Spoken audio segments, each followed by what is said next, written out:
Mic check. There we go. Mic check. A little bit of There we go. Mic check. little bit. Finally, I was having a little bit of microphone difficulties there, but we seem to be we're working here. All right, we got sound. We got sound. Good stuff. Now that that's working, we can jump into this market here. Yet again, another day where the market opens up remarkably strong.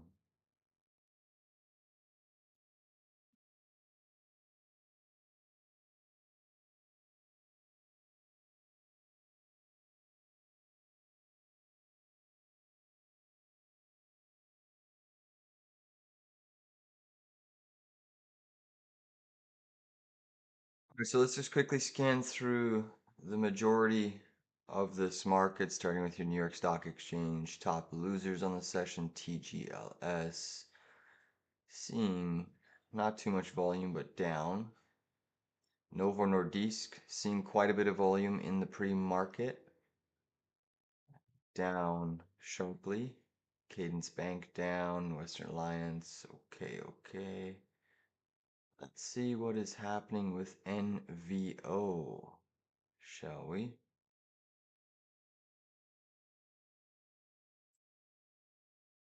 Where is my search? Whoops.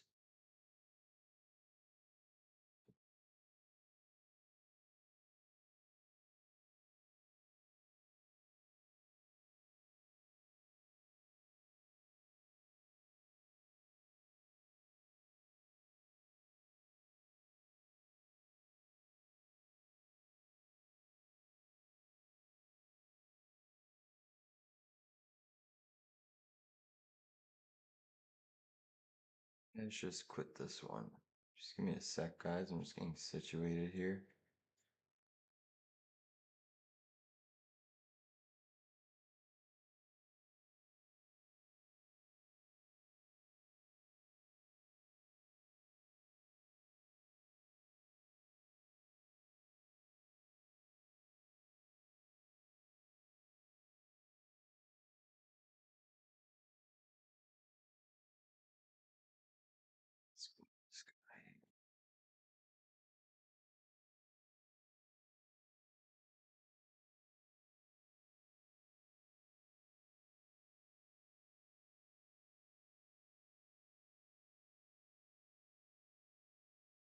What's the news on Novo?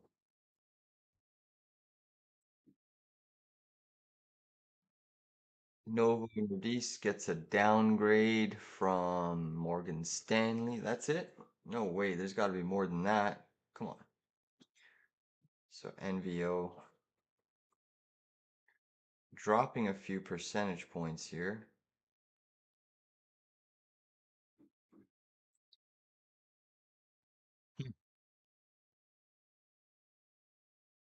I'm surprised that's it.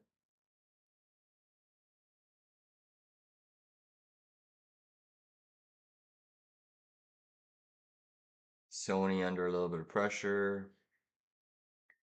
See, Humana, CME. All right, let's look at some of our top gainers here. So top gainers in the New York Stock Exchange, seeing a decent amount of volume. Oklo obviously up 6.4, stock doing very well. Alibaba up another 3.47, stock's doing very well. Roblox seeing a nice bid this morning, that's up 3.89. What else we got? General Dynamics, Flutter, FDS, FactSet, Agnico, Gold, seeing. Let's look at some of our unusual volume. So unusual volume SOS, that's trading 570K, 3 billion market cap, that's tradable. Cullinova, that's up 4.82%. Let's just look at the news on ticker K.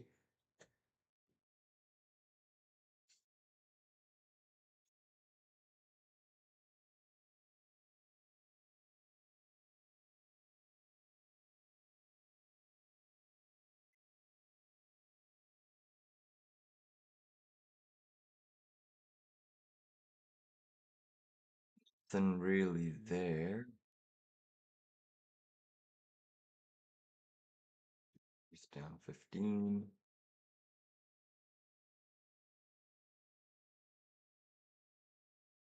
And then holdings, not too familiar with that. Let's look at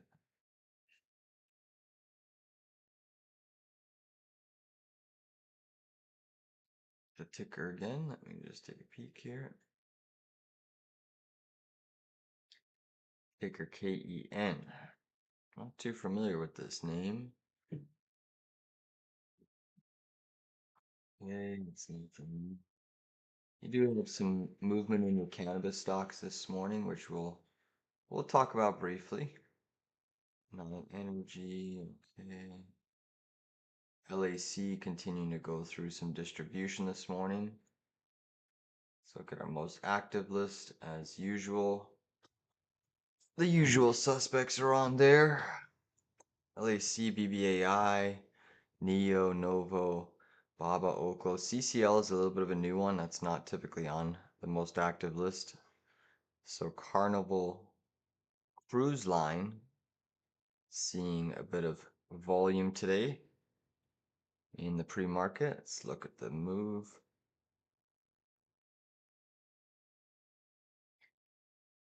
Carnival products off in 3 stocks to watch. Yep.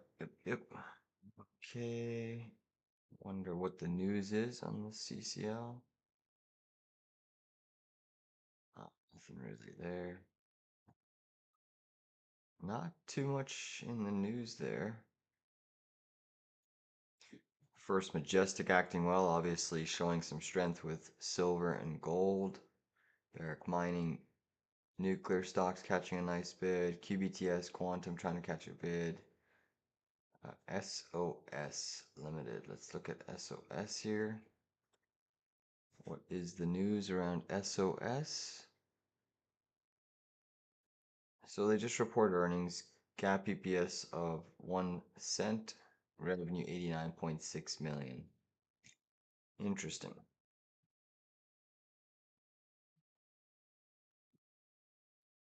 Evital stocks, you got both Joby and Archer seeing a considerable amount of volume. Pfizer, MP, okay, those are most active. Most trades on the session.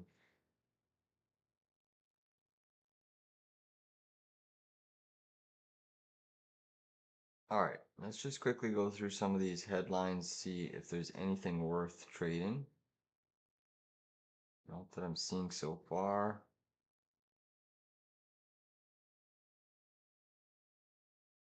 We'll just do a quick scan and then we'll jump into some tickers and charts.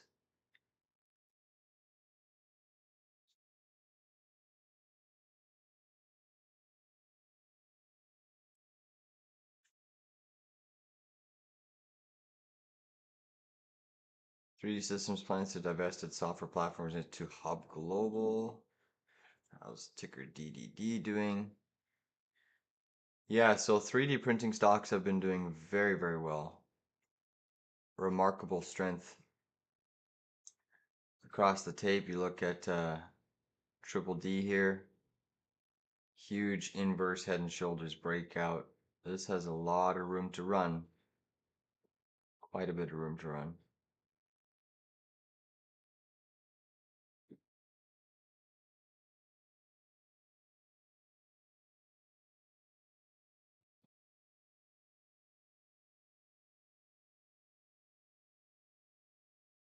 Class action, Fidelity.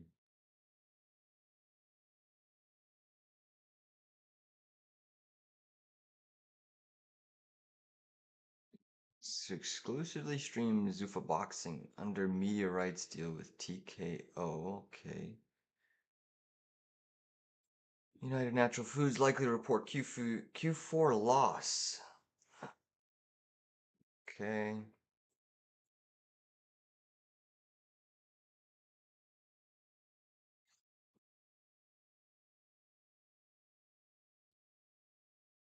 Look at KSS here.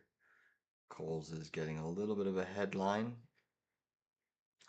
New generation of FLX. Kohl's introduces FLX apparel for kids. Seeing a little bit of strength in the pre-market. The season Kohl's is building on the momentum and growth of its proprietary brand portfolio with the launch of FLX apparel for kids, an activewear and a leisure collection for kids and preteens. Okay. We'll see what happens there.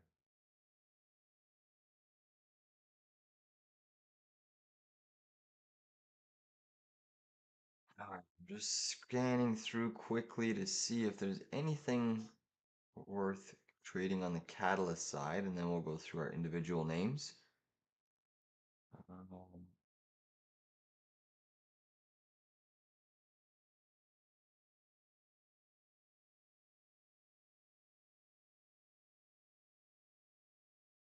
can-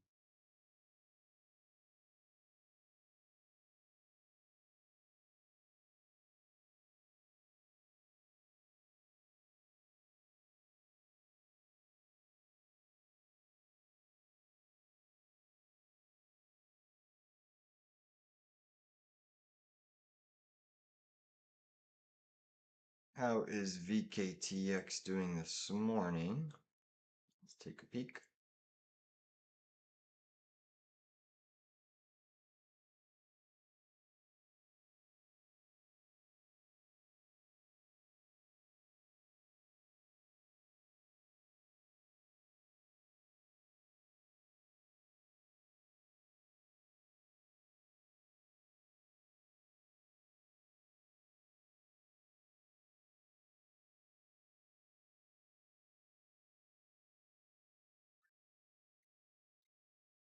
Whoopsie.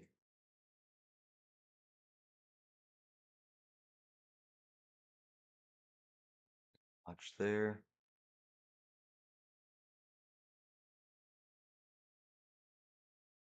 Daytrading.com publishes new study showing 70% of viral finance TikToks are misleading.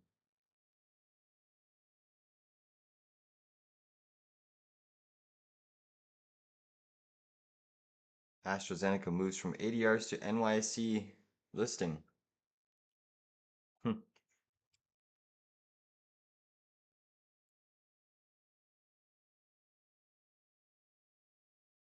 Taiwan Semiconductor dismisses report of Intel partnership talks.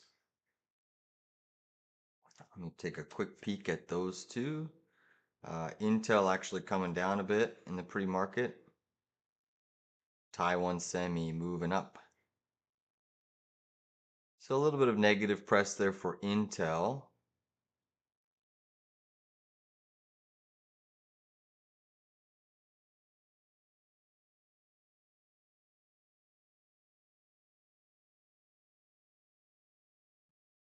Maintains Alibaba.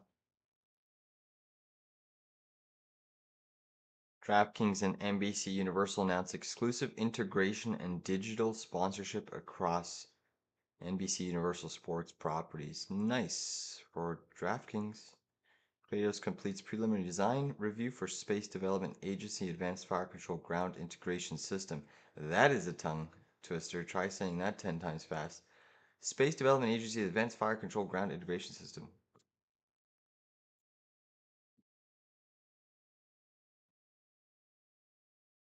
Good to see the markets up this morning. This is why we've been accumulating. We've been very active over the last couple sessions. We've bought quite a number of stocks, which we'll run through. Palantir, IONQ, more entering Warren Buffett's sweet zone. Experts cite patience amid pullback. Stocks almost always retest 200-day moving average.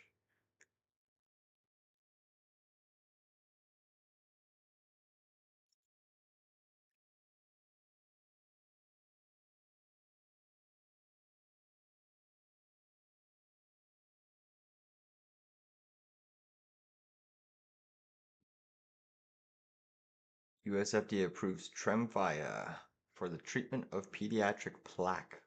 We don't need to do anything with that. Accenture invests in UK startup Rehuman to bring AI-powered customer engagement to insurance industry. How is ACN doing?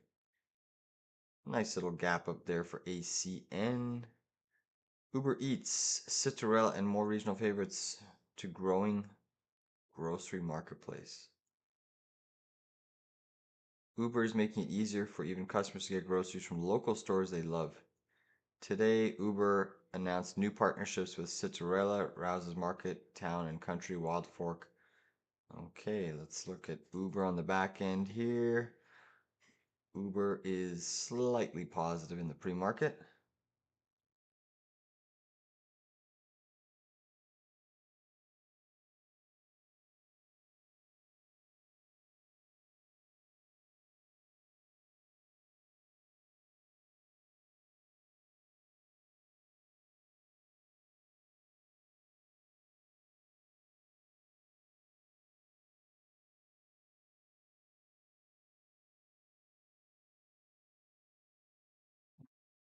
On 9 o'clock.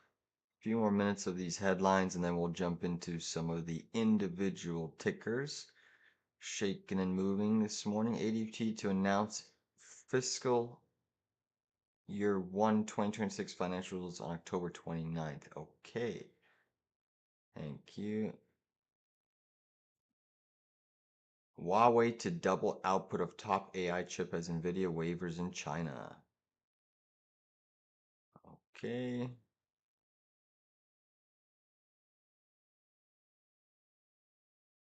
Chipotle reveals red chimichurri as next step in menu innovation. All right, Chipotle. Good old chimichurri. It's funny how they talk about food stocks. Innovation, like their tech stocks.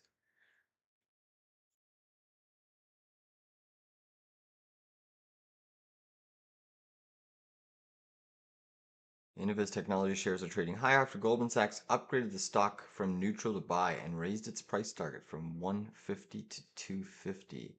That's a big raise. Cipher Mining shares are trading higher after Rosenblatt and Canaccord Genuity raised their price targets on the stock. IONQ adds the father of the Space Force to board of directors. Quantum computing firm IONQ said on Monday that it has added General John Raymond, widely known as the father of Space Force, to its board of directors. Interesting.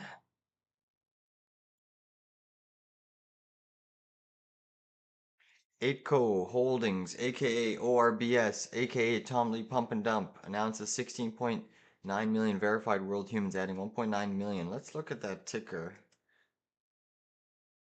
Yeah. Don't touch ORBS. That's a pump and dump. Air Systems, okay, they're announced on October 6th.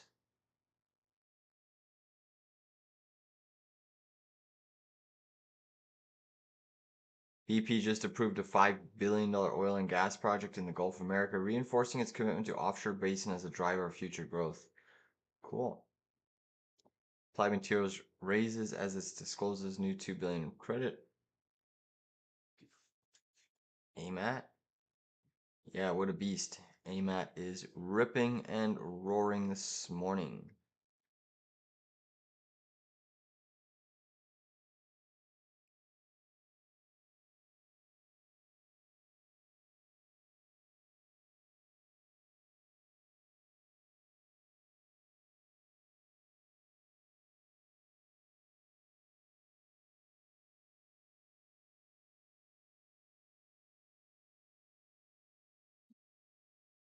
Jump into some tickers here.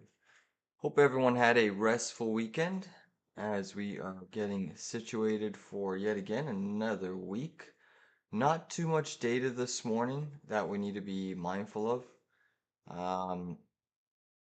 That being said, let's jump into some things here, guys.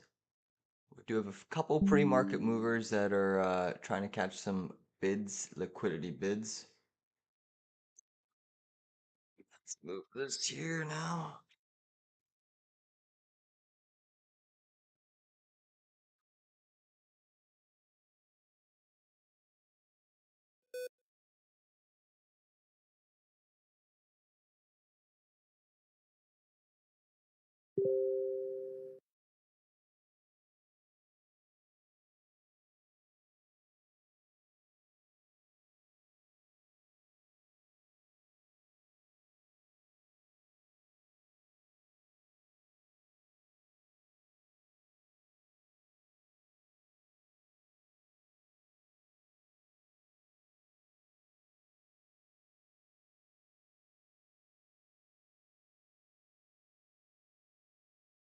Getting situated here, guys, and then we'll jump into some individual shakers and movers. We'll do the usual rundown, commodities, indices, and pre-market trade setups.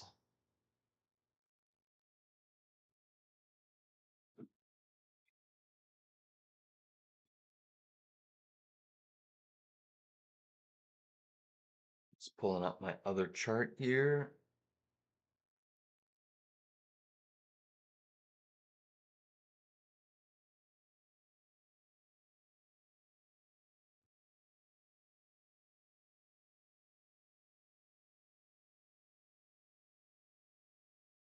So you have a ton of strength in your mega cap today. QQQ is your strongest indice. So looking at what transpired last week, we did go through net sell side pressure, and just like that, markets are pushing back to new all-time highs. Just remarkable force. Absolutely sheer bullish activity right now. The QQQs are almost back to all-time highs after we put in that doji candle. There is a shortable level up here with the gap up, but the problem is here with shorting this market today is one, I'm not expecting the volume trends to be heavy. Two, we have POTUS speaking at what is it, 130, 115. So with President Trump set to speak later today, I have a feeling they might try to just keep this market fairly buoyant. Well, you can see we're closed around this 596.05, gapping up $4 on the Qs. Just an extraordinary move once again in the market. I'm just going to mark this previous little pivot weekly high. I think as long as we stay above that, call it 600, markets should continue to float and grind. We're very close, like I said, the market's still in a raging bull market. And this is why we bought a whole bunch of names. We were buying the QQQ. Well, we weren't buying the Qs, but we're buying a lot of individual tickers last week. And so far it appears to be paying off. Some of those positions acting quite well. But you can see the QQQ, remarkable strength. Really the only shortable level I see is kind of if the Qs push up to about above 602. But other than that, I mean, it's a tough tape to trade. We've got to watch those volume trends. We've got to watch POTUS around 115. So if the markets were to sell off ahead of that 115 meeting, is it 115 or is it 130? Let me just double check that, guys. I do have them here. 115 Trump speaks. Let me put that up on the, there it is. There it is.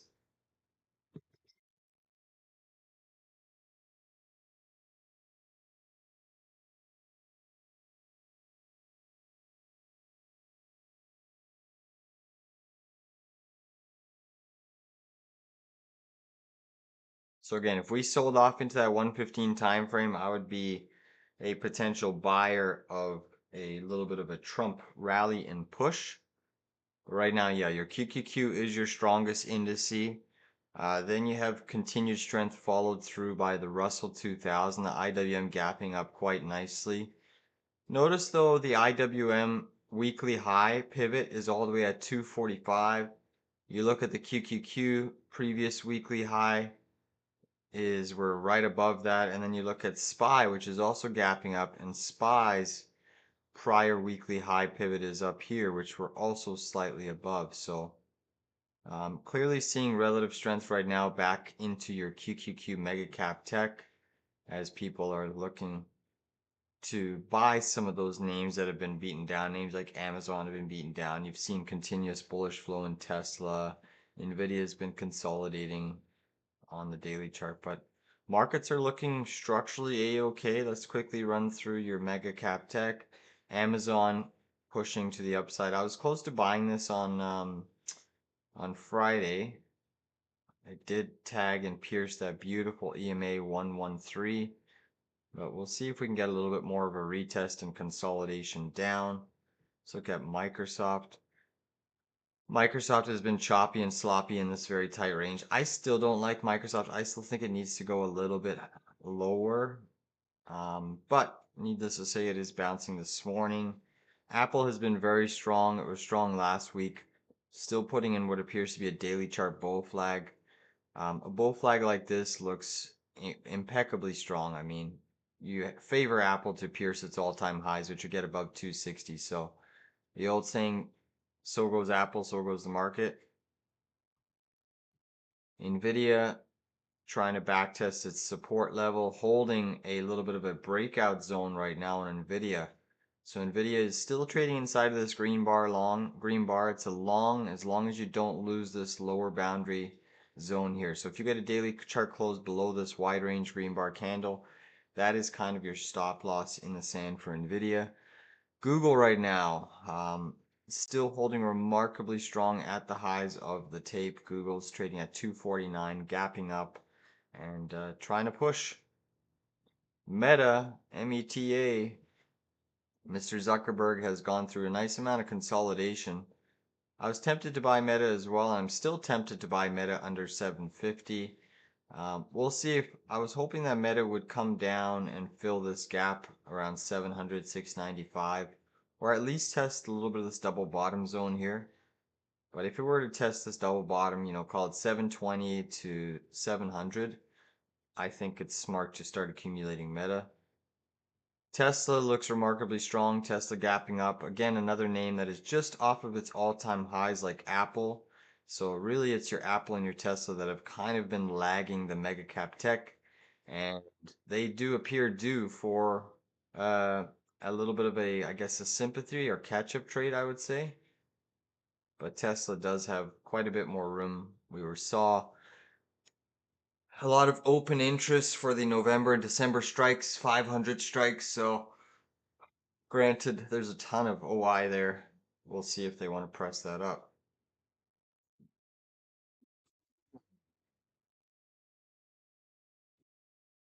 All right, let's go through some individual names. You have ESI, trying to hold steady, gapping up. EA Electronic Arts got that positive news last week. You can see EA had a phenomenal bid up on Friday, 14.87%, getting some really decent follow through today. Kellanova trying to gap up this morning. GFS, another name that was pretty choppy on Friday, but gapping up to the high side on the back of Trump tariffs, potentially putting that 1-to-1. Western Digital, strong move for WDC. This is likely due to the fact that Taiwan Semi's not has kind of dismantled the partnership talks um, with what you call it, Intel, and then Western Digital also got a price target upgrade from 90 to 125. Okay, by Rosenblatt. So a little bit of an upgrade hitting the tape from WDC. It is causing it to gap up to the high side. Okay, let's see what else is going on here.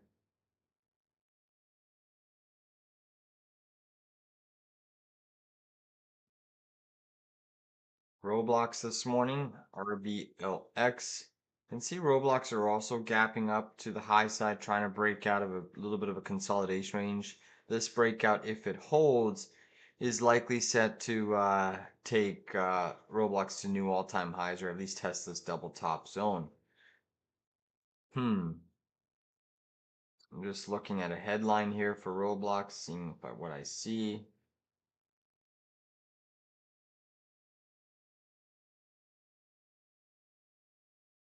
That's pretty much it. Not really seeing too much. A-Lab catching a nice bid this morning as well. Ticker ALAB had a horrific week last week. We took profits on our puts. Nevertheless, it's catching a nice, just a few percentage point bounce to the upside, trending with the market. I don't think there's any headlines worth mentioning around A-Lab. It's just trending with the market. That's pretty much it. Lam Research, ticker LRCX, another one that's getting a bit of a bid here in the pre-market. And part and parcel, I think that's due to the fact that, again, Taiwan Semi crushing a little bit of that Intel partnership talks. So it's allowing a little bit more of that concentrated capital to spread throughout the rest of the semiconductor market. I don't know if there's any upgrades here. Yeah, Deutsche Bank also raised the price target on LRCX. So a lot of different upgrades coming out today. A ton of different upgrades. So LRCX catching a bid. Intel obviously down on the tape. That's the Taiwan Semi news that they crushed the partnership talks. So Intel gapping down this morning. I think Intel's probably going to come down to 34 bucks. So there's probably a short setup here, which would be another at least 1.38%. Definitely looks like there's a short setup on Intel. I'd wait for a bounce of at least 50% of that gap and then maybe a short setup. Hmm.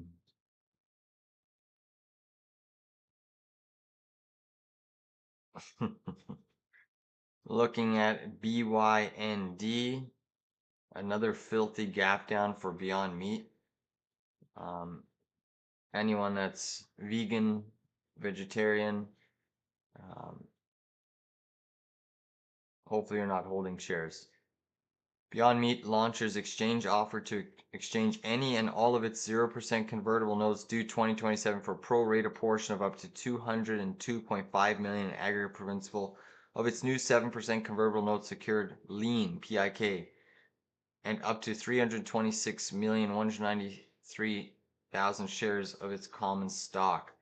Well, basically that's just a big fat dilution. As you can see, BYND just getting absolutely creamed here in the pre-market.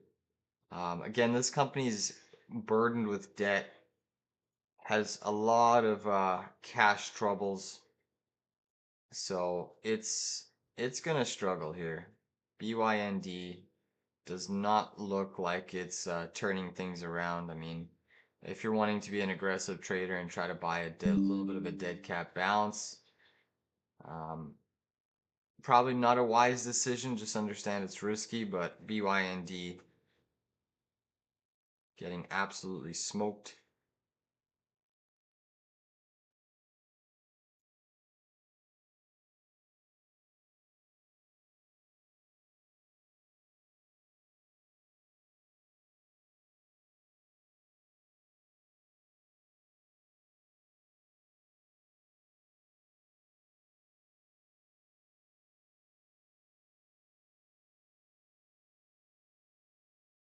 Nasty move for BYND.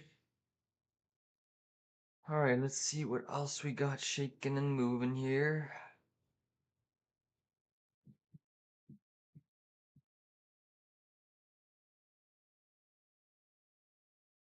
Let's look at ticker bull. Webull this morning is gapping up a couple percentage points, breaking that high pivot from Friday. That is a very, very good solid sign right now for Webull. I like it a lot.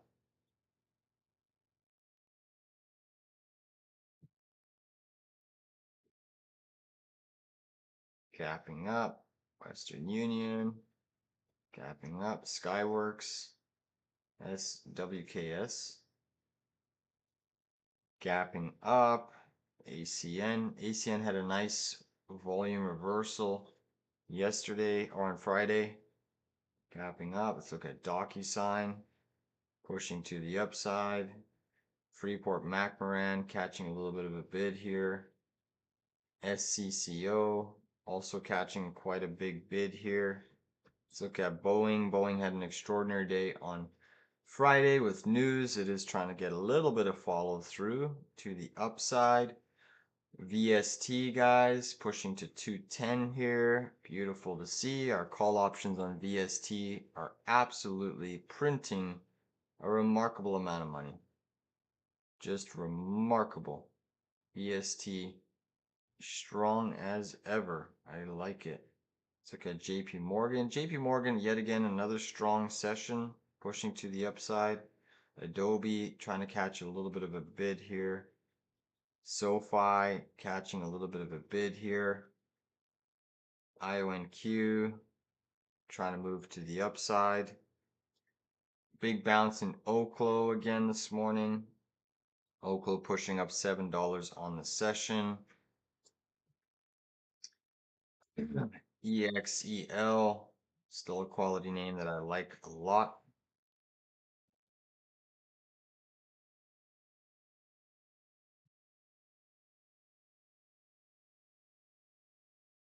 Got Micron, MU also getting a little bit of a push higher here. Again, Oracle, slightly green in the pre-market. Alibaba continuing to show strength, gapping up. Looks like it wants to press into new highs. Open Door, OPEN, slightly weak on the pre-market, kind of flat, looking to build a base around that 7-day moving average. Lululemon looking positive, like it wants to potentially work itself into that gap window and move higher to the upside. I think it's got a strong chance of doing that. Let's look at UPS. UPS is still trying to carve out a bit of a stage 1 basing formation. Volume trends are getting pretty heavy down here. Pretty heavy. DRS, very strong looking breakout, gapping up to the high side today.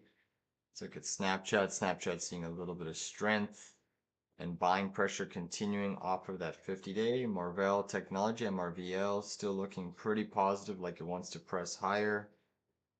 Nvidia doing really well. SE. GDX just relentless. Looking at gold, another new all-time high breakout for gold. Just absolutely relentless. Silver itself squeezing to the upside. On a 3-bar surge, it does look like there might be a short setup on silver today. I'd love to see it repress the highs to get an entry, a scalp short on silver. Looking at SILJ, same thing. If you're just wanting a little bit more leverage, SILJ is another one that looks a little bit ready for a bit of a scalp short. Don't know if it's ready for a swing yet. Chart pattern is just remarkably strong. Getting some negative divergences, but definitely getting ready for a scalp short. Ethereum bouncing on the weekend, going through a little bit of sell side pressure today. Bitcoin bouncing yesterday, quite a nice bounce. It looked like BTC was in for some nasty price action, breaking down on Thursday, putting in bearish consolidation on Friday, Saturday, and then pew, just a little bit of a pop. Just a little bit of a pop there on Sunday, looking to recapture some of its critical key moving average. Therefore, if this is a fake breakdown in Bitcoin, MSTR could run this week. MSTR could easily run to this gap. We will watch that carefully. Looking at crude oil this morning, crude oil is down on the session. So after crude was trying to break out, they're slapping it right back down. So not managing to break above that 200, and this is one of the reasons why the market is pushing back to the high side. Crude oil getting a little bit of a fake breakout. You also have the Dixie softening quite substantially over the last 2 sessions. The Dixie was poised for a breakout. Now you're losing this potential 4-hour confirmed zone. Not a good thing if the Dixie loses this 4-hour 97.90 area. So that's looking pretty positive. Uranium right now still trying to push to the upside. You have the 10 and 2-year yield kind of just softer on the session. VIX is getting slapped down. Let's look at some of these other movers this morning. BBAI. That's trying to gap to the upside. QS, Quantum State. Everything that's usually runs is running today. Everything is usually running. It's SOS. Let's look at UNH. Still just holding a bit of a bull flag pattern. CNC. CNC gapping up slightly. Looking at some of these marijuana names. Looking at MJ. Monster gap up on MJ on the back of POTUS. Potentially endorsing endocannabinoids. Let's look at some of these usual suspects here. So yeah, ACB gapping up to the high side, CRON. So marijuana stocks that have exposure to the CBD, the endocannabinoid system, probably gonna run higher here. I'd wait for a pullback and then probably a continuation along. CRN, Kronos Group. This is actually the first marijuana company that I bought. I liked it. GTI. That was when I was in my younger days. That was my first ever 6x investment on Kronos Group. All right, Aurora Cannabis, we looked at Green Thumb Industries, not really performing here, actually gapping down. Quite interesting. YCBD. Yeah, look at this penny stock. YCBD literally has CBD in its name. That could be a runner. That could be a runner. GWPH. Nothing to do there. MJNA. Can't do anything with that. Jeez. Charlotte's Web. Also a penny stock. So, I mean, I guess the usual ones are going to be your Tilray. Let's look at what Tilray's doing. Yeah, getting a nice gap up. Tilray, Aurora, MJ. Those are kind of your usual ETFs and tickers. Canopy Growth. Did we look at CGC? No, I don't think we did. Yeah, a little bit of a gap up this morning as well.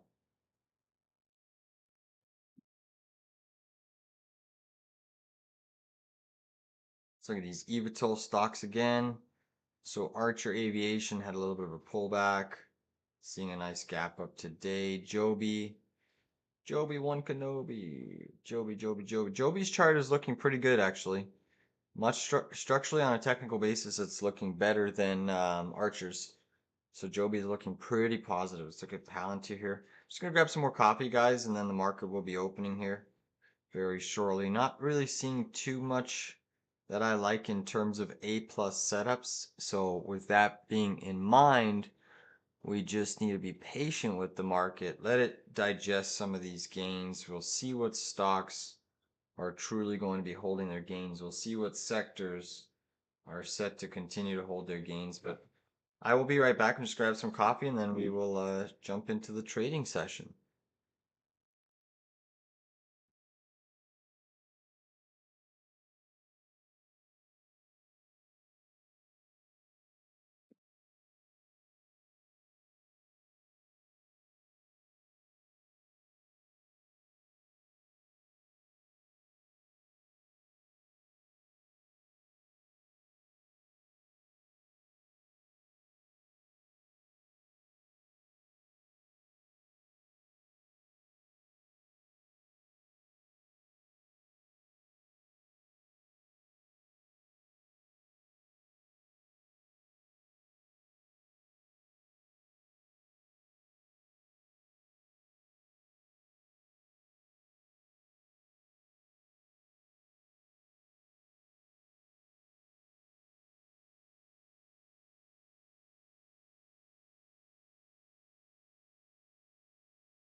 There might be a momentum trade on these marijuana stocks. I'm going to watch them throughout the day just to see how they kind of respond here.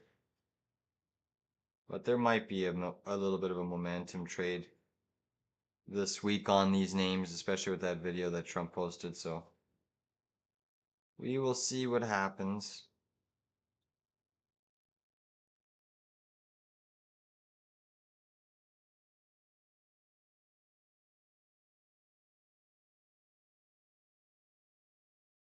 All right, it's coffee time.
So your big headlines today are in your cannabis space. We'll see what happens with these names.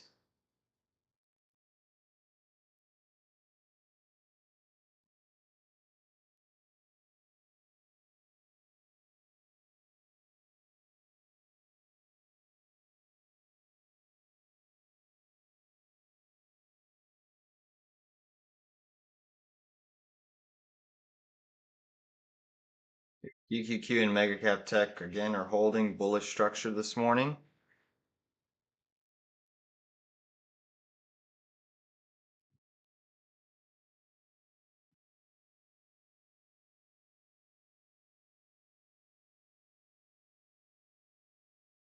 Markets are open, ladies and gents. We are seeing, why did my SPY just jump there? You can see marijuana stocks, Tilray holding some positive structure at the moment. Wow, EST, what the heck happened there? Huge gap down after it was green. Coming in hot there. IONQ still. Nvidia ripping, guys. Nvidia is absolutely ripping to the upside. Crude oil exceptionally weak on the session. Your Russell 2000 is coming in pretty sharply. Pretty sharply on your Russell. Tesla getting an alert there on Tessie. Let's see what's going on. Tesla's probably continuing to rip here. Acting fairly well. Look at Tesla ripping. Wow. All right, Tesla's into an aggressive short level. Those of you that are wanting to scalp it short.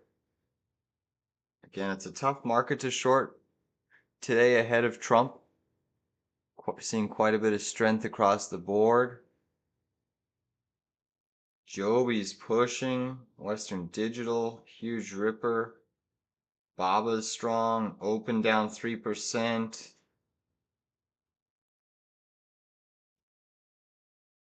SMCI doing well today. eVTOL stocks, guys, are pushing. Looking at Archer, a little bit of top wick distribution. Joby, let's look at these marijuana names again. These marijuana names are continuing to try to squeeze. You got Canopy up 15% or so. Quantum stocks are catching a bid. Big Bear AI is green. Iron is green. Soundhound trying to move. Tesla up a couple percent. So you have the IWM getting sold into slightly. Let's look at Aurora. Yeah, Aurora also trying to move. Kronos Group. Trying to find an entry into some of these marijuana stocks around Trump endorsing cannabinoids. You look at Tilray. Tilray is just absolutely squeezing up 28% on TLRY. Huge mover today. Wow.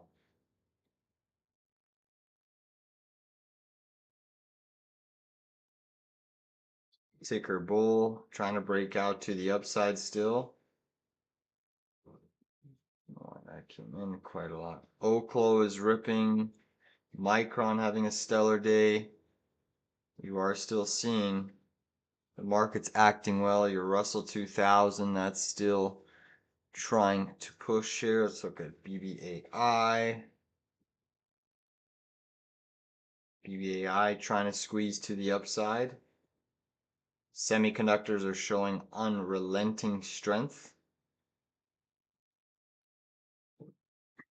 Snapchat having a nice day so far.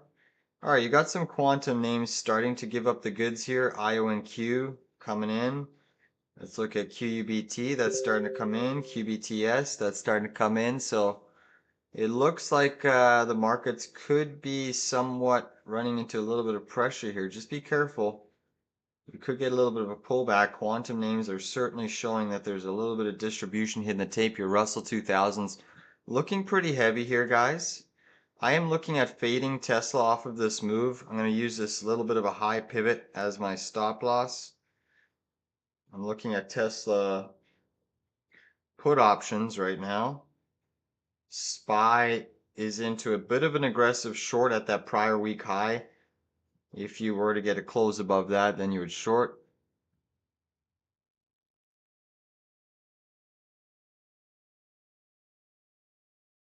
Yeah, I'm expecting a small scalp pullback as well. Quantum names are telling us that. Nvidia and tech are still strong, so that's the only thing. Your Russell 2000 is getting absolutely bludgeoned here.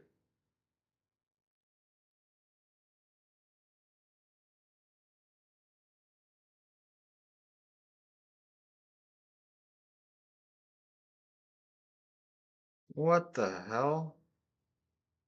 Sir, my broker's messed up right now. I'm trying to open my Tesla options chain. This is ridiculous.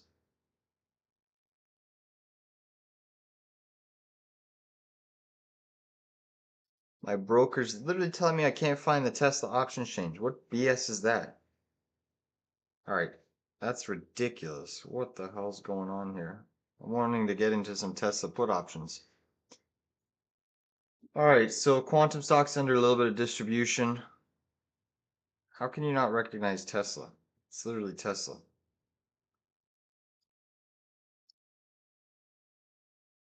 You still have Tesla up 2, Meta up half, Google ripping up 0.6, Apple struggling on the session. Apple is down 0.75, Microsoft teetering between positive and negative. Again, I'm trying to get into put options, guys, on Tesla, but my brokerage, I'm having to restart it all here. Pisses me off because, you know, they should have done all their system maintenance over the weekend. Not that I'm fucking around here. Pisses me off when you have large amount of capital with these people. Fucking crazy.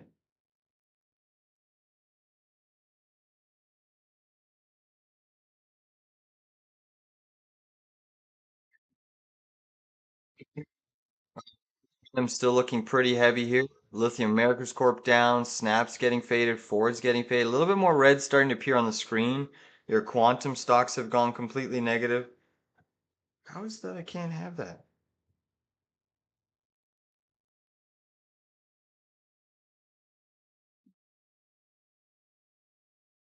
Literally, I can pull up every single other ticker, but my broker won't find Tesla. What the fuck is that shenanigans? Are you serious?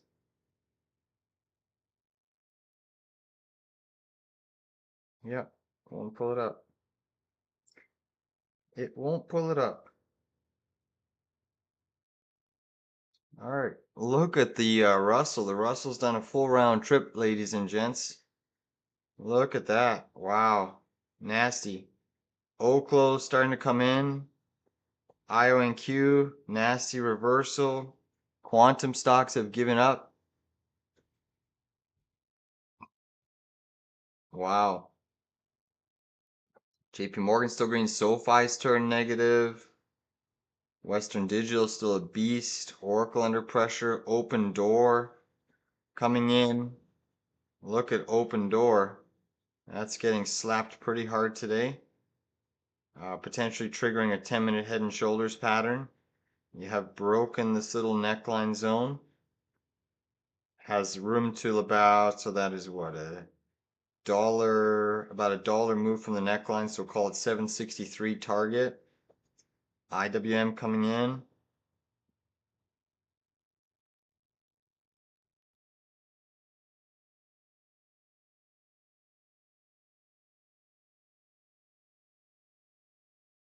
That's the weirdest thing that I've seen.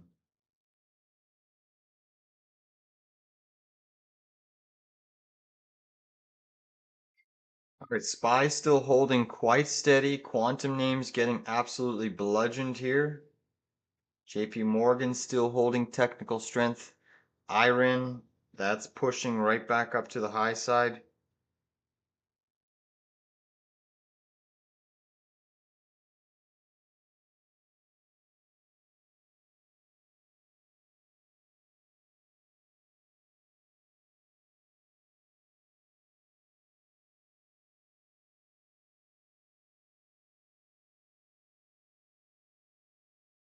SPY starting to come in now.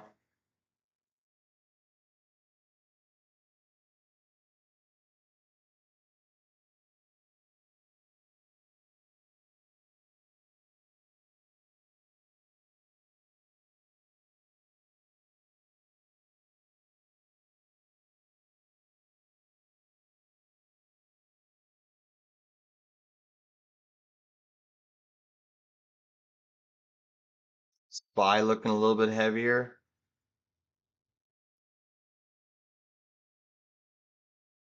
Your IWM is negative on the session, ladies and gents.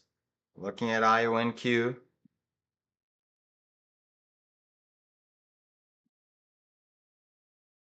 All right, so I got some pretty bad issues with my options chain right now.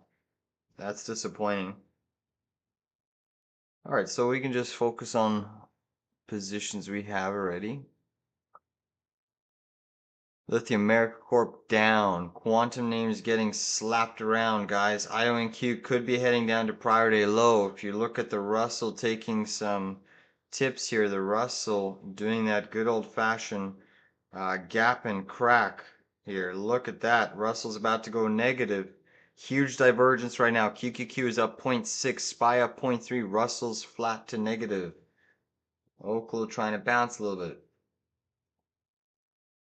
Micron still a beast. Webull going negative.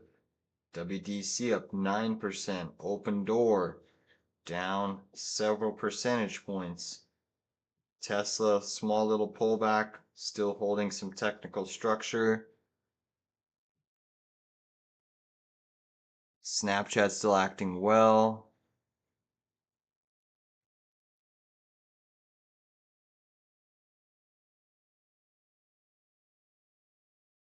Strong movement in ticker PL. Let's look at MP Materials. That's getting a big sell side day. Let's look at A-Lab here.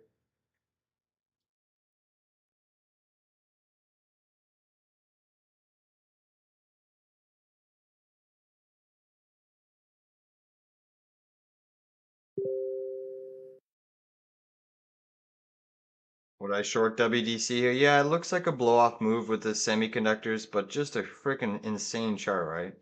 It's just insane. Yeah, risk to reward, it's a really good short zone here. But it's such a strong stock. You just got to be careful with it, right?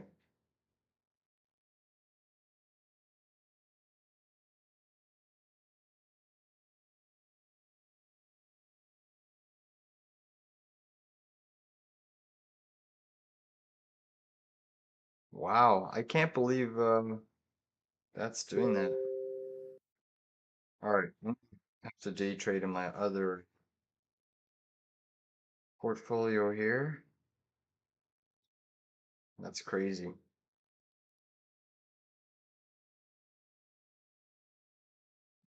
Yeah, Western Digital is just a beast right now.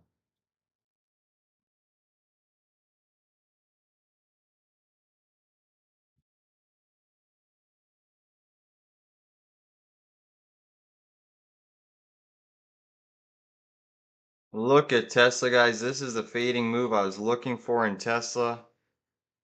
That is the fading move. Quite impressive.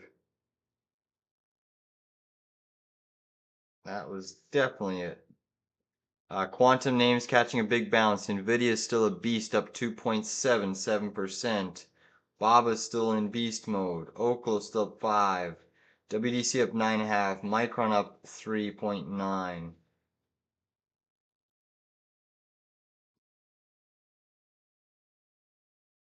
Google up 1.12. Marvell up 1.19. GDX still a beast. Ethereum slightly negative, but firming up off of the lows. Bitcoin up 0.74. Nvidia looking like it wants to break out to new all-time highs yet again, making a huge push and run here on Nvidia.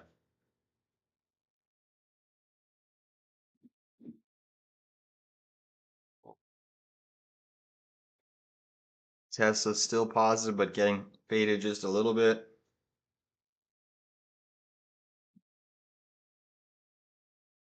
Have to check it out a little bit later, Supreme Leader. Apple bouncing here. Microsoft pushing. Again, you have unrelenting strength in Nvidia. Nvidia is going to push this entire market up, holding it on its back here.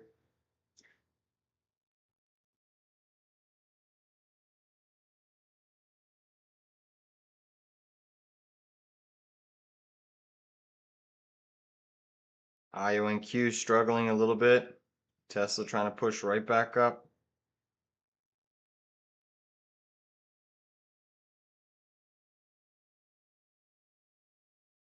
Market is still seeing quite a bit of strength. You have your Russell trying to bounce.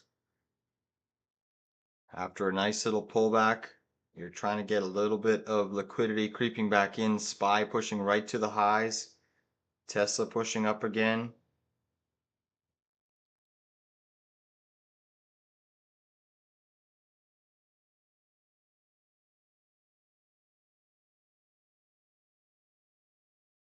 SPY getting a fat bid to the upside. Pushing. Is pushing.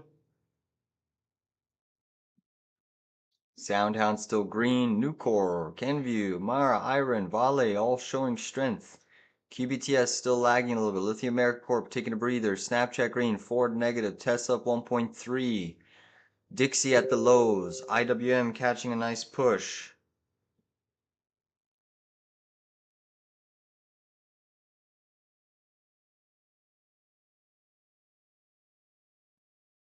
Nice job, Urjit. Beautiful.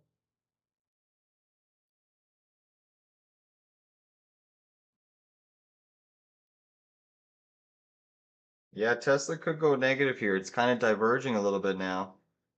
Kind of diverging a little bit. Still strong, but diverging. Let's look at these marijuana names again on the back of that endocannabinoid. Yeah, Tilray's still a beast. CGC. SPY's an aggressive short here.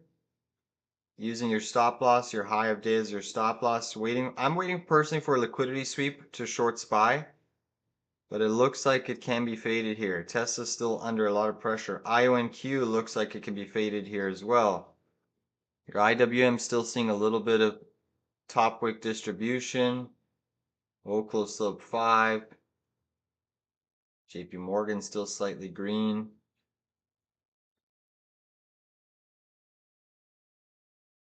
Let's look at Open Door again. Yeah, that stock just getting hammered. Open Door is getting absolutely hammered. Let's look at its counterparty, BETR, better, up 10%. Huge mover. Tesla still showing some structure. Nvidia still ripping. Dixie at the lows. You had Big Bear AI go from green to red. Not a good sign. Looking at MJ, that's pushing to the upside. MSOS, a little bit of sell side pressure, but up tremendously on the tape.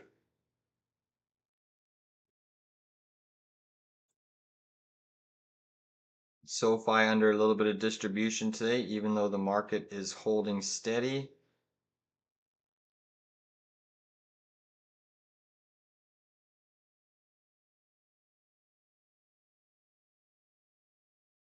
SoFi looks like a short as well.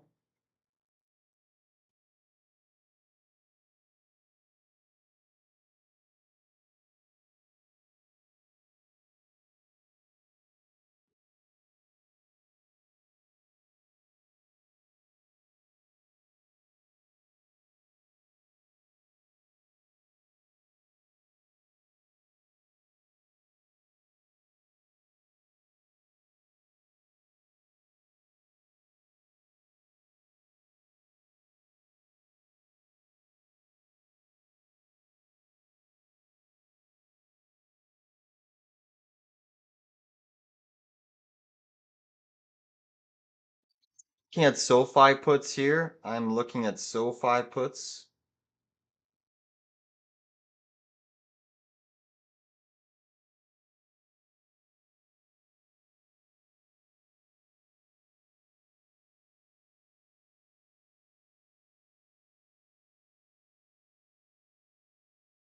IONQ moving, Dixie still softening, Tesla still getting slightly faded here. IWM still looking pretty heavy.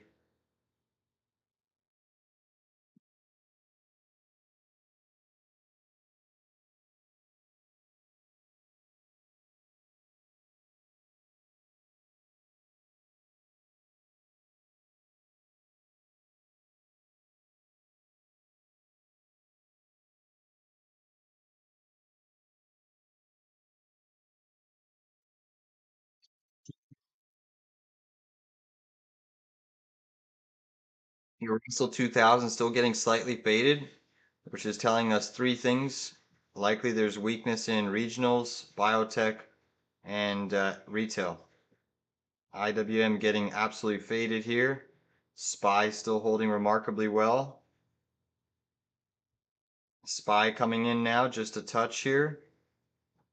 NVIDIA seeing a little bit of top wick distribution.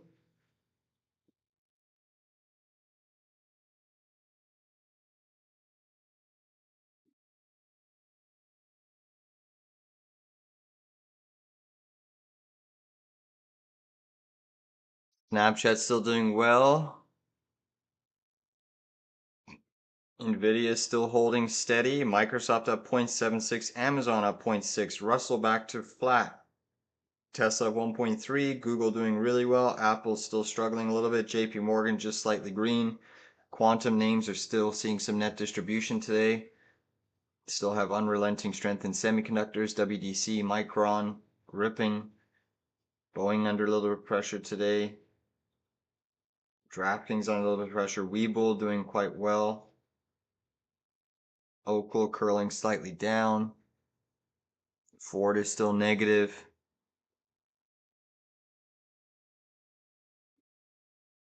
SPY still seeing a little bit of distribution here. Not much. Holding remarkably well on your S&P 500.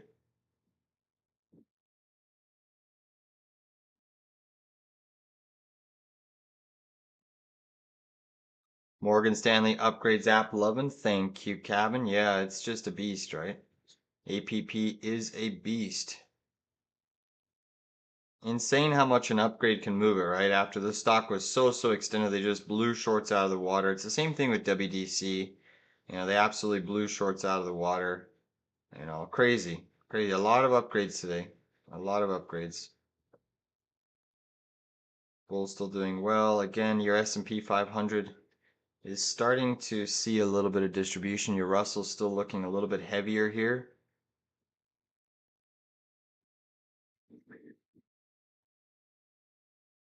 Nice job, Caleb. Yeah. Yeah, if you went long the market in your classic names that ran, you've made some money. So good job, Caleb. Protect your gains. Protect your gains. We're seeing Tesla getting sold into here. Apple's still negative.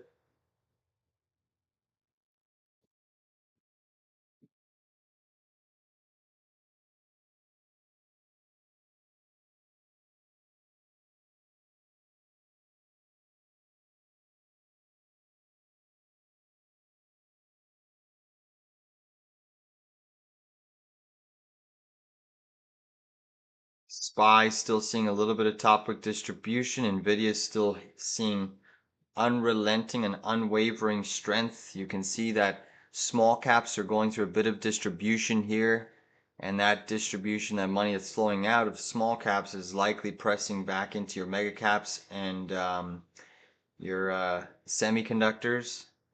Let's look at regional banks. KRE getting dusted here.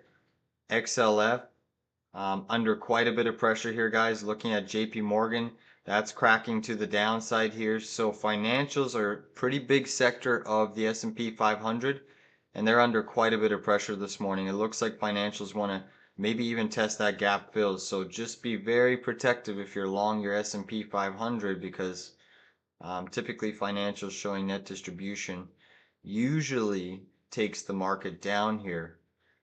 Again, I'm in some SoFi put options on the back of that financial weakness. SoFi has that exposure to XLF and FinTech. It is already negative on the session, underperforming.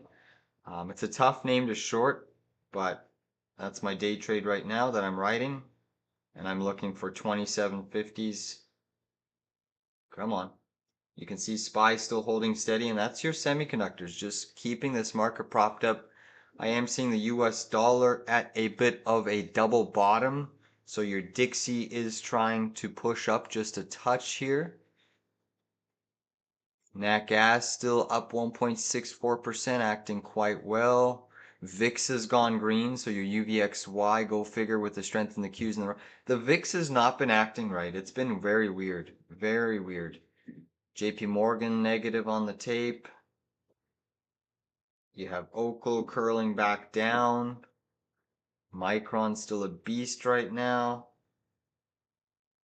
Uranium starting to come in pretty heavy. So watch those nuclear names. Oklo could be a short back to its gap. SMR trying to crack its opening range low. SPY still holding technical structure up here. But into a pretty big level on SPY. That's your prior week high. We haven't officially tapped or swept it. I was waiting for a sweep of that prior week high to take a short on SPY. But we don't necessarily have to tap it. Tesla almost going negative here, guys. So again, that was the one that I was looking to short off of the open, but my brokerage option train was acting up. So I had to flip to a different account. Thankfully, I have a few different brokerages, but nevertheless, we're in SoFi puts. But if you caught Tesla off the open, just manage that trade, that would have been a huge winner.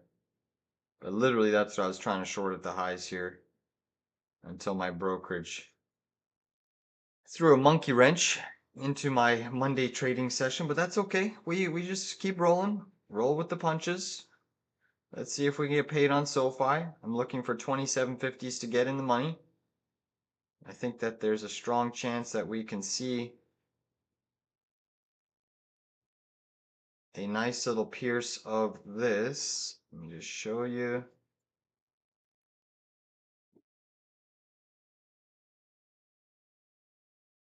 TP, whoops.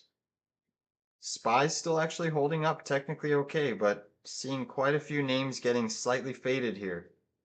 Just recognize that. Seeing a little bit of net distribution.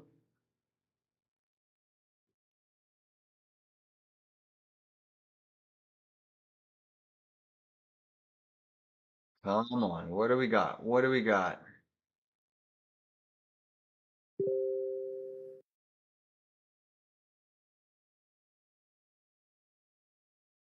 Nike faces tariff pressures. Thank you, Bart. Let's take a look at Nike. Nike actually still holding up a-okay. Looks like it's that news was probably priced in already and could be due for a bounce. Let's look at Lulu again. Doing quite well. Looking at Bull. Bull's doing quite well today, up 1.78% on the session. IONQ still negative. Nvidia still holding. Dixie trying to bounce here, guys. Come on, SoFi. Give me one flush. One flush into TP1. Give it to me. Give it to me. Look at your Dixie trying to hold that double bottom. Your S&P 500 is close to a short, guys. Prior week high sweep is a short on your S&P 500. But the markets are getting a nice fat bounce right now. Decent bounce to the upside. Financials are still a little bit weak on the tape.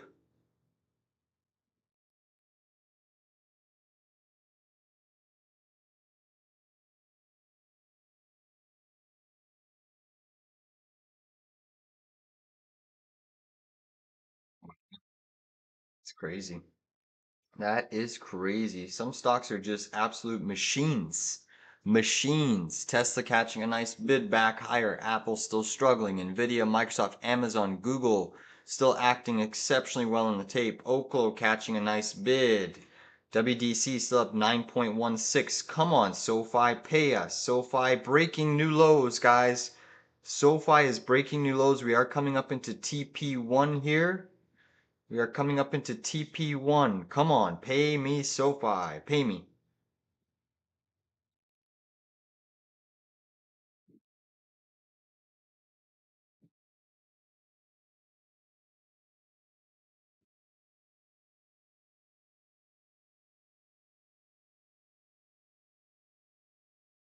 Come on, SoFi, break it. S&P just too strong. Come on, SoFi, don't tease me with that liquidity low of day sweep. Look at your SPY, just a monster. Crazy. IONQ back to the positive side. Semiconductors still holding technical strength. Webull up almost 3%.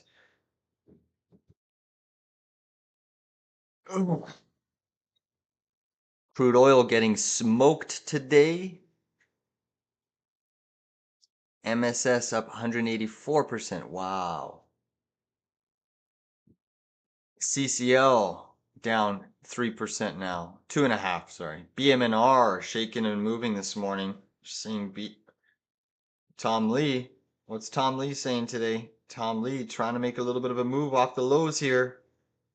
Creating a bit of a wedge pattern formation. Let's look at MSTR. Crypto's looking a little bit better here. You got strength in your IREN today. A little bit of top wick fading. Let's look at Cypher this morning. CIFR. That's actually coming in off of the highs. Interesting. Come on, SoFi. Get us down, SoFi. Nice. We've almost got these put options in the money, guys. Almost. Almost. Come on.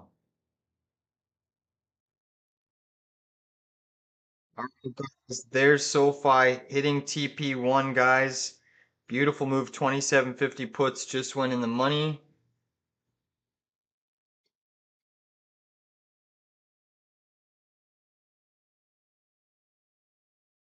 Stunning little gain there. I did trim half of my SoFi. Excellent little trade if you caught that. Look at that. TP2, guys. Coming into play. Beautiful. Beautiful little move.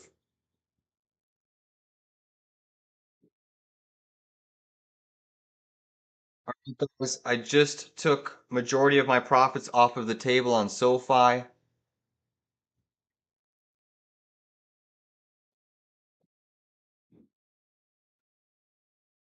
Excellent job there on SoFi if you caught that. Look at that dump, guys. Clinical breakdown.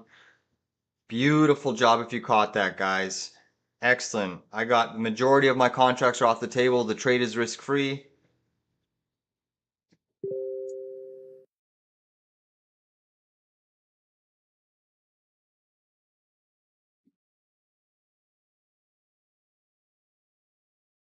Nice job on SoFi.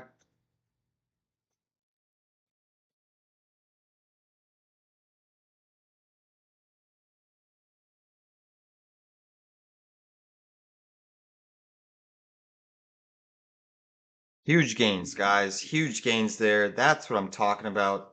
That's what I'm talking about. Taking SoFi into the ground here. Already making money. First winning trade of the session. Let's go. Everyone had opportunity to catch that play with us. Everyone. We've called out Tesla, Tesla banked. We called out SoFi, SoFi absolutely crushed it.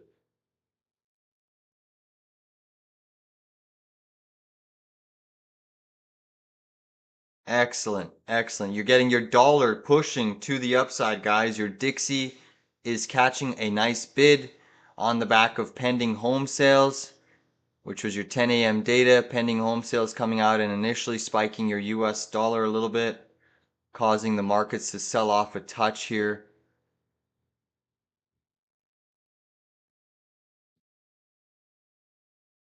Excellent job on SoFi. Again, make sure you have stops in place. That trade worked out quite well. All right, SPY starting to get a little bit heavier here. Open door catching a bit of a bounce. Look at Freeport McMoran today, absolutely blasting off into space here. That is crazy, crazy, crazy. Webull getting faded. The whole market getting slightly faded here.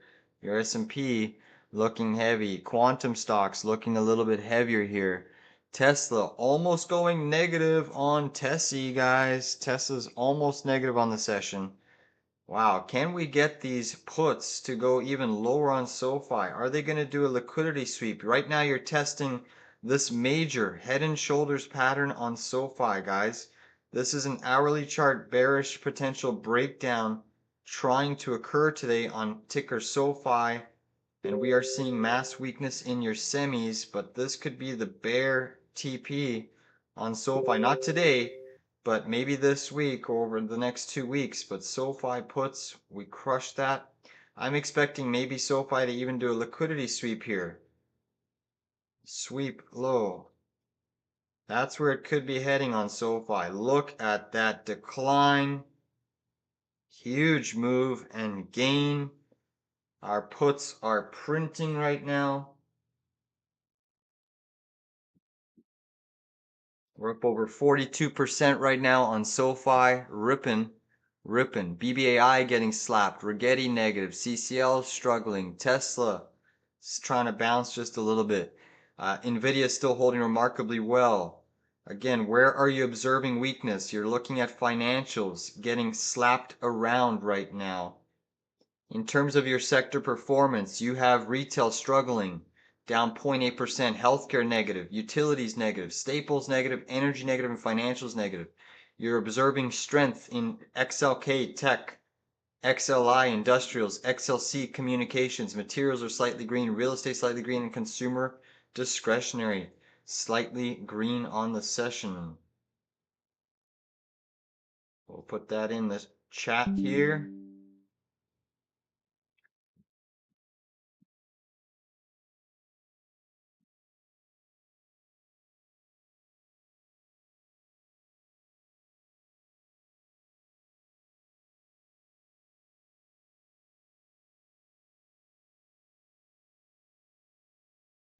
Still seeing a bid in the S&P 500. I'm still interested in shorting SPY at a pierce of that prior week high, ladies and gents. Prior week high gets me interested in a fading opportunity on your S&P 500.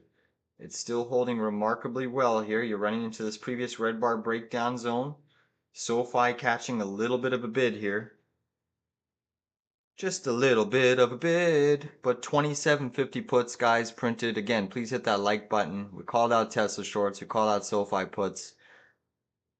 Only got to enter SoFi because my brokerage was screwing me around this morning, but nevertheless, we made money, so I'm happy. All right, you're seeing crypto stocks still holding technical strength. Semiconductors are still holding technical strength. Marijuana stocks, let's do a quick check on some of your endocannabinoid movers. MJ at the highs of the session. MSOS at the highs of the session. Aurora Cannabis at the highs of the session. Pretty impressive moves. Trump posting that video regarding healthcare, causing a lot of these stocks to just print to the upside. Trump certainly knows how to pump individual sectors. I mean, he has been just remarkable.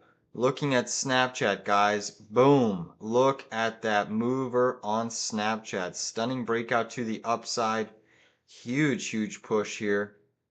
Interestingly enough, you're seeing certain fintech companies like PayPal showing relative strength. SoFi under pressure. Let's look at Robinhood. Robinhood is a ripper this morning. Absolutely printing money to the upside. Let's look at Bull again. Webull getting faded a little bit, but this is what happened on Friday. It got faded and then bought right back up into the afternoon. Remember, we do have Trump later today. I was hoping for a big dip in the S&P to buy because I do think that there's a big chance of a Trump pump. Typically, they love to pump the market up when Trump's coming on. A lot of people have confidence in him since he's pretty much a pure businessman.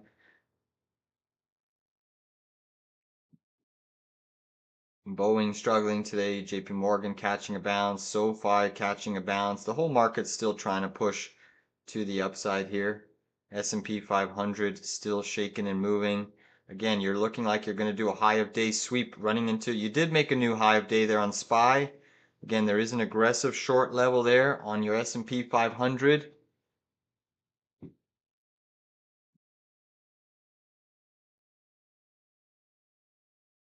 Oklo, IONQ still looking a little bit weak here on the session.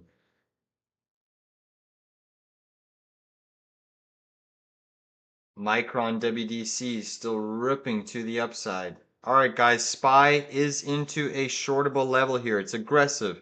It's risky. 664 0 DTEs look very enticing here. It's a high risk trades. Just keep in mind. Keep in mind, but 664 puts. All right, I took a starter position. SPY 0 DTEs, 664 puts.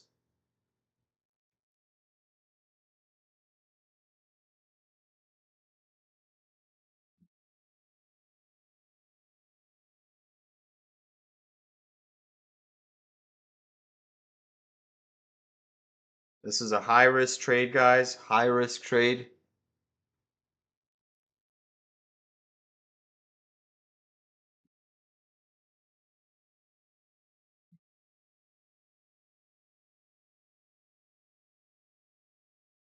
Oklo quantum names still looking weak. Nvidia is now seeing a little bit of sell side pressure. This is what I was waiting for, was a pierce of your prior week high, new high of day sweep. We've established an opening range high and low. Come on, take us back down to the low of the range. Take us right back down.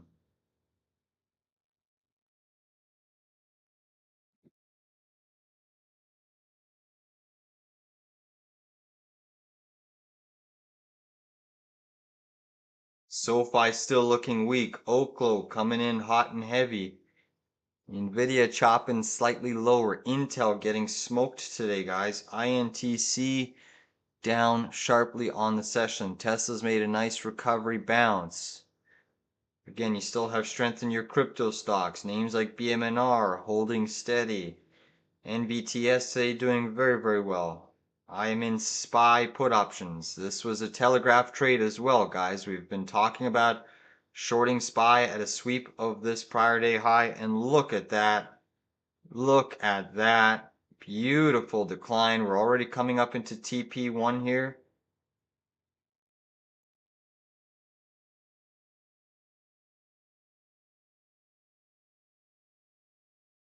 Come on down, S&P 500. Come on down. SoFi trying to catch some liquidity there. Let's look at Nvidia. Nvidia softening up just a little bit.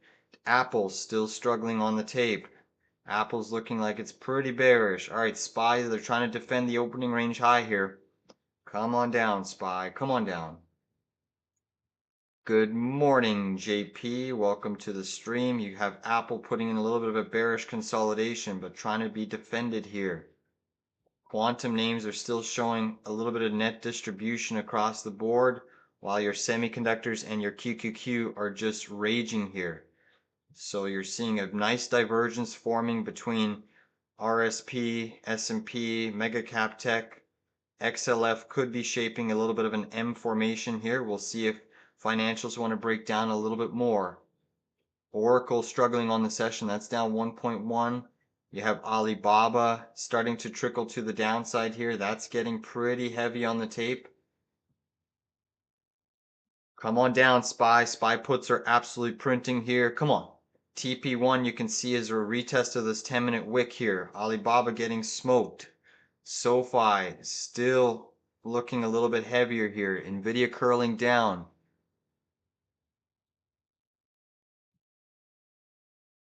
Come on down, SPY. Let's get paid again. 2 for 2.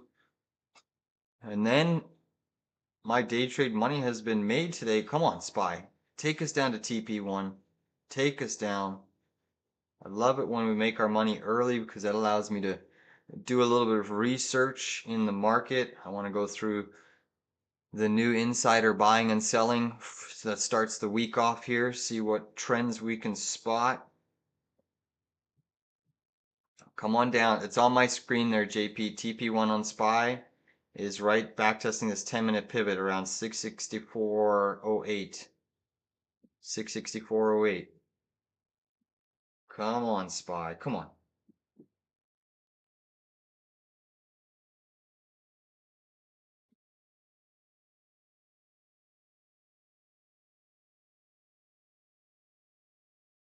Nvidia is still just consolidating, but seeing a little bit of selling on the 10-minute chart.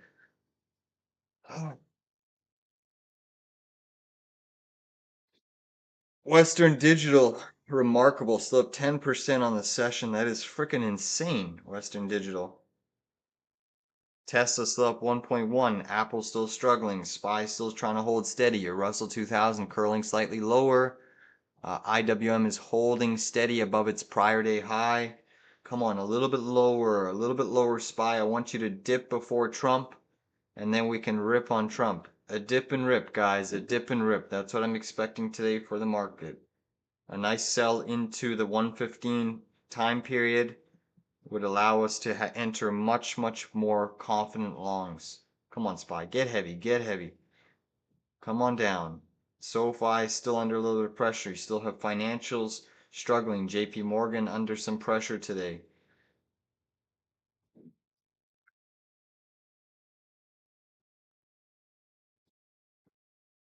Open Door still down 4.3. Lululemon's green, UPS green, Duolingo green.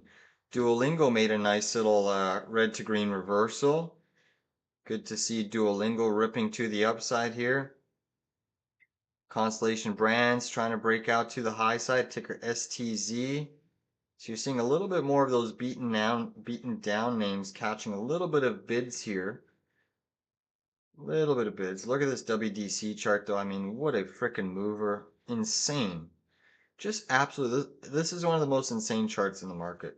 Snapchat, one of our more bullish plays, still like Snapchat on the long side of the market.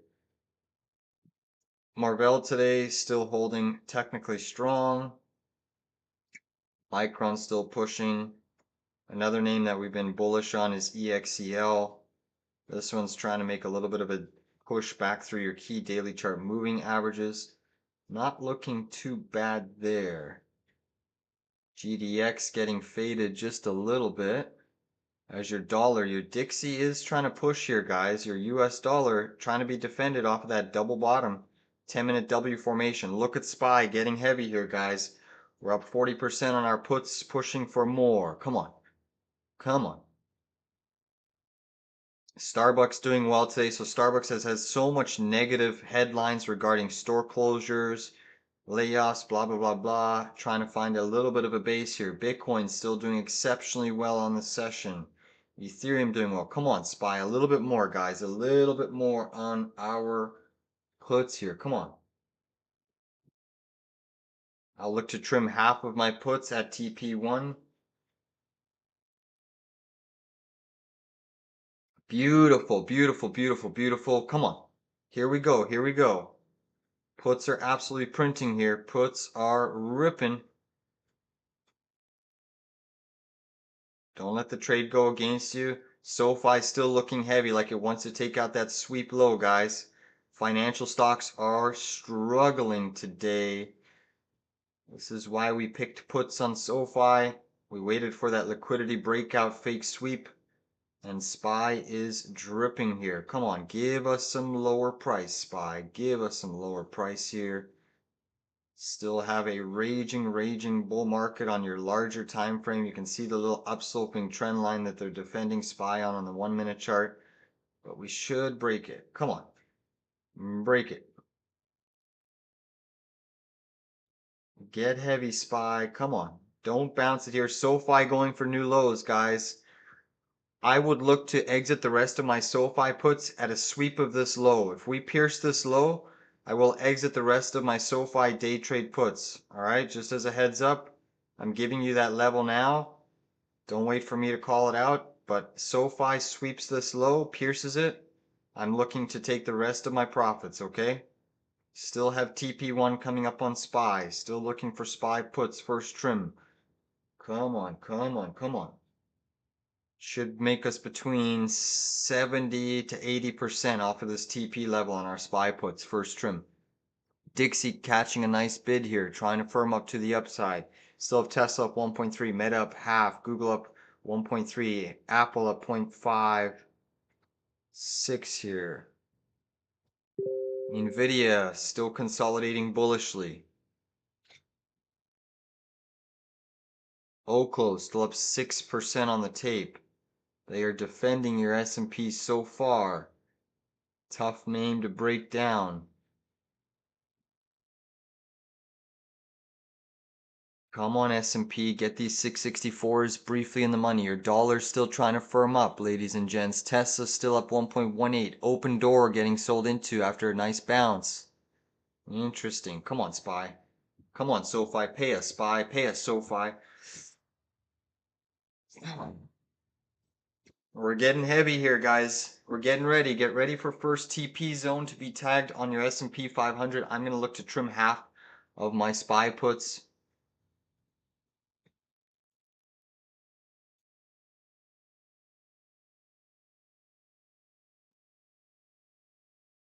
Look at the decline we are printing here.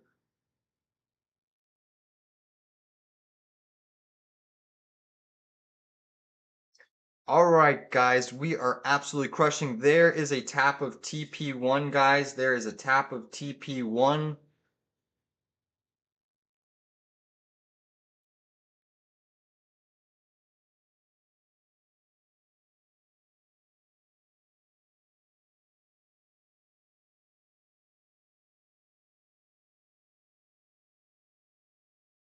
Boom. All right, guys, I trimmed half there, trimmed half.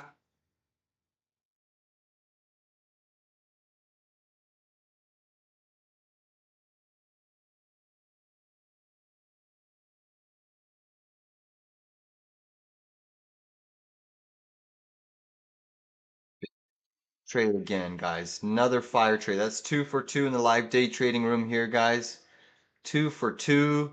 Move stops to break even. SoFi new low of day. That is still the gift that keeps on giving, but trimmed 78% on SPY puts. Banger. Absolute banger, guys. TP1 hit to a T. I'm just going to keep a break even stop loss on my SPY trade.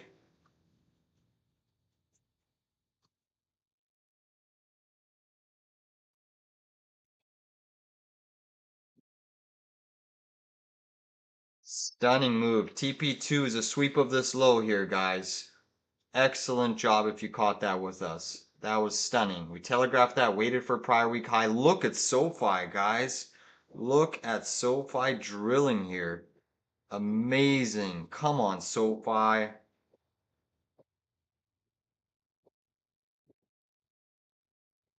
SoFi absolutely getting smoked here.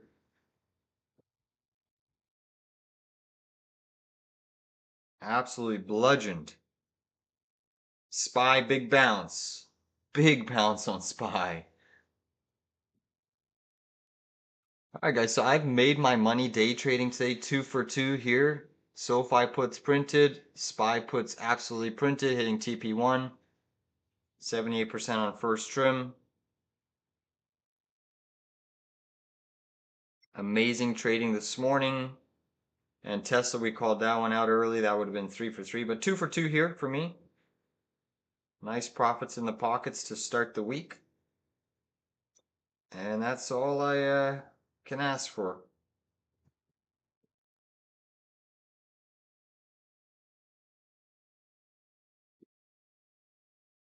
Big bounce on SPY. Look at that ripper. That is crazy. Crazy, crazy. We're almost up 100% on SoFi. Still holding this one, looking to press a little bit more, but big bounce on your S&P 500 likely is going to cause SoFi to catch some liquidity bid. Again, I did trim the most of my majority of contracts already on SoFi, so SPY puts. Wow. What a level there on SPY, guys. What a level. Look at that bounce. Now, there is a reshort level here at this OR high. It is an aggressive level, OR high reshort.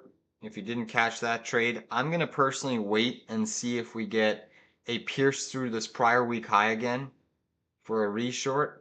But holy moly, that's why you take profits. It's he's addressing, I guess, some of the a lot of the military generals, I believe. It's a military discussion. Apparently it's a positive talk. But Peter Hegseth has called a lot of the military generals to the picture.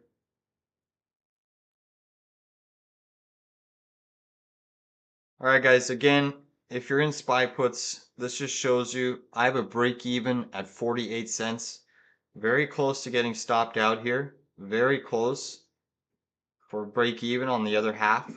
Still holding them at 48 cents, but that's crazy, right? That just shows you how fast contracts can move. Now we could be setting up for a little bit of a head and shoulders formation here on SPY. Could be. And I say could be because the market is still technically very strong. So maybe, just maybe you have a small little micro head and shoulders formation, but market is trying to recapture its opening range high, which technically is a bullish signal, right? So you could easily push right back up on your S&P 500. Looks like they want to maybe push it for 665 potential upside here. So we have a little bit of upside left, potentially, a little bit of downside if we trigger that bearish formation.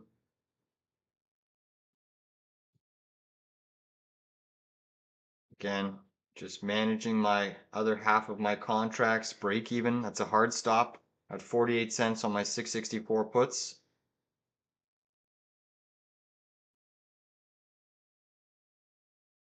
Oklo catching a bid, Nvidia still holding steady.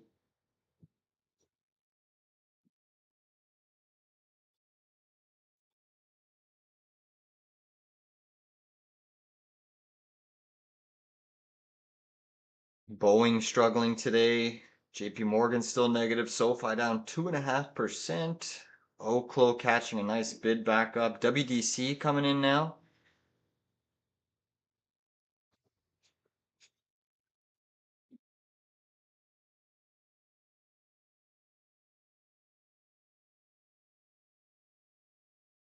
You still have strength in your crypto stocks. Let's look at CoreWeave right now. CRWV. Yeah, that's trying to make a nice W pattern breakout of 4.6% on the session. Your IWM is still looking a little bit weaker here, but it's holding above prior day highs. So your Russell 2000, if it loses this prior day high here, ladies and gents, can see here, then it's a flat out short. And you could probably short it back into this 240.50 high pivot. So again, Russell loses this PDH level, it becomes a short, guys. All right, SPY still looking heavy. A lot of other stocks are starting to come in here. What is going on with this ticker? Wow. Breaking down, bearish, nasty. Nasty, nasty, nasty there.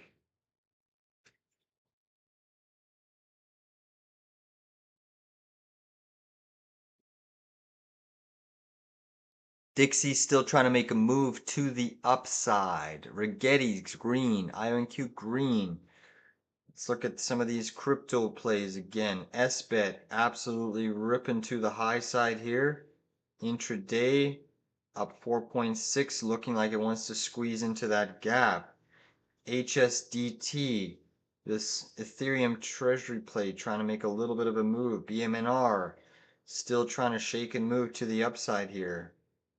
Let's look at MSTR. Strong move on MSTR. Damn, I should have brought those calls. I know, surfers, you went long MSTR. Hopefully you're making money on that trade.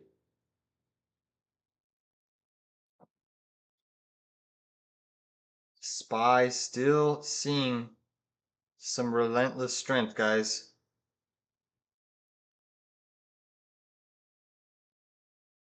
About to get stopped out on my SPY puts for break even on the rest of the running contracts.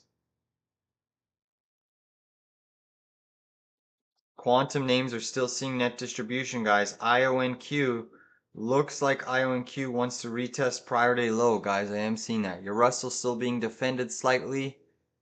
Interesting. BBAI struggling.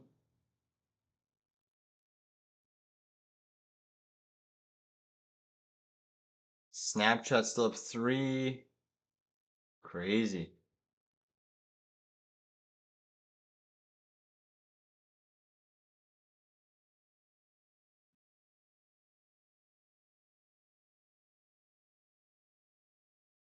Nice day on Okta. Marvell still pushing. Google still strong. Duolingo still strong. Lululemon getting slightly faded. SPY curling right back down. Oklo still trying to make a move to the upside. JP Morgan still struggling here at the highs.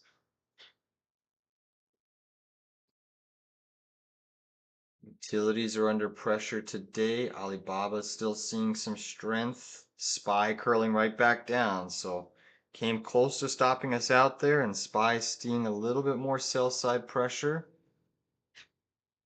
Come on, SoFi. SoFi looks like it's ready to sweep that low, guys. SoFi should be up over 100% on these put options, guys. SoFi coming in a little hot and heavy right now. Hot and heavy. I like it. I like it a lot. Again, I would love to see a bigger dip in this market. Let's see if this is our first lower high on the S&P 500. After a lower high is made, the market likes to do one thing, search for a lower low. A lower low would be to take out this low. If you take out this low on a closing basis, that is a very near-term intraday day trading bearish signal. Likely means we could trigger that head and shoulders. I would love to see the markets dump ahead of Trump. I would love to see that. That's what we want. We don't want this small range right now. Even though we shorted it and made 70% on initial SPY trade, we want a big trading range ahead of Trump so we can seize more opportunities. Yes, we do. SoFi still struggling. Nvidia is still putting in a bit of a 10-minute bull flag pattern. I really don't trust Nvidia's little pattern here. It's holding technical structure, but I do not trust it. For some reason, seems like they're roping people in. Intel making a nice bullish recovery. Taiwan Semi making a little bit of a sell candle. AMD, that's still acting exceptionally well. Tesla, still struggling here. Let's look at some of these other high flyers. Bloom Energy, still an absolute beast, pushing to the upside for BE. Crazy, crazy. A nice 3-bar surge into your 7 moving average. Let's look at A-Lab here. Yep, still holding technical strength on ALAB. Interesting.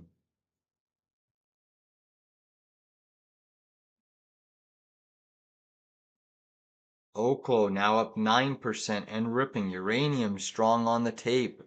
Big Bear AI is struggling immensely. Your Russell is losing, guys. Your Russell is losing that prior day high. Remember when I said you get a closing basis on the Russell below that prior day high and it becomes a flat out short. So let's look at it on a 5-minute chart. We got that initial 5-minute close below. You're seeing some follow through. If this confirms the breakdown, the Russell's in a short to pop type of environment. Your stop loss would be sort of a 5-minute close back above this prior day high. So interesting price action here in the market. Very interesting. Give it the benefit of the doubt. It's trying to be defended here. Just recognize that. But it's getting choppy here. Markets are getting choppy. They're coiling for a pretty big move. All right, Russell's back above PDH. Again, this is an aggressive short level. 5-minute close above this area. You simply stop out. All right, I stopped out of my SPY puts, guys. SPY did stop me out. I'm going to flip now looking into Russell puts. Excuse me. So took 78% on the first trim on SPY, but I'm stopped out on the other contracts at break even. Now I'm going to look to fade this Russell 2000. I'm going to look at 241 puts, I think, on the Russell are aggressive and risky, but 241 puts are probably going to be very good to take, I think. Let me just see what these contracts are priced at. 21 cents right now.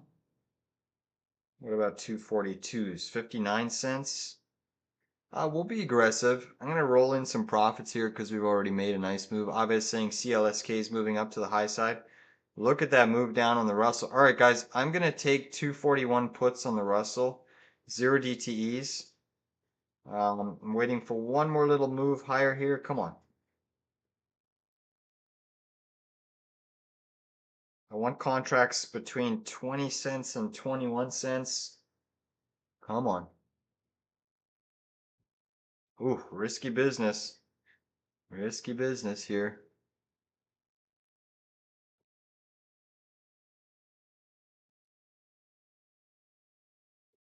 They're still trying to defend that PDH level.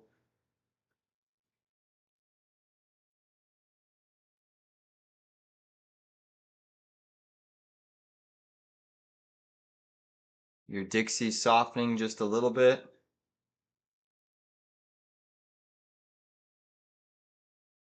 Here we go. Russell's now into a short of a level. All right, guys, I'm going to look to fade this Russell here.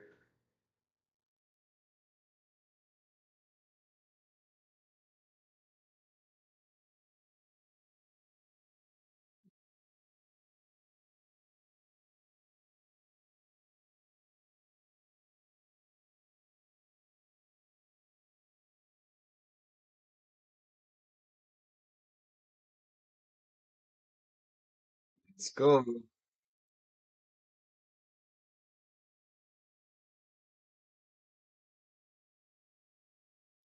Push this market higher. Quantum stock still seeing a bit of net distribution.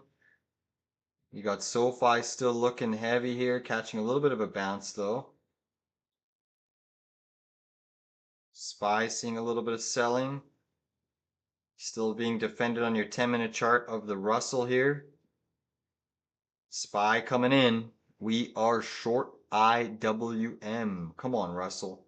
Retest those lows, baby. Retest those lows.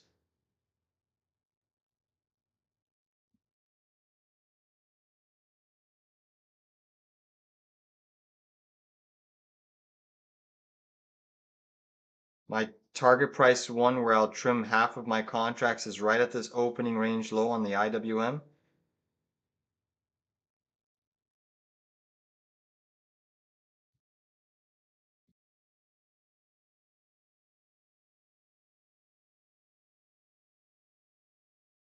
Come on down. SoFi still acting heavy. Nvidia curling down. Your Dixie's trying to push back up.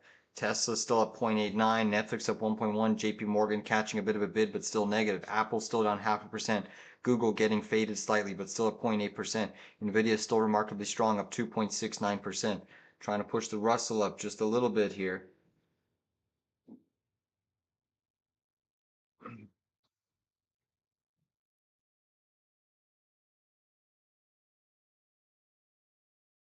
They are still showing some strength here on the IWM. Trying to break it through this little bit of an opening range. SPY still seeing a little bit of net distribution.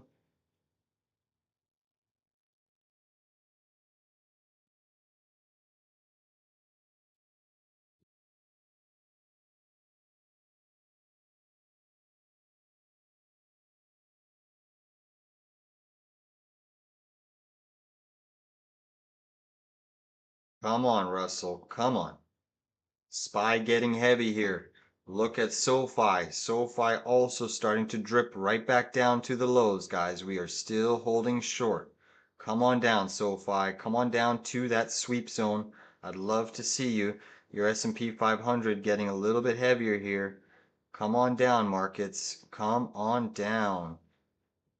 Come on down, Russell. Come on down. Let's see if we can go 3 for 3 today in the live trading room. SoFi new lows on the session, guys. I'm looking at trimming my SoFi puts. They are coming in hot and heavy. They are coming in hot and heavy, guys. SoFi's just absolutely drilling to the downside here. Look at that. New lows on SoFi. Can we get that liquidity sweep that we discussed? It's looking like we can. Come on, take us down, SoFi. Pay us. Okay, now I'm looking to exit the rest of my day trade if we hit this area, the sweep low area. Come on, SoFi. We are getting paid today. 27.50 puts are deep in the money, guys, on SoFi.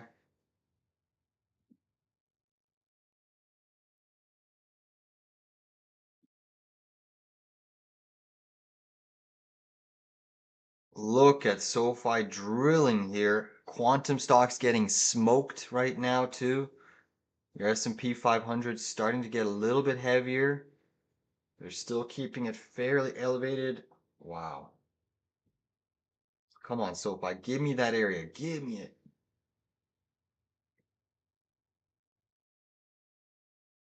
Wow, look at your IWM trying to push to the upside here.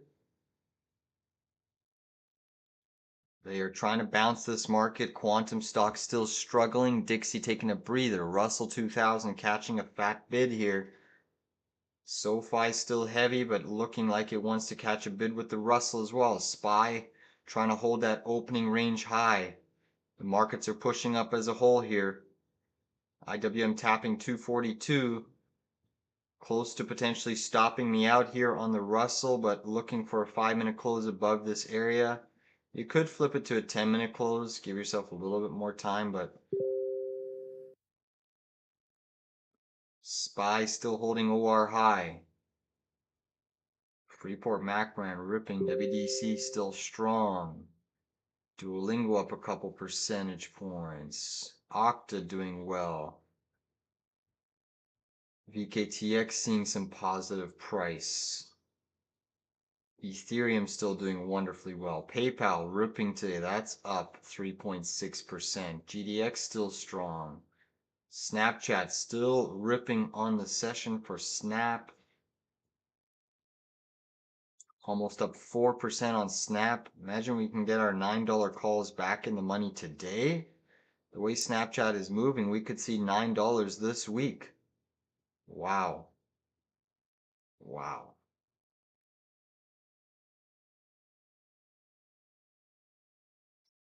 Russell 2000 looking a little bit stronger here. DKNG trying to make a red to green reversal. DraftKings big bottoming candle forming here.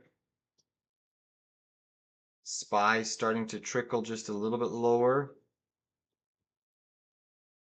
IWM potentially wants to stop me out here. We got 4 minutes left in that candle. IWM is approaching my stop loss target. Again, this is a 5-minute close, so we haven't breached that on a 5-minute closing basis. There's about 3.5 minutes left in that candle, but they are trying to push that Russell back to the high side here, as your S&P is kind of being fairly muted in this range.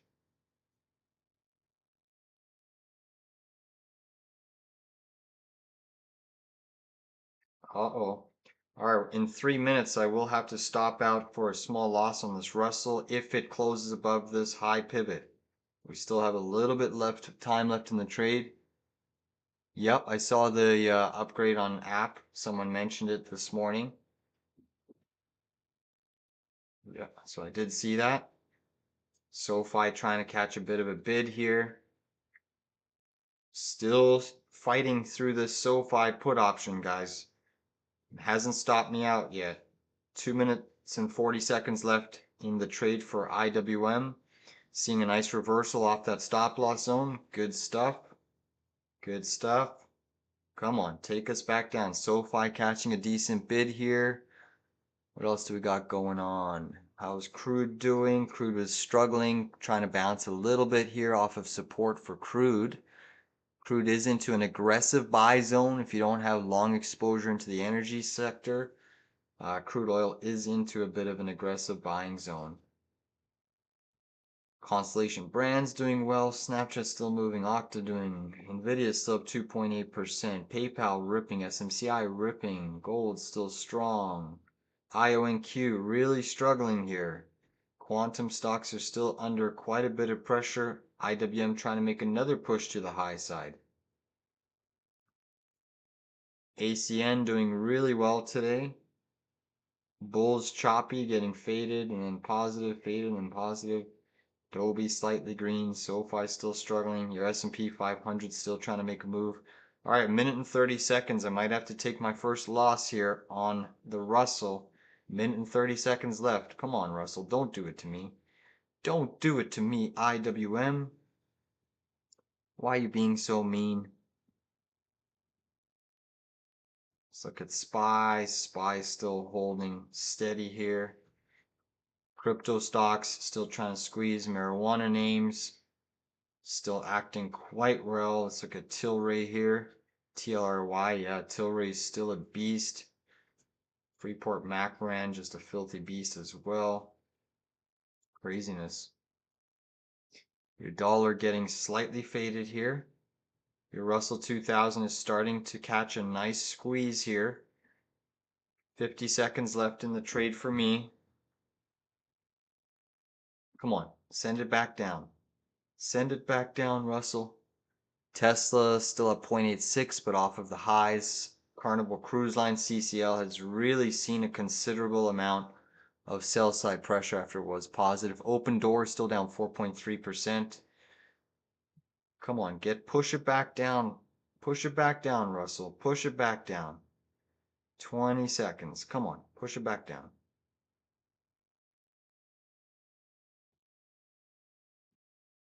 Considering giving this a little bit more room on the stop loss side, 10-minute close instead of a 5. I'm gonna do that instead, guys. I'm gonna hold on to this IWM. I'm gonna do a 10-minute close here, so giving it another few minutes here. So I'm gonna hold on to this IWM put option. These 241 puts. I am down right now, and I mean, just trying to see if we can get a little bit of a sell side candle here. Your S&P 500 trying to firm up here just a little bit more.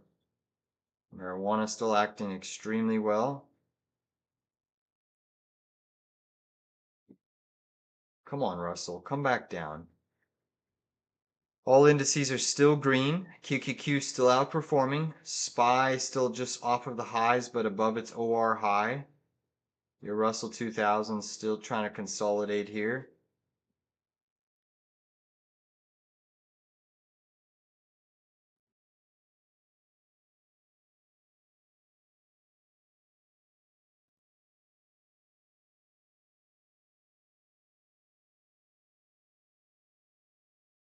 SoFi still weak on the session. Still looking for SoFi to sweep that low.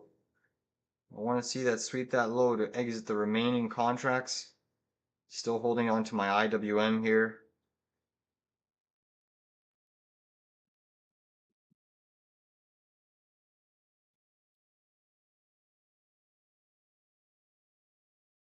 A little bit of a top wick distribution in your Russell. Nvidia is still holding technical strength.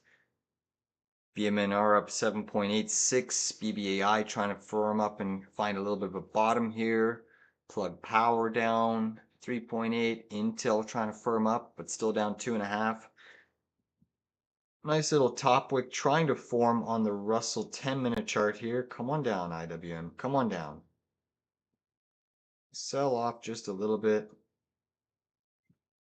No, they're still seeing some relentless buying. Your Dixie is trying to move up just a little bit. Crude oil still weak on the tape. Let's look at regional banks here. Regional banks are still struggling. Regional banks are down 0.9. So we'll see if they want to keep falling. Retail still struggling on the session. Let's look at biotechs on my other screen here. Biotechs are strong. So biotechs are hitting a little bit of resistance here. They're the strong spot of your Russell. If biotechs come in, the Russell could see a little bit more downside here. Big bounce on SoFi. Fat candle. Again, if you're short SoFi, just manage the rest of the contracts with a break-even stop. Yeah, we're trading at 665 right now on SPY, right? So SPY's into that area right now. Again, we've already made money today shorting SoFi. We shorted SPY off of the highs, caught that initial down move. And that was a telegraph trade here in the live day trade. We said, wait for a prior week high sweep. Enter our put options, a nice 78% on SPY. Beautiful trade this morning.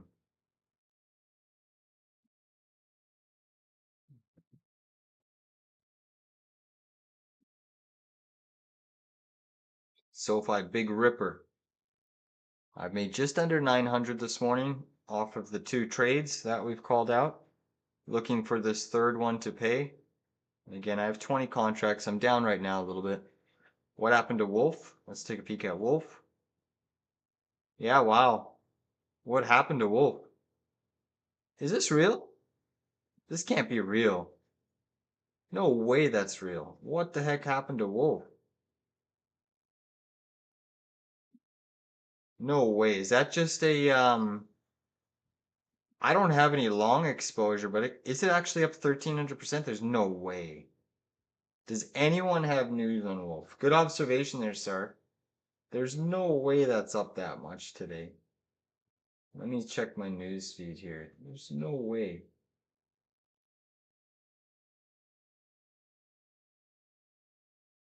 That might just be a Wolf intraday chat. Watch. Wolf jumps post chapter 11 filing as traders bet on debt cut success, but execution is everything. Wolf shares halted on circuit breaker to the upside. Are you serious? Is that a real move? That's a real move?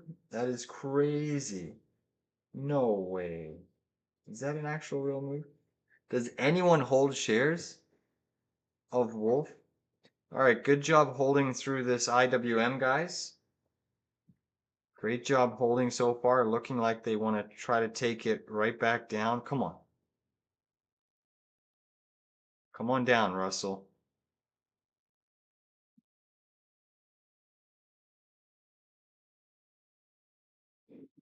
So yeah, Wolfspeed Delaware's incorporation becomes effective around September 29th, potentially making it a new entity. Though full Chapter 11 emergence is expected soon, trading resumed at 121 under Wolf. Limit orders are possible to carry risk. What? So it's trading as a new entity? There's no way it's up that much. I don't think that's real. I think that's just I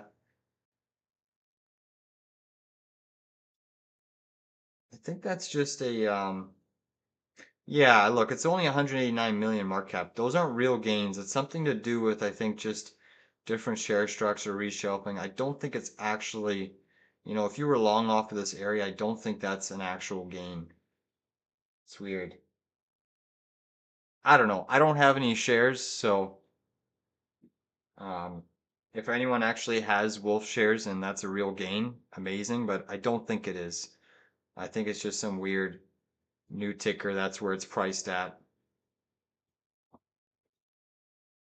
But wow, imagine if that was real. That would be insane, right? That would be insane. But I don't think it's real. All right, S&P 500 still just consolidating at the highs here. Again, I would love to see this market dip so that we can go long into Trump. Looking at Snapchat, oh my gosh, Snapchat is just in full bull mode, ladies and gents. And this was one of our names that we've pounded the table on. Since it was down here, we already caught that initial move, exited. Now we're long Snapchat again, looking for more. Come on. DRS still doing well.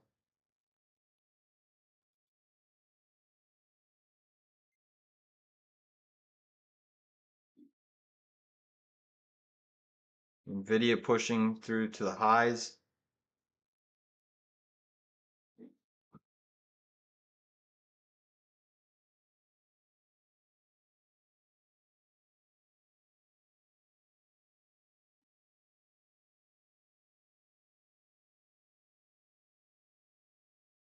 IWM starting to wake up, guys. Puts are starting to pay.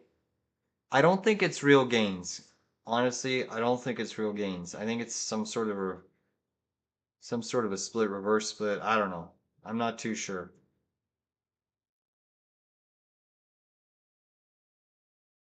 I know it's halted right now, but I don't know. Weird.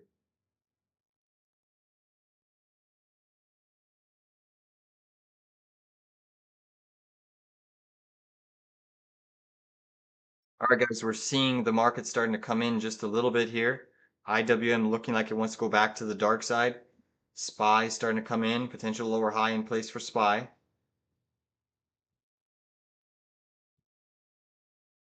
JP Morgan starting to sell a little bit. Biotech getting a little bit heavier. Come on down, Russell. Pay us. We're now green on our Russell puts. We are green on Russell. Come on down, Russell. Still looking for a trim target on the IWM down here. We'll trim half at OR low.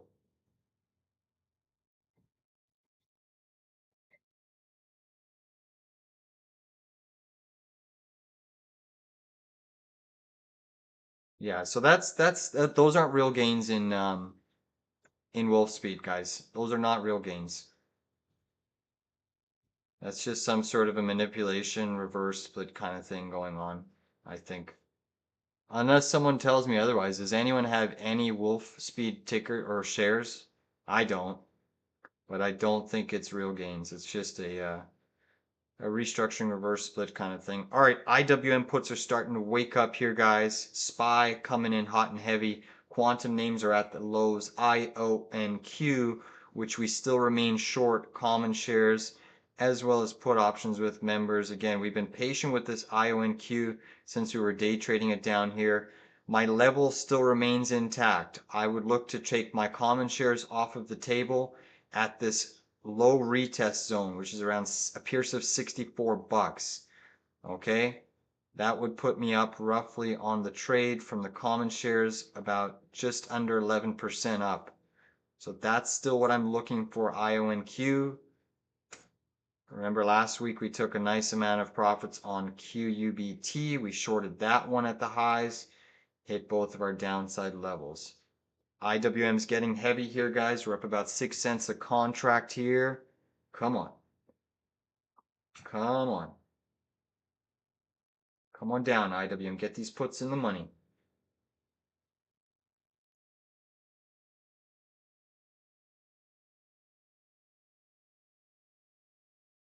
Beautiful decline in the Russell here, guys. Really solid decline. Let's look at Oklo. How is that doing? Nvidia now coming in. Look at the decline in the Russell, guys. TP1 is coming in fast and furious here. Fast and furious. You saw large option calls for Wolf on Friday. Interesting. But I'm going to be honest here, guys. You look at Wolfspeed's market cap, and it's only about, what, 180 something million, so I don't think it's really real. All right, guys, we are printing almost into TP1 on the Russell here. Come on, a little bit more, IWM. Break it, break it. Look at SPY coming in hot and heavy. TP1 coming in hot here. Wolfspeed down to 11 now. Maybe it's real, but some weird shit. That's going to be halted again. That's insane. Come on, Russell. Russell puts are printing here, guys. Come on, Russell. Come on, TP1. Hit it, hit it, hit it. SoFi starting to curl. Nvidia coming in. IONQ getting absolutely done and dusted today. Look at IONQ knifing to the downside in full bearish price action. You got a lowercase h bear flag pattern on IONQ. Not looking too good for quantum. Come on, take us down, take us down, take us down. IWM coming into first trim zone here, guys. Get ready. Get ready. Come on, a few more cents down on the Russell. Your dollar trying to push to the upside. What's interesting about the Russell declining is biotech hasn't even seen any sort of a decline yet. SPY's still struggling here. IWM, come on, a little bit more, IWM, a little bit more. Let's remove these TP levels on SPY.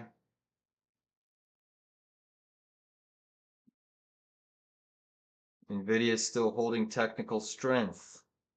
Oklo still up 6, Micron up 5, WDC ripping. Strong price action in SWBI. Smith & Wesson catching a huge, I don't know if there's news on SWBI, but SWBI had a huge breakout to over 10 bucks there coming in now, but SWBI is now running to the upside intraday, and it looks like it wants to squeeze here. SWBI could have news, guys. Huge volume surge there. All right, we're seeing a huge push down in the Russell. Come on. 6 more cents, and I'm looking for a trim on the Russell. 6 more cents down. TP1 is almost there. Come on. 5 more cents. 4 more cents. We're up about 75% on these put options on the Russell. Can we go 3 for 3? Come on. Come on. Come on. Come on. A little bit more. Don't know what's happening with SWBI, but it is seeing some heavy volume. 3 more cents away from my first trim on the Russell. 1 more penny, come on. Are you serious? What's the low of that? 241.31.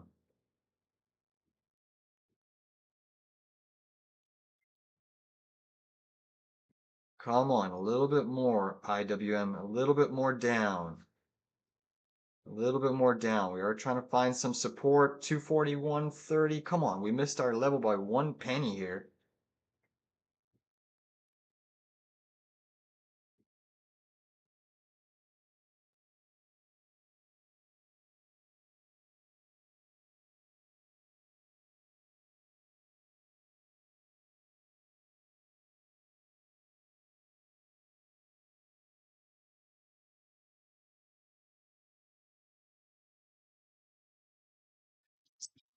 First target on the Russell, sweeping. Russell just swept that area. I trimmed half of my put options, guys. Half of my put options. Beautiful little trade on the IWM, guys. Beautiful. Came right into TP1. Moving stop loss to break even. 77% gain on IWM puts. Excellent trade if you caught that with us. That is now 3 for 3 here. Beautiful. I love it. I only have 10 contracts left with a break-even stop loss. I trimmed 10.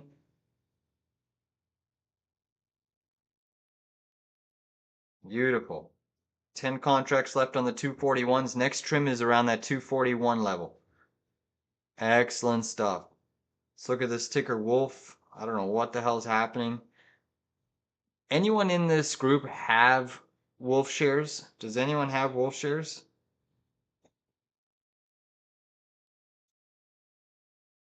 Or options? I guess the best way to look is the option chain moving? Crazy.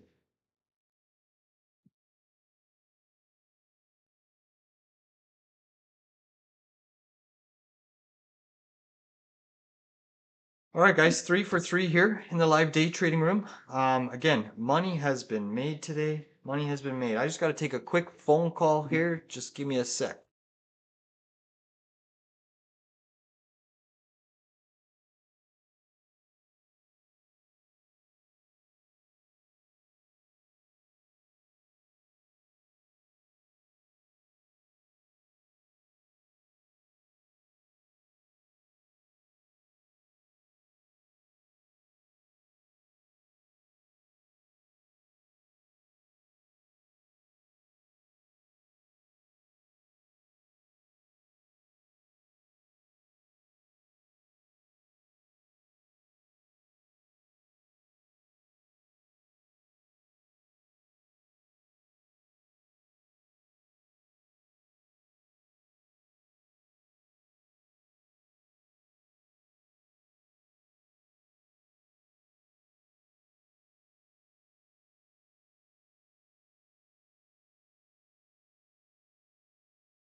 So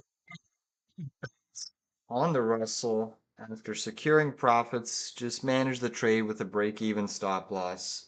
IONQ right back down to the lows of the session.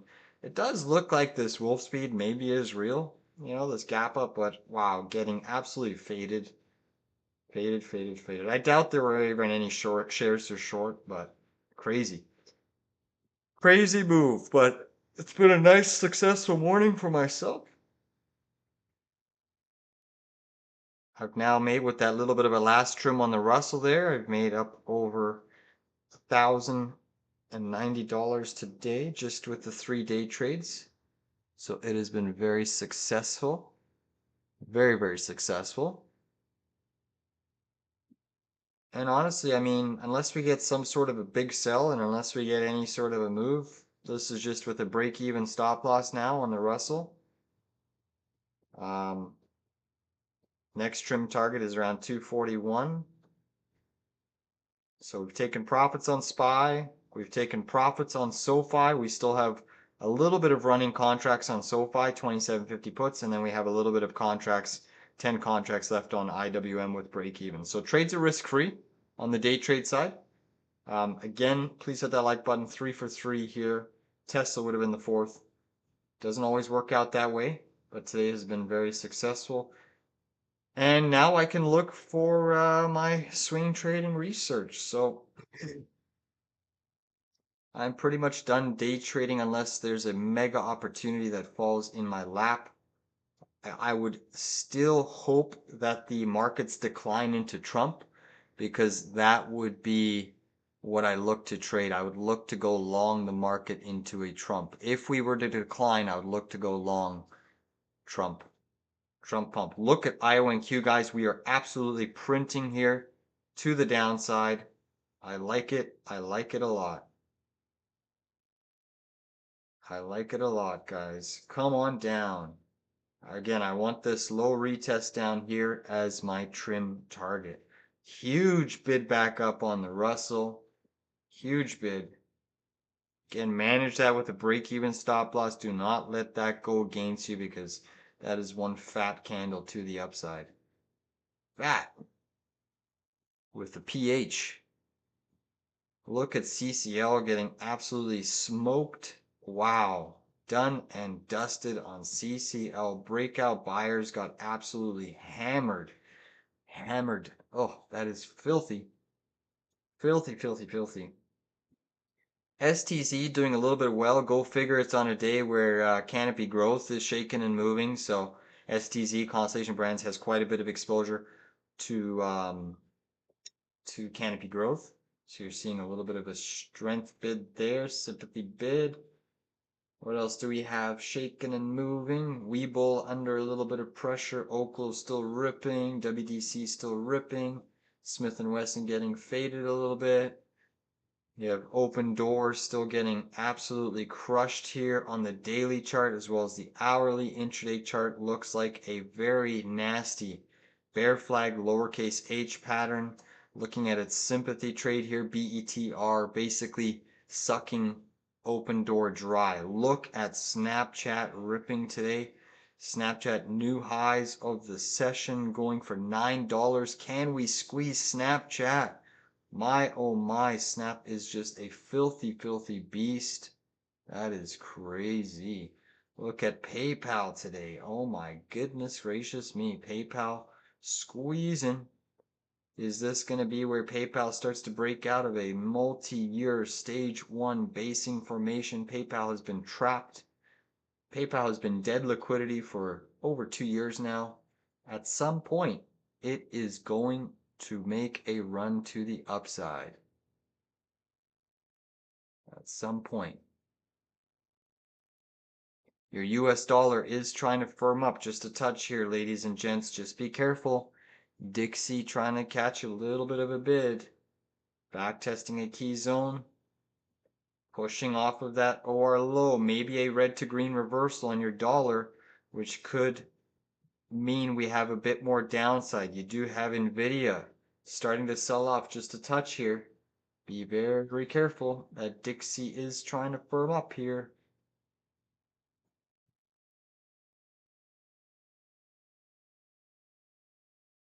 Nice decline there. SE. Snapchat almost up 5% on the tape.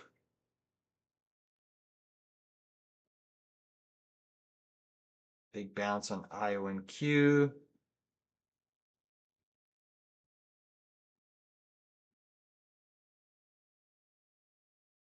Dixie breaking out. Trying to at least.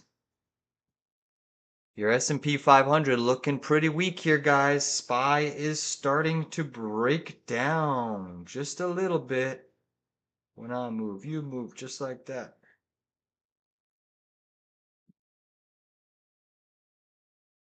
Strong surge today on ACN, breaking out to the high side. ACN looks like it's potentially putting in a little bit of a low here. TTD, strong move on TTD, breaking out to the high side. DraftKings catching a nice bid this morning. Also putting in a little bit of a daily chart bottoming tail potential.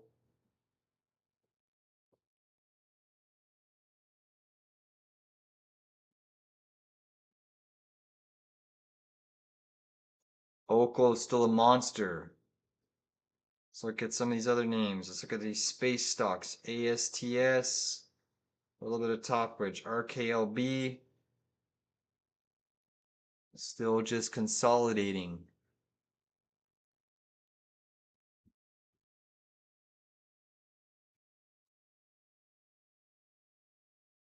Let's see, BBAI. Ooh, BBAI, new lows. BBAI, new lows. IWM getting sold into here along with your S&P 500. We're looking pretty nasty right now.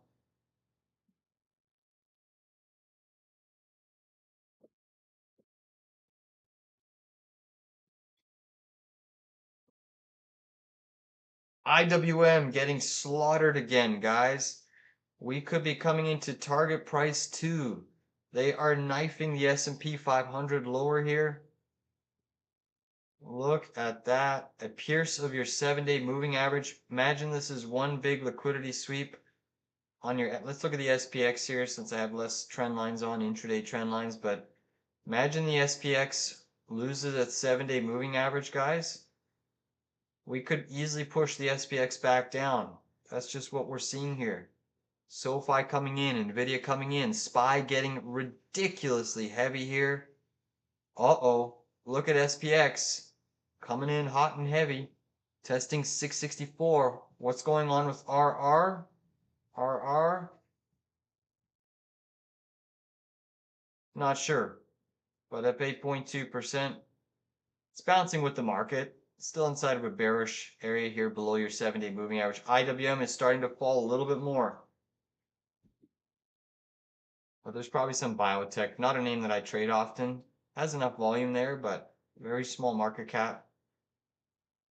But it's looking a little bit more positive. It's bouncing with the market. It's kind of trading with the S&P. All right, SPY getting absolutely wrecked right now. S&P 500 coming in hot. Dixie still trying to move. Tesla could go negative. Open Door struggling. Intel coming in. Nvidia coming in. Quantum stocks coming in. SoFi. Let's see if we can still get that sweep of that low on SoFi. Still have 10 contracts short the Russell. I want TP2 target. Still have some running contracts left on SoFi. Come on down. We have printed today here in the live day trading. Are they going to do a big old fashioned gap and crack on the market? They did it to the Russell. They did it to the Russell. Will we see the markets come in? Will we see a nice sell-off ahead of Trump? Please.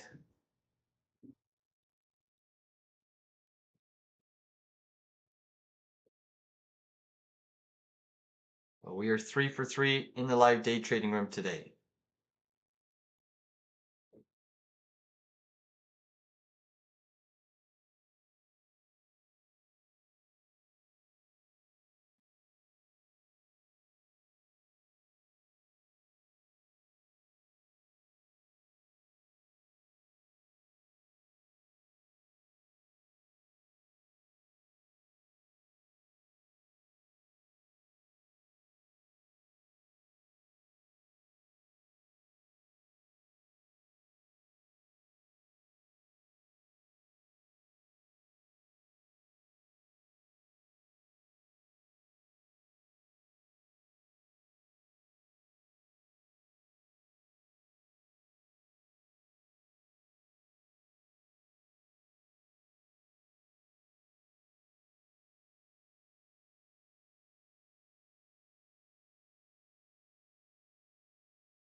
Look at the decline here, ladies and gents. SPY are getting absolutely bludgeoned right back down.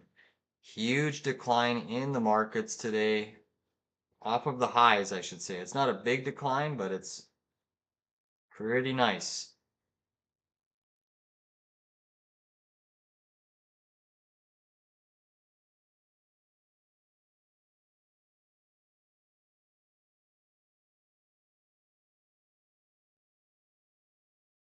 SPY getting slaughtered. Wolf is happening. Let's look at Wolf here. Yeah, gapping right back up. It's honestly too volatile for me to trade. I can't even, I won't, I mean, this is just setting up for algos to make money off of people. Very tough to make money off of these gap ups and gaps downs. You know, when they halt it, that is a perfect recipe for stock manipulation, halting it. You know, it's basically like gambling. I don't have a technical edge right now on it. These gap ups and halts are just mind-blowingly. I would still say it's probably going to come lower.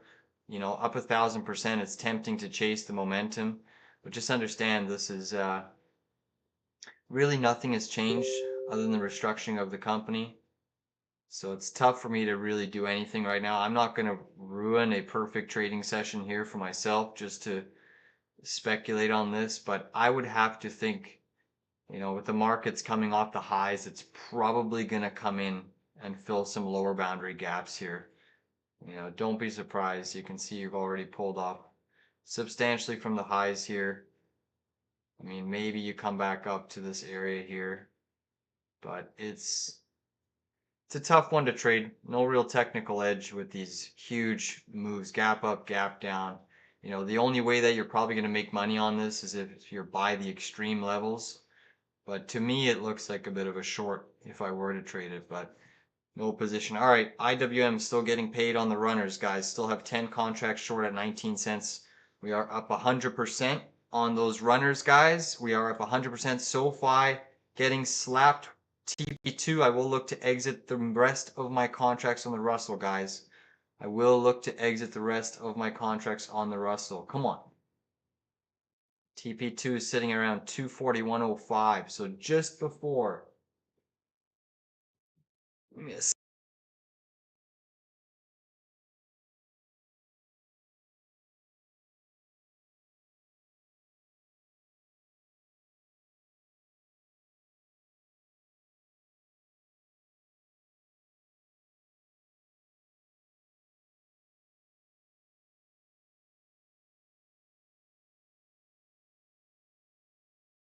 At IONQ, they are knifing quantum today, guys. We are coming into my trim level. That is stunning. Come on, baby. IONQ, pay us. Pay us. Pay us, IONQ. Look at that move down. That is just ruthless. SPY into its gap window. Come on down, S&P. Snapchat still holding steady. PayPal holding steady. SMCI holding steady. Duolingo holding steady. Open Door down 7.6. Oracle down 1. Look at that sell on IONQ down another 4.3%, guys.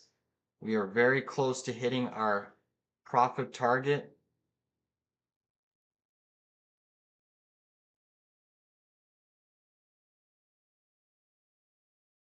Come on down, IONQ.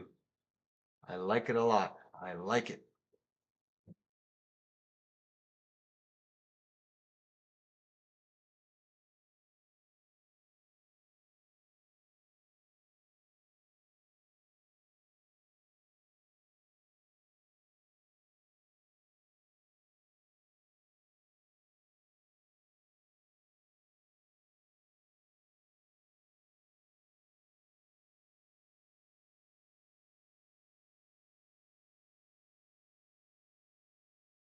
Markets are still looking heavy. SPY still curling down, guys. Put options are still trying to print. Still just off of our TP2 there on the Russell.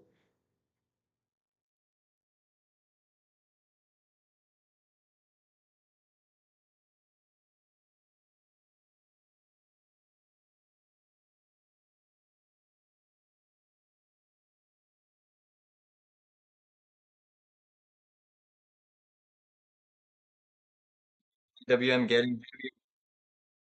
Here we go. Come on, TP2. I will look to exit all of the rest of my 10 contracts here.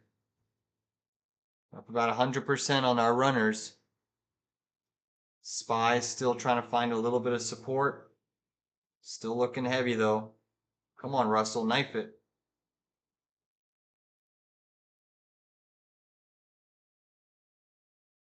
Knife it down, knife it down. SoFi still heavy. Dixie getting faded.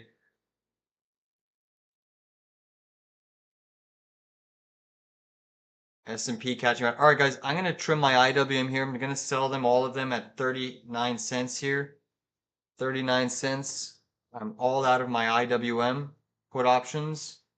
All out of my IWM put options. Taking them early because I am seeing a small bid coming in. You can even get a better trim than me.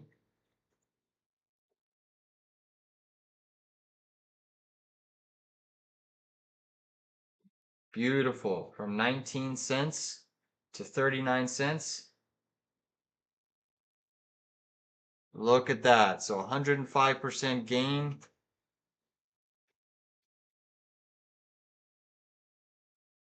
Stunning move, guys. Stunning. Let's look at that SPX. All right, I'll be right back, guys. Just need to take my dog for a walk.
Still a really solid decline in the equity market. Everyone should have been able to bank with those put options that we discussed. Good job if you took the trade.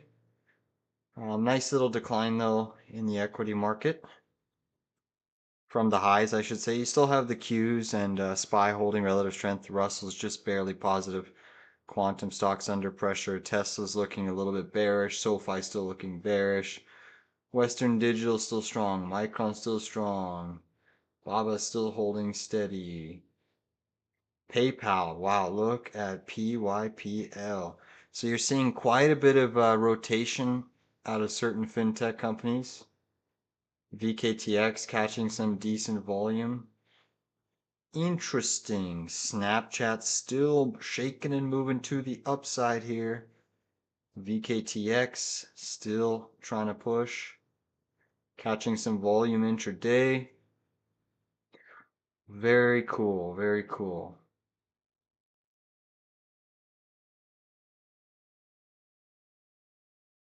Duolingo still doing well. Open down.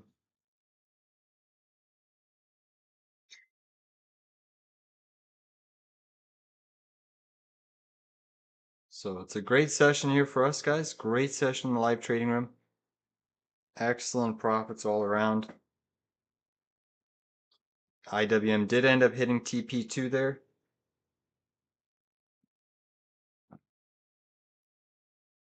Strong price action in ACN. Bull is trying to catch a bit of a bid here. Interesting. Day after day, you see big dips in VST, and then they gobble it right back up. I mean, look at that reversal on VST today. Right off of the lows.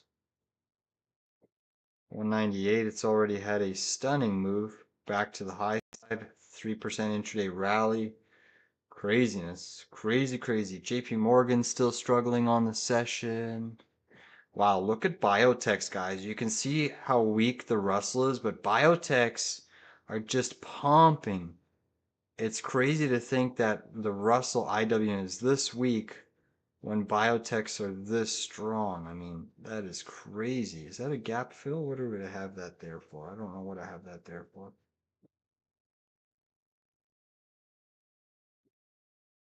That's filthy. Your S&P 500.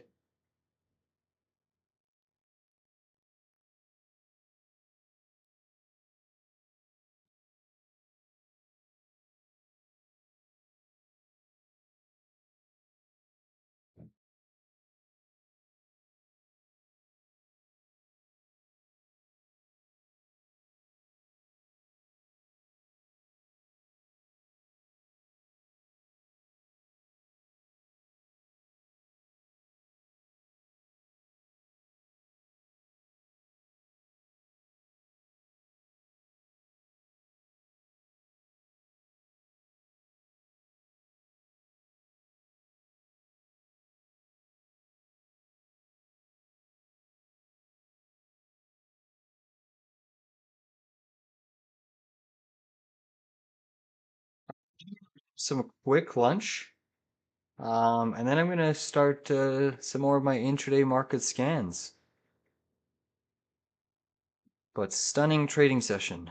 Nice to know we got lots of hours to just do some extra research.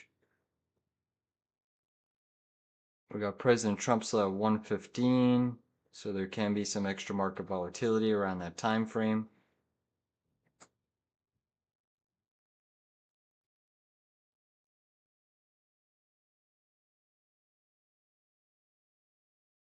Your dollar getting slightly faded a little bit. Let's look at that ticker Wolf again real quick. Wow, right back to the highs on Wolf. That's crazy. Crazy, eh? Anyone looking to dare to short Wolf?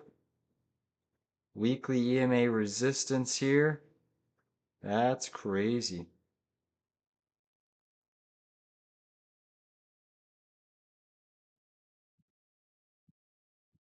Let's see what these put options are worth. on ticker Wolf. Is the chain even open right now?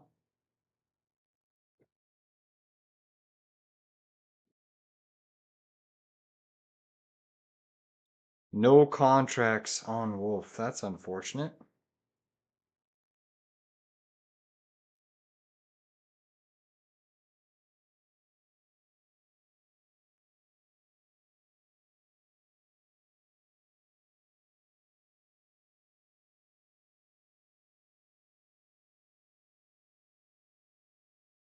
Tempted to short Wolf common shares, but I don't even know if we can get shares. Let me check.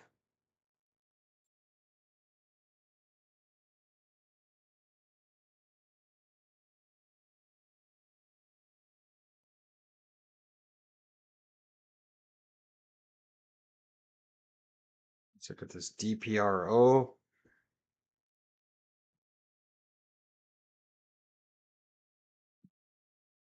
A little bit of reversal from the highs there on DPRO. DRS still looking solid. DRS. Nice breakout there.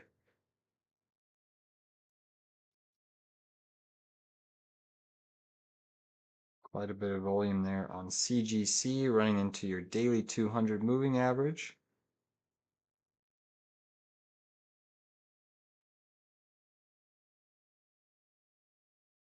Tilray still a beast here.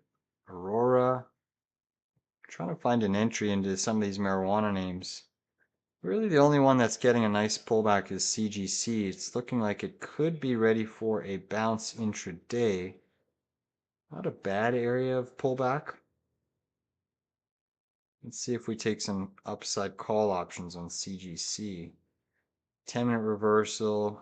Close higher, close higher, close higher. Never above though. Interesting. IONQ continuously getting slapped here, guys. So down into the lows, guys. All right, guys, I just took profits on my IONQ. I repeat, I did just take profits on my common shares IONQ. All right, I'm closing them here, 63.93.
Guys, again, I did take profits on my full common shares short.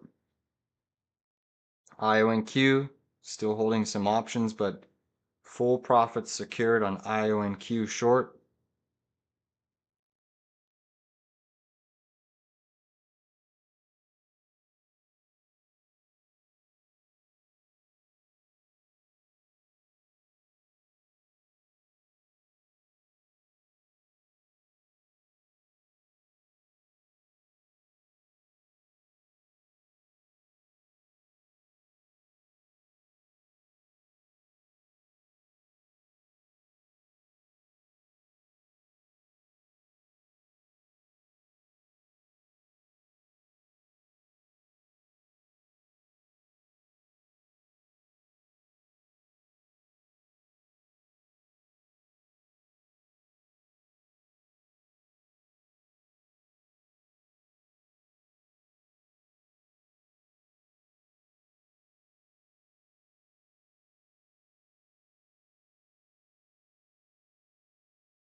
Look at these quantum names, guys. They are just absolutely filthy.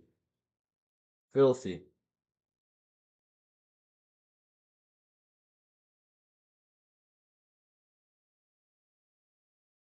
IWM still looking fairly weak.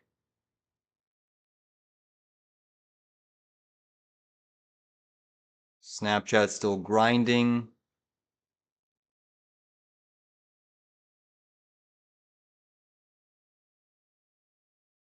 VKTX seeing a little bit of strength. Volumes trying to come into Viking here. So Viking could be a squeezer, guys, intraday. We could see it go all the way to gap fill. I'm going to look for some upside call options for end of the week. VKTX is getting some really decent volume. It's got the supportive biotech sector, XBI, absolutely still ripping. You're seeing huge inflows of liquidity into biotech. I'm going to look for a continuation move higher here. Let's see what we can look for. But Viking could be heading to this gap fill today. That's where I'm expecting Viking to potentially retest this week, if not today. I think I'm going to trade it into this gap today. Wow, Viking is squeezing. What are we at? 26.50 calls, or at 65 cents on the ask right now. Ooh, the spread just blew out there. Why? Maybe even 27 calls. $27 calls for Viking is really not that much. What are $27?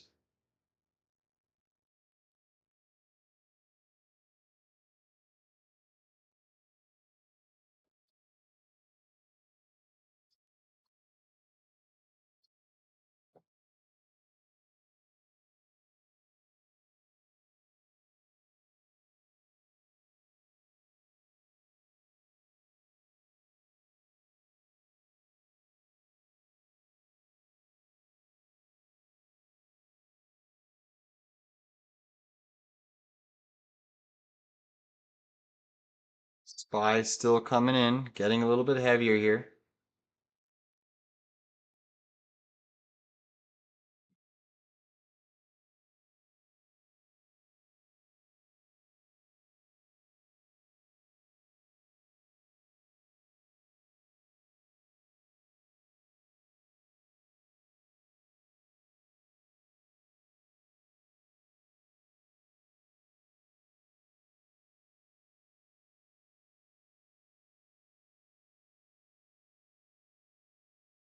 This is a potential inverse head and shoulders on Viking. It might try to trigger today, or at least go to the neckline this week. SPY falling even lower here. Coming into that little head and shoulders target. Wow, there you go. Platform issues have now been resolved. That's beautiful.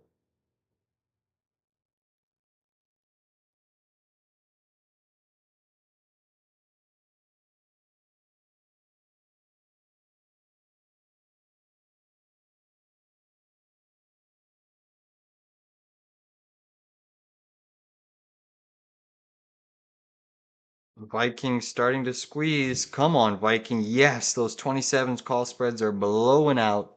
Blowing out here. We are long. We are strong VKTX, guys. $27 calls. October 3rd. A little bit of a lotto trade. I got in at 50 cents. That's high risk. But VKTX trying to squeeze. Come on, squeeze it, VKTX. Squeeze that name. NVIDIA curling. Coming in hot. Thought I was going to go make lunch, but VKTX just kind of was setting up for this massive biotech squeeze.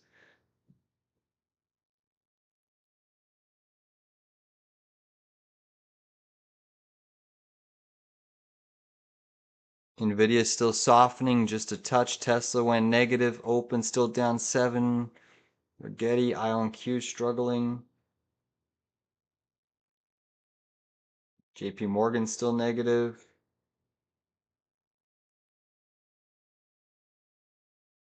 Volume coming in on Viking. Smith & Weston trying to make a move. Look at this VST looking like it wants to go green on the tape. Pretty impressive. Alibaba still ripping. Open Door still under a lot of pressure. Snapchat seeing a little bit of sell side pressure. PayPal still absolutely ripping to the upside. Look at Viking go. Come on, Viking. Go, go, go.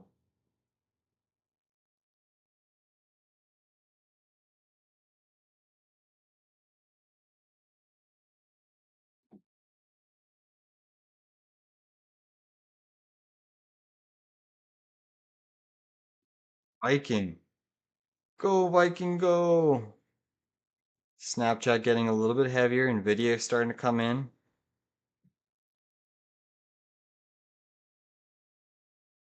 Go, Viking, go. Viking.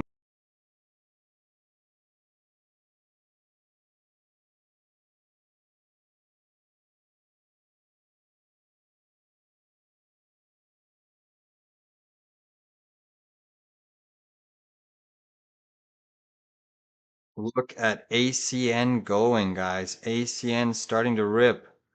The question is, why did ACN get demolished? Off of this massive decline from 400 to 238, almost a 50% decline in a name that's core business is still highly profitable. Took a little bit of a dip on earnings, last earnings, because it missed on some of its EPS. Still growing the revenue. But if you dive deep into the fundamentals of ACN, which is what we were doing last week, accumulating off of this low, double bottom technical pattern, you got a W formation. You had that nice little weekly bottoming tail on volume on ACN. That was one of our member trades that we picked up, and it is ripping to the upside. But if you dive deep into some of those fundamentals on ACN, the main reason it missed on its EPS off its last earnings is because of restructuring costs. Trying to realign its operations for the rising demand in AI services. Still a quality company. So it's a one-off kind of restructuring cost of $865 million, which really hurt it on its last earnings. Investors didn't like it, but those one-off costs typically get eaten up by smart, savvy investors. Look at Viking. Come on, VKTX. Pump it. Come on. Volume's still thick. Volume is thick.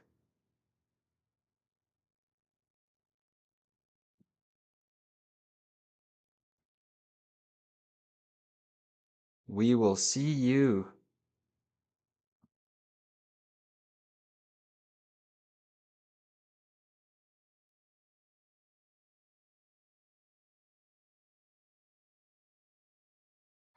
Crazy moves. Crazy, crazy, crazy. Oklo's still a beast. How's CGC doing? Nice pullback on CGC. I like it. I actually like it a lot. Let me look at some of these other names. Tilray. Look at Viking squeeze, guys.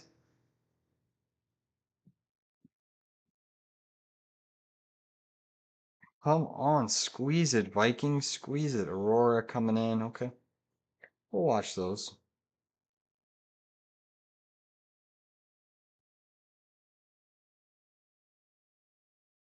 Biotechs are still ripping. SPY still struggling here.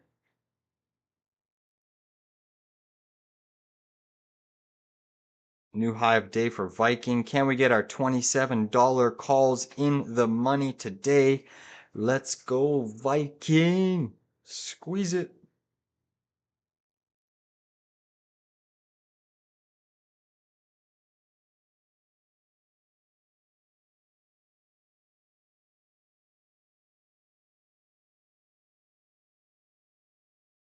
Come on, keep squeezing. All right, SPY catching a little bit of a 5-minute bid.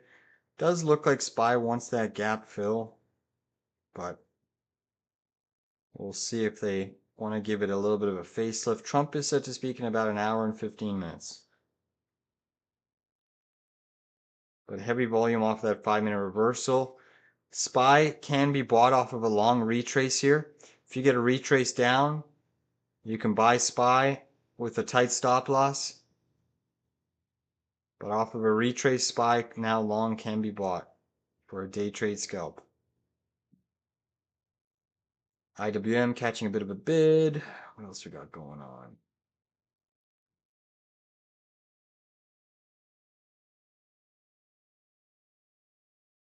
Let's go VKTX. Come on, punch it through, punch it to 27. Let's go. Come on. Squeeze it, baby. Squeeze VKTX. We could see it. We could see it rip here. Come on. A little bit of resistance here. Is it trying to break through this resistance?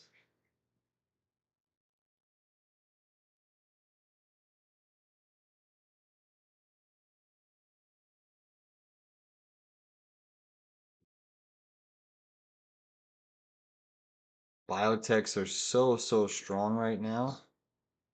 Still seeing considerable strength.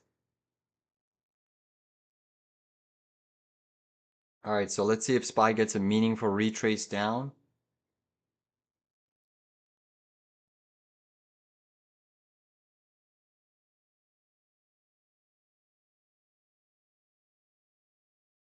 Let's see if SPY retrace this move. It is a buyable area off of a little bit of a 10-minute bottoming tail. 10-minute bottoming tail does have a considerable amount of volume.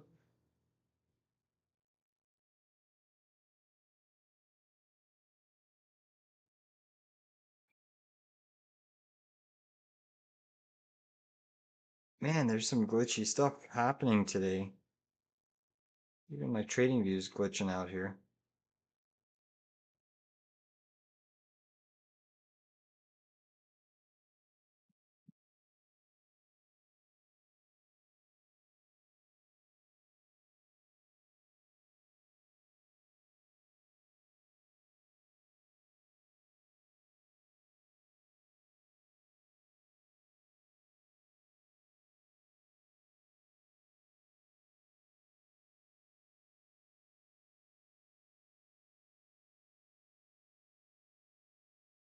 A little bit of test lower for Viking.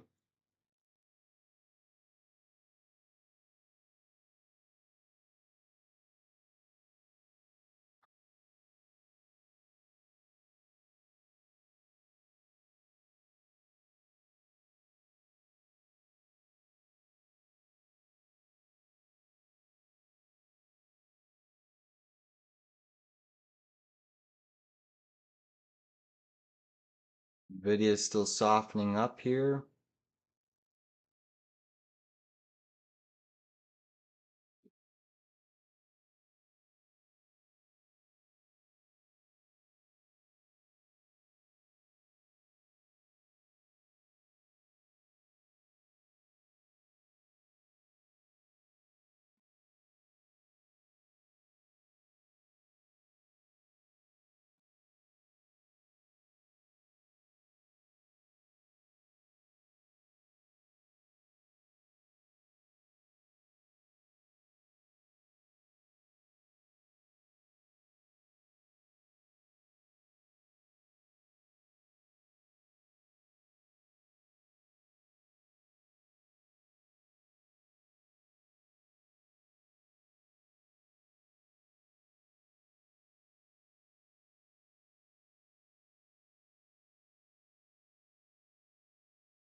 Look at these quantum names, guys, getting absolutely slaughtered.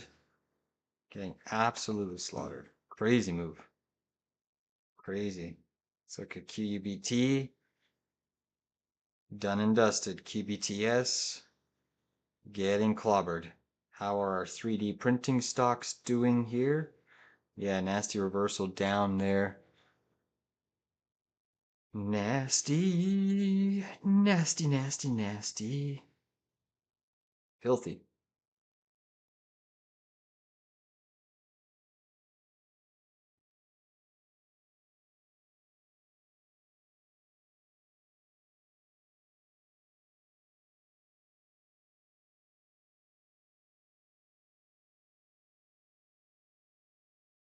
Let's look at Micron here. Starting to come in just a little bit. Not a good hourly chart for Micron. That's starting to get a little bit heavier here. Nvidia is also getting slightly, they're dripping Nvidia down as well. It's still trying to hold in the middle of its OR high and low, but it is being sold into here. You can see the QQQ getting a little bit heavier here.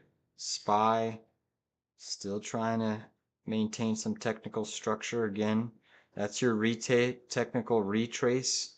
If you're long, just use your stop loss below that 10-minute bottoming tail. Viking Therapeutics coming in, so this should be a bit of a potential buy zone on Viking. All right, I'm gonna make some. They killed MDLZ, yeah. So Mondelez, wow, yeah, they absolutely just knifed Mondelez. That looks like news, to be honest. Does look like news.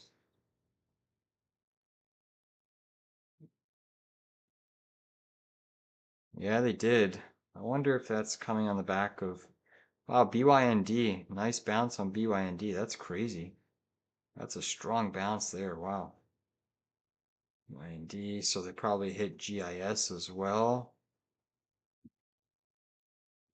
Yep, they hit GLS as well. They've hit HLF. Still looking like they're doing some final shakeouts of these names, but crazy. Crazy movers.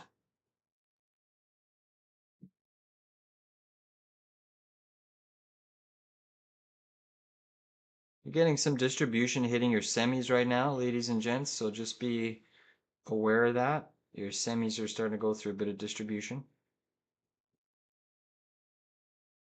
Viking coming in sharply. Quantum still under a lot of pressure. DraftKings has made that red to green reversal. Nice price action on DraftKings. Oklo starting to get a little bit heavier here.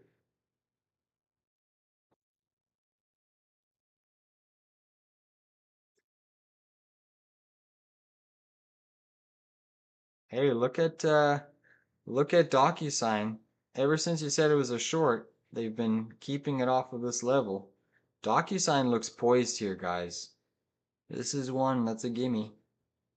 DocuSign looks good.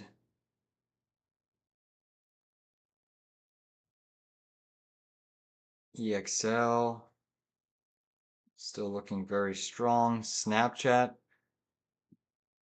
Man, our Snapchat calls are just a ripper today. Absolute ripper. We got so much time on those bad boys that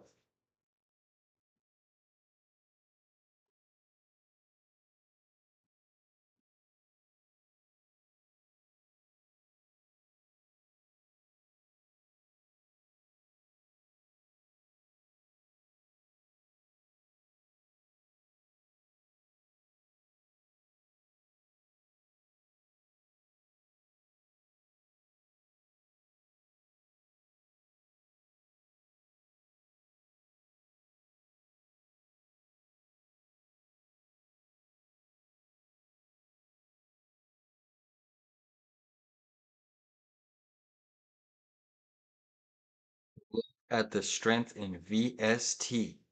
This is what happens when a quality company with strong fundamentals gaps down.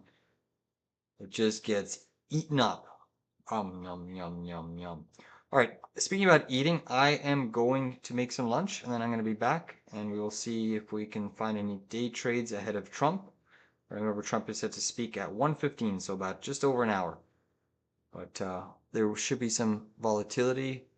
We'll see if he mentions anything about the market, but I don't think it's really market-driven meeting. It's more of a military defense, but obviously with tensions in Russia, NATO, Venezuela, anything could happen. Last week we did say that we did hear that Trump is thinking about, I guess, doing a military strike on Venezuela, inside Venezuela.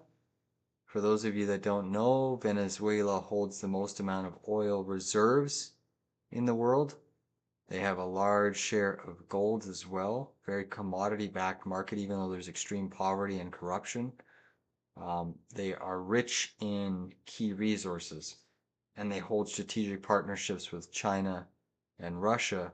And the states don't like that because Venezuela is kind of right on their back doorstep, so to speak. All right, I'll be right back, guys.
SPY is seeing a little bit of downside pressure right now.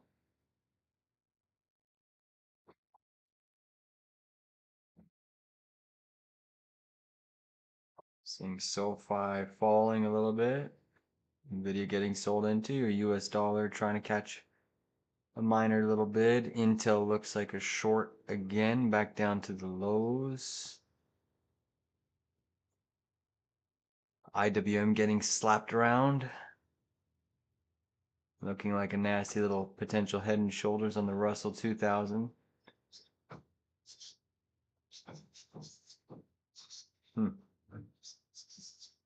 SPY looking like a bit of a bear flag. Let's see what we can find for some insider trade alerts. Let's see what we got. So 1.3 million pros, that's not much.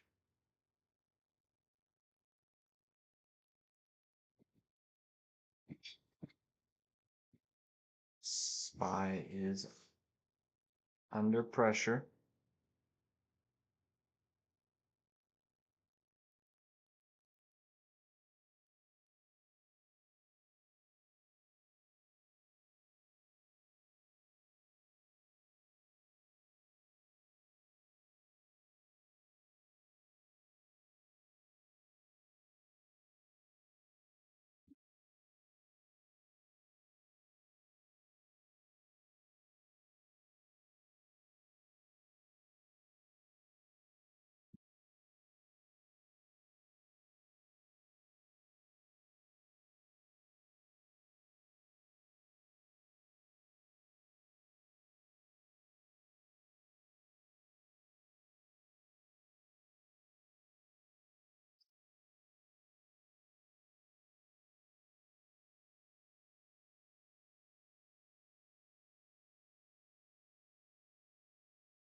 Hey members, just a heads up, I have a really important insider trade to alert.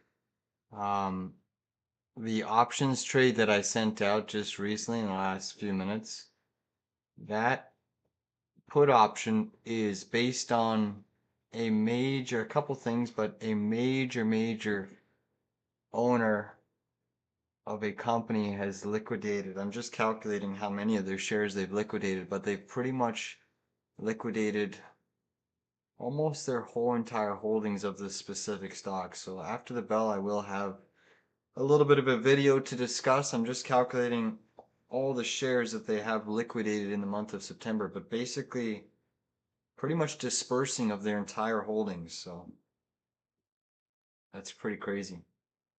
That is crazy. In 1 month alone, I'll have a number. I'll have a number here in a few minutes, but the amount of shares that they have liquidated is just filthy.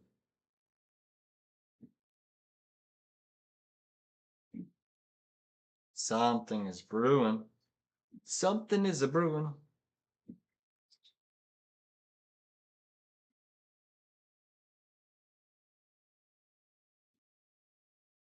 Jeez, this is a lot of shares.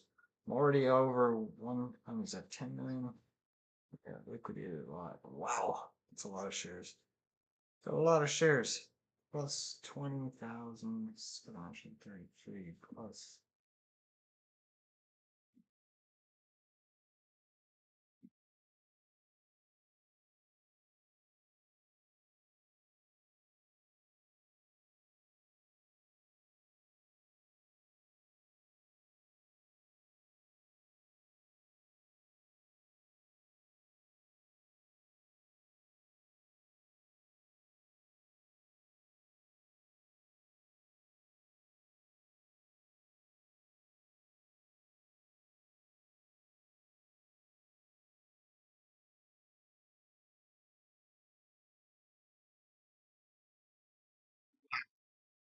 Six. That's crazy.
Etsy and Shopify news hitting the tape.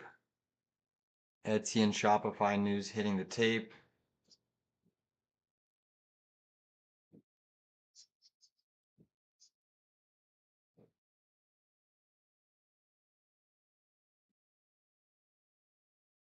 Look at these two news. So a deal between Etsy and Shopify hitting the tape. Seeing quite a bit of volume. Quite a bit of volume.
Crazy. Crazy. A big majority owner has liquidated pretty much their entire holdings in a certain stock. We'll have a lot to discuss there. That's huge.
IWM just printed a new low of day. Your Russell 2000 is getting liquidated here with the S&P 500. So new low of day for your IWM.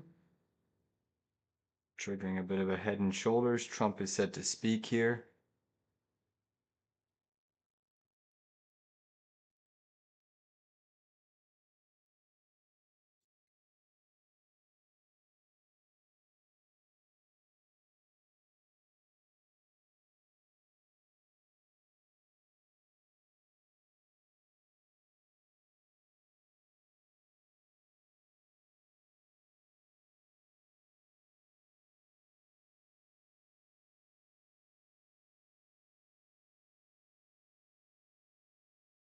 I don't know yet. The market's been grinding slowly here. So there is some support here. It's risky off of prior day, but there is some support. Symmetrical move takes us below that gap. So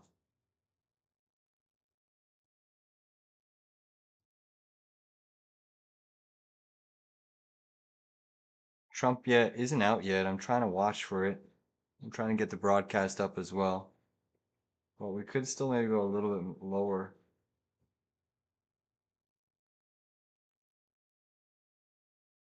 We haven't really seen like a big capitulation candle down yet.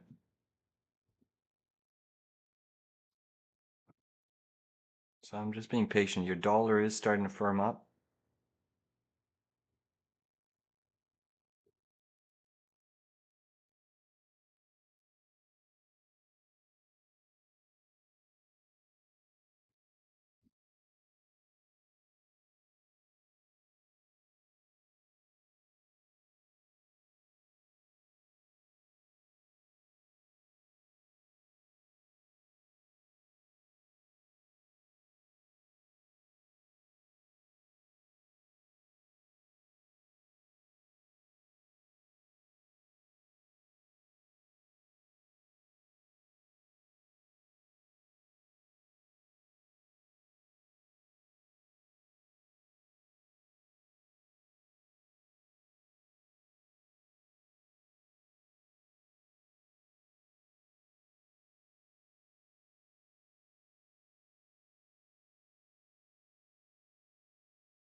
Seeing the markets bouncing off of prior day.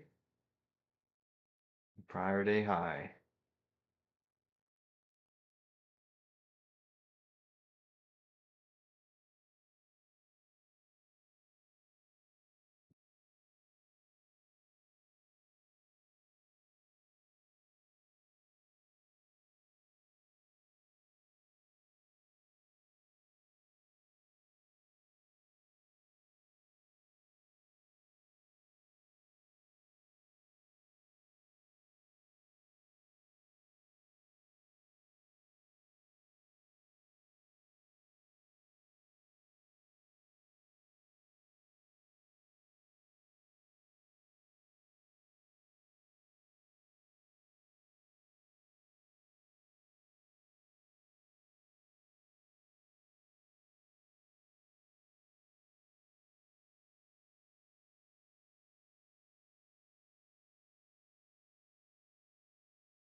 S&P curling down, IWM curling down.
Again, if you're wanting to go long SPY here, keep your stop loss tight.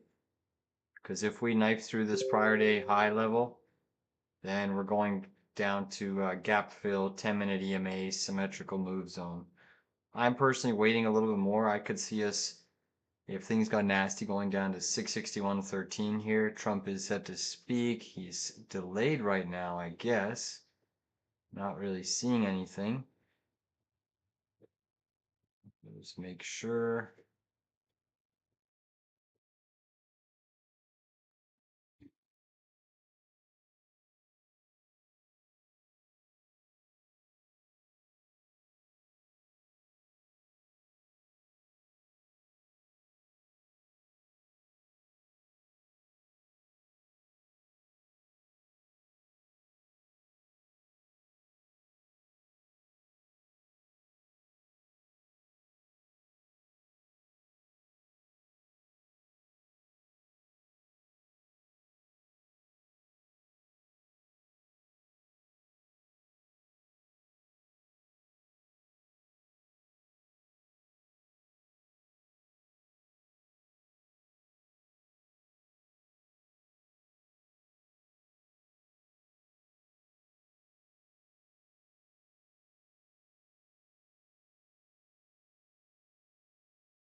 Your dollar's still creeping up, guys, so be careful.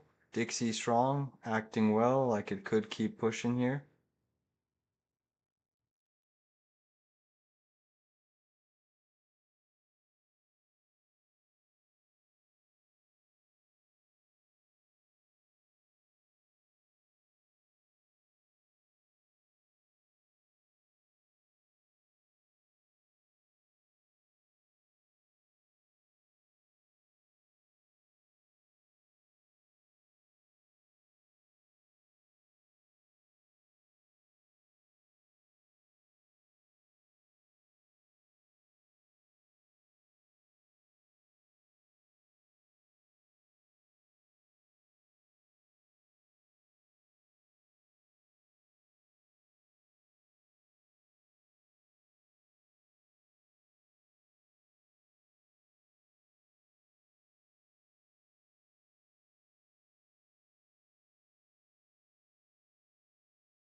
We are seeing the markets coming under some more pressure here, sweeping a prior day low.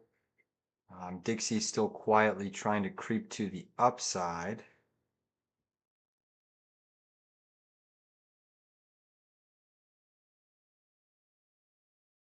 PayPal, Etsy still ripping. WDC still ripping.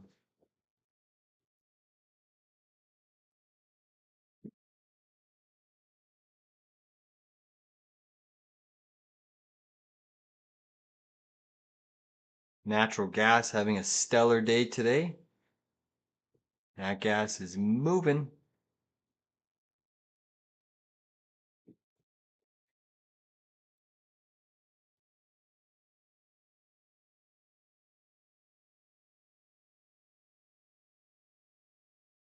Nice daily chart breakout out of a bull flag on Nat gas today.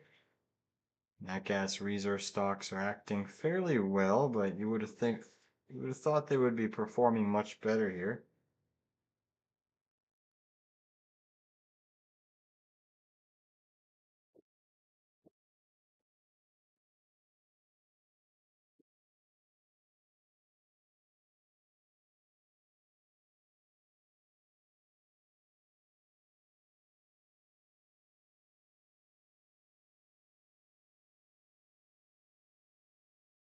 Still getting slapped around.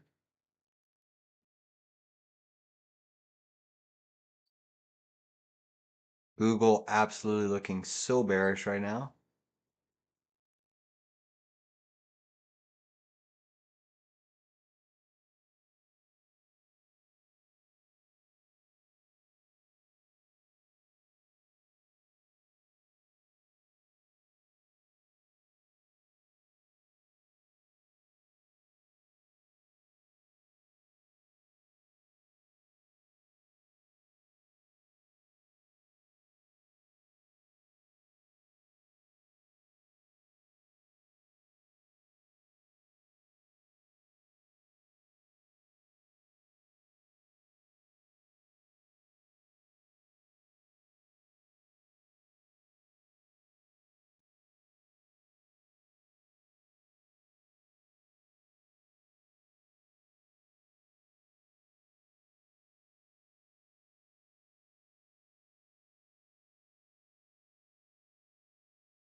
Trump's still set to speak, guys. We have not heard him yet.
Look how bearish Google looks intraday here. Just getting absolutely slapped here. Coming in pretty high.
Some interesting insider selling observations. Just doing my usual scans.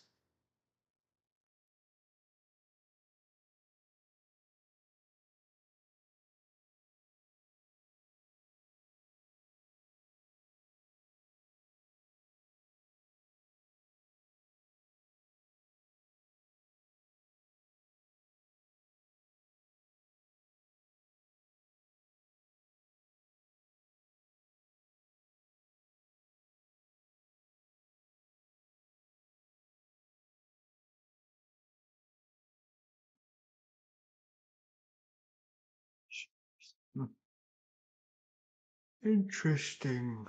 Oh, that's a big sell. Anyone bullish Nike?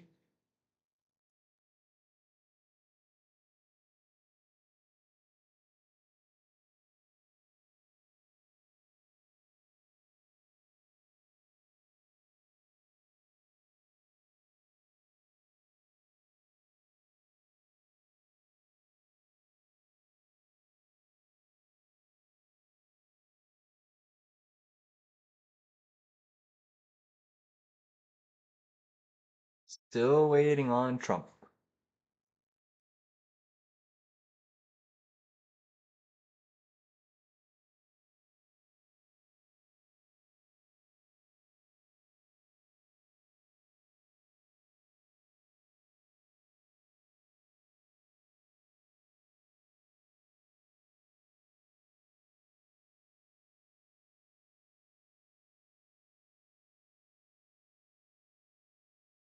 Oof. Still weak on the session.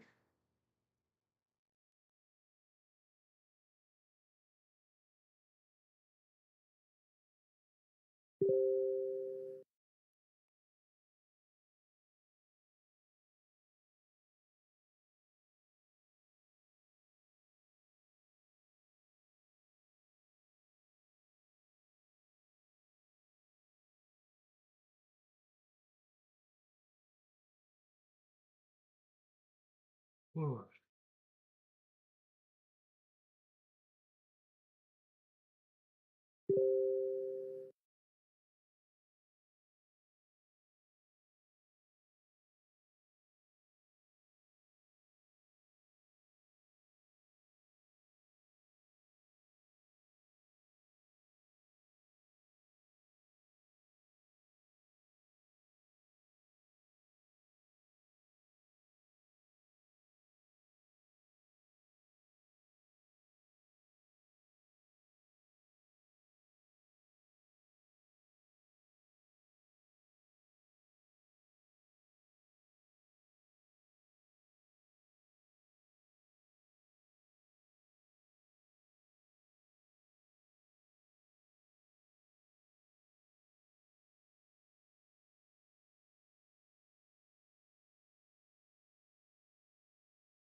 Decent bid in SPY here, trying to get a little bit of a facelift. Trump, I don't know why he's delayed, but he's delayed nevertheless.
Markets are catching a really nice bid here, a really sizable bid.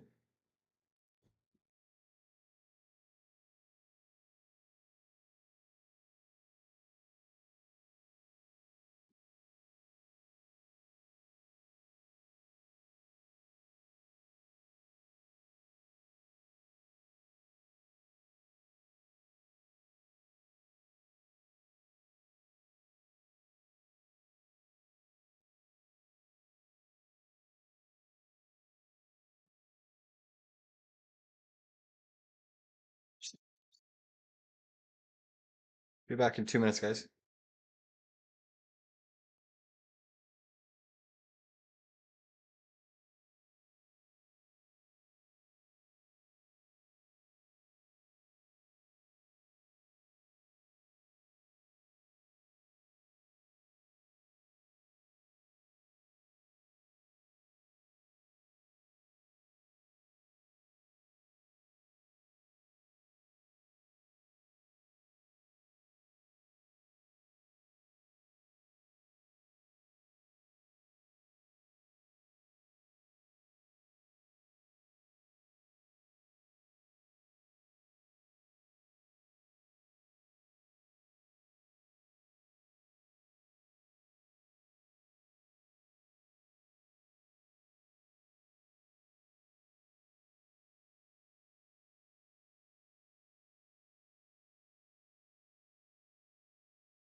Nice bounce in the market, just continuing to grind a little bit higher here.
Still seeing this market floating and grinding. You had your Russell make a, whoops, it's the wrong ticker. You had your Russell make a nice recovery back to the upside, recapturing OR low.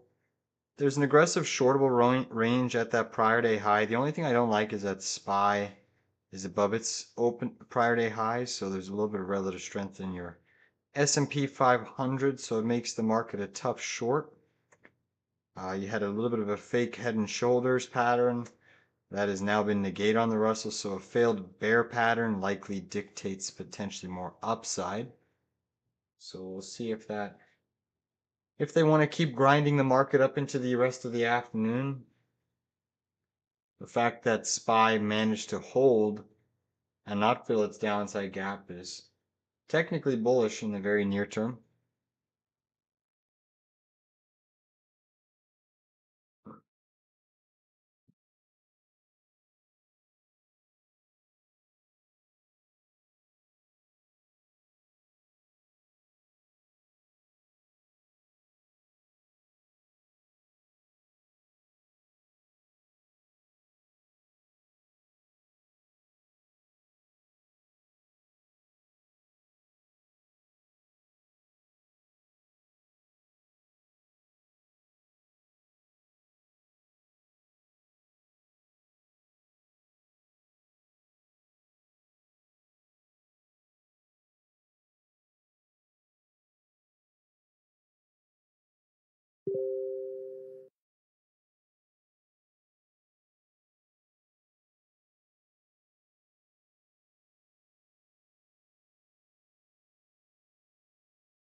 Back to the high side here, looking pretty constructive.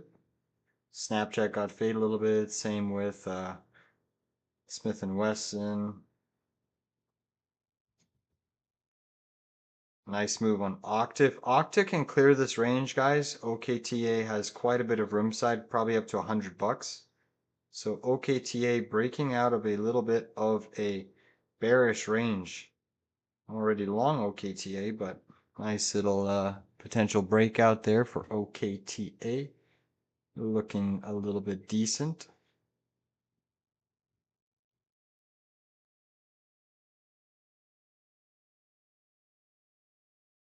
Nat gas still remaining very strong.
BM&R has been faded from the highs, so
Markets are looking pretty constructive here. They are floating and grinding.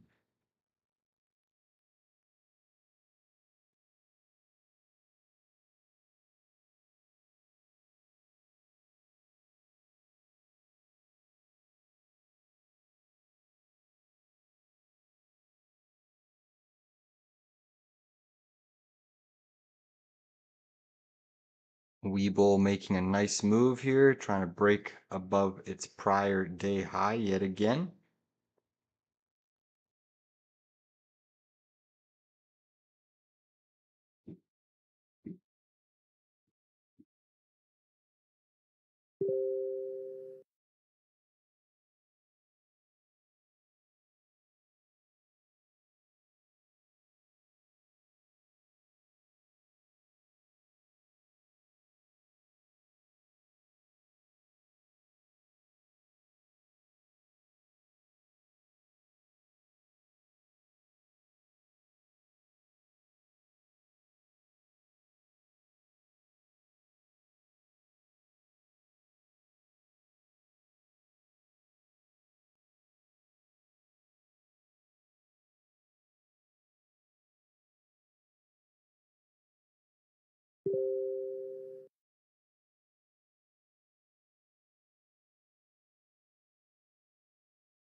surrounding Israel and neighbors of Israel has been incredible, incredible. Every single one of them. This afternoon, after extensive consultation with our friends and partners throughout the region, I'm formally releasing our principles for peace, which people have really liked, I must say. And these are done not just routinely done, these are done with total consideration and working with the nations that we're talking about. All of these nations have made contributions to those suggestions. I want to thank the leaders of many Arab and Muslim nations for their tremendous support in developing the proposal, along with many of our allies in Europe. Europe has been very much involved, and as I was called by many of the European leaders, most of them saying, is this true? Are you really doing peace in the Middle East? This is the most incredible thing we've heard. Some think it's the biggest thing they've ever heard. They called just to find out, was it just a rumor or is it actually done? And then they said, have you spoken to the Arab leaders? Have you spoken to all of the other leaders that we have to get? A lot of people involved in this one. I also want to thank Prime Minister Netanyahu for agreeing to the plan and for trusting that if we work together, we can bring an end to the death and destruction that we've seen for so many years, decades, even centuries, and begin a new chapter of security, peace, and prosperity for the entire region. And I want to just say that my meetings and dialogue that we had with so many countries, Saudi Arabia as an example, the king is a phenomenal person. The Emir of Qatar, he's an incredible people. UAE, and that's MBZ and ABZ. We're totally involved. These are the people that we've been dealing with and who've been actually very much involved in this negotiation, giving us ideas, things they can live with, things they can't live with. Pretty complex. I mean, after 2,000, 3,000 years, whatever it is, I guess it's got to be a little complex, or it would have been done a long time ago. The King of Jordan was with us, as you know, in the United Nations. The President of Turkey, President Erdogan, is a friend of mine, a strong man, but a good man. President of Indonesia, somebody who's an amazing leader, Prabowo.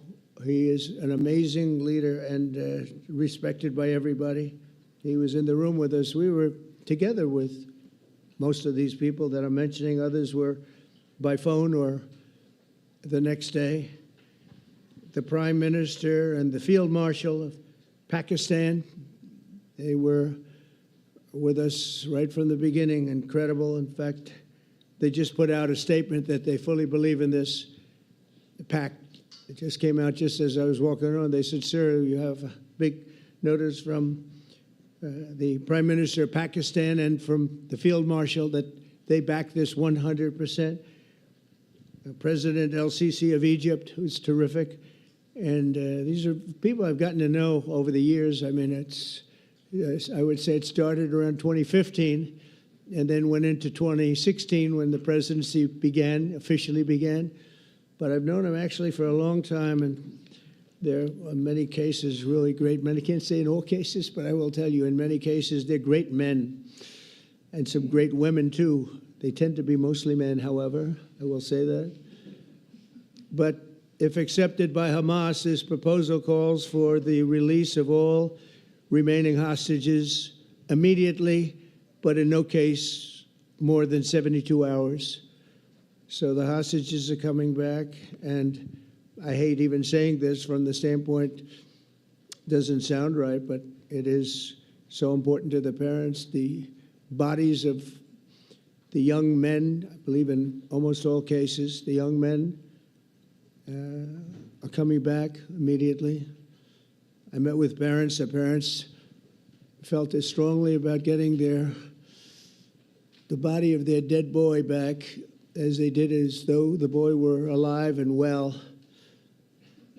It's so important to them. And it means the immediate end to the war itself, not just Gaza. It's the war itself. Under the plan, Arab and Muslim countries have committed and in writing in many cases, but I actually would take their word for it. The people I mentioned, I'd take their word for it. To demilitarize Gaza, and that's quickly. Decommission the military capabilities of Hamas and all other terror organizations. Do that immediately. And we're relying on the countries that I named and others to deal with Hamas. And I'm hearing that Hamas wants to get this done too, and that's a good thing. And destroy all terror infrastructure, including the tunnels, weapons, production facilities. They have a lot of production facilities that we're destroying. They'll also help train local police forces in the areas that we're discussing right now, in particular in and around Gaza, working with the new transitional authority in Gaza. All parties will agree on a timeline for Israeli forces to withdraw in phases. They'll be withdrawing in phases. No more shooting, hopefully, as progress is made toward achieving these goals. Arab and Muslim nations need to be allowed the chance to fulfill these commitments of dealing with Hamas. They have to deal with them because they were the one group that we have not dealt with. I haven't dealt with them.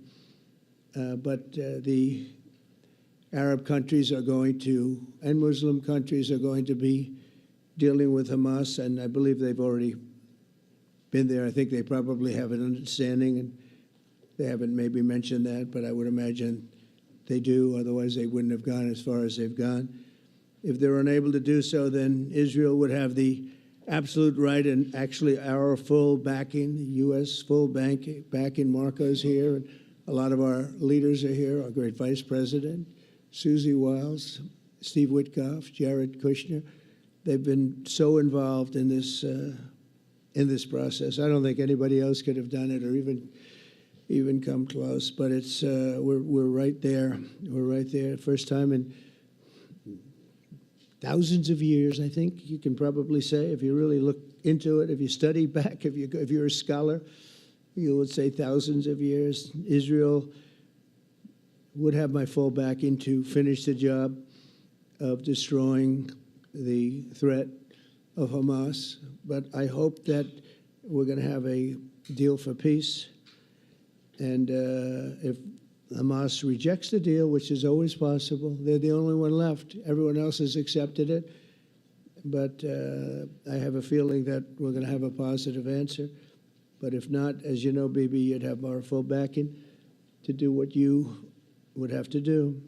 Everyone understands that the ultimate result must be the elimination of any danger posed in the region, and that danger is caused by Hamas.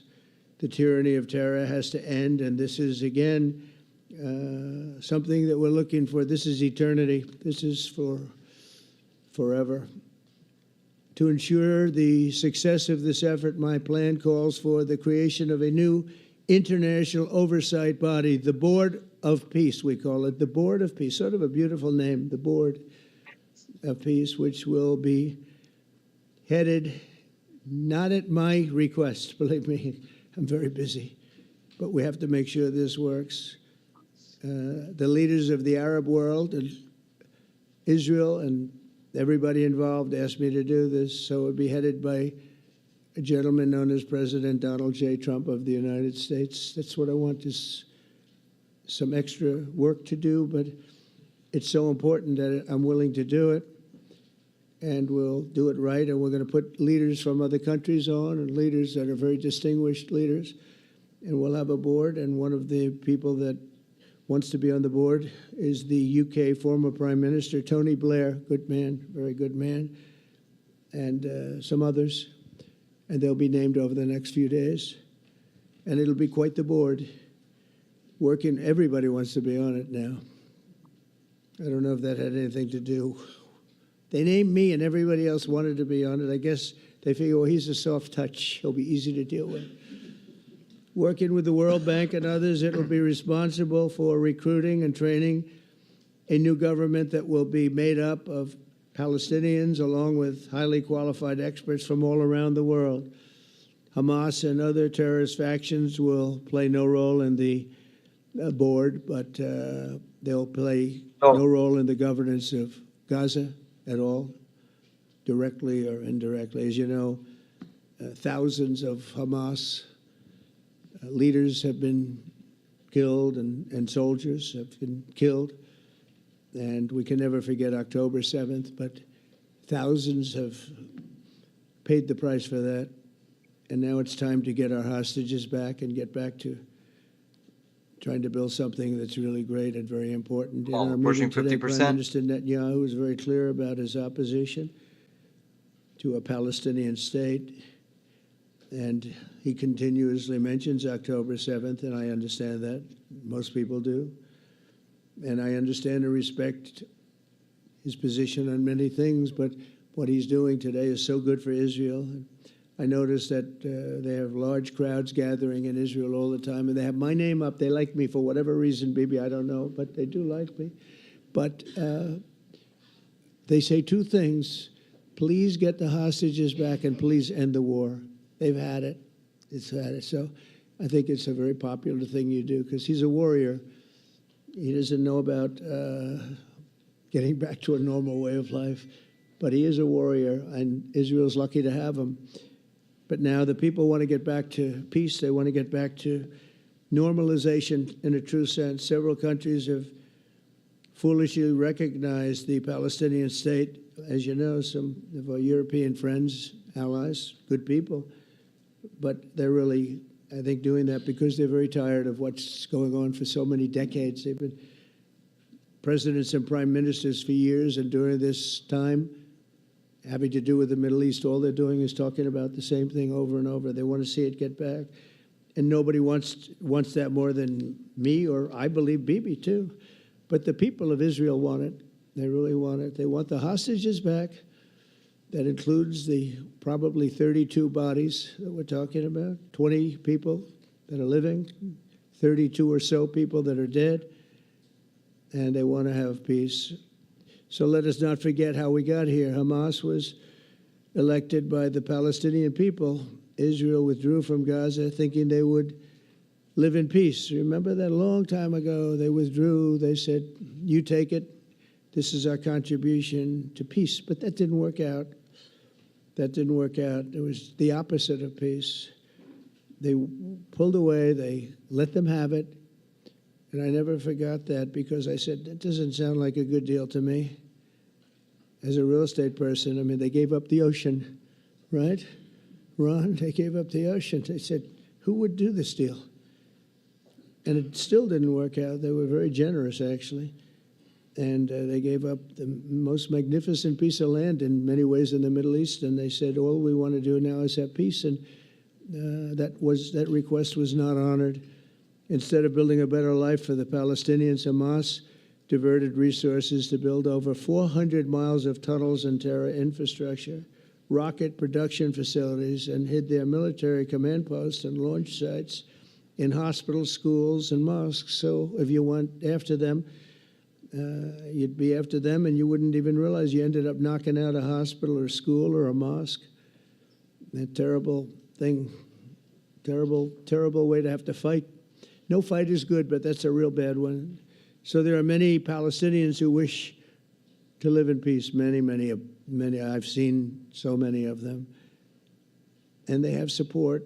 And I challenge the Palestinians to take responsibility for their destiny, because that's what we're giving them. We're giving them responsibility for their destiny, fully condemn and prohibit terrorism and earn their way to a brighter future. They don't want the life that they've had. They've had a rough life with Hamas. If the Palestinian Authority does not complete the reforms that I laid out in my vision for peace in 2020, they'll have only themselves to blame. We're giving them an amazing footprint, and they have amazing support from the leaders of the Arab world and the Muslim world, the great leaders. These are great leaders. These are unbelievable leaders that have built great countries and very wealthy countries. What the future holds for the Palestinians, no one really knows, but the plan that we put forward today is focused on ending the war immediately, getting all of our hostages back, getting everything back. Hard to believe when you even say it.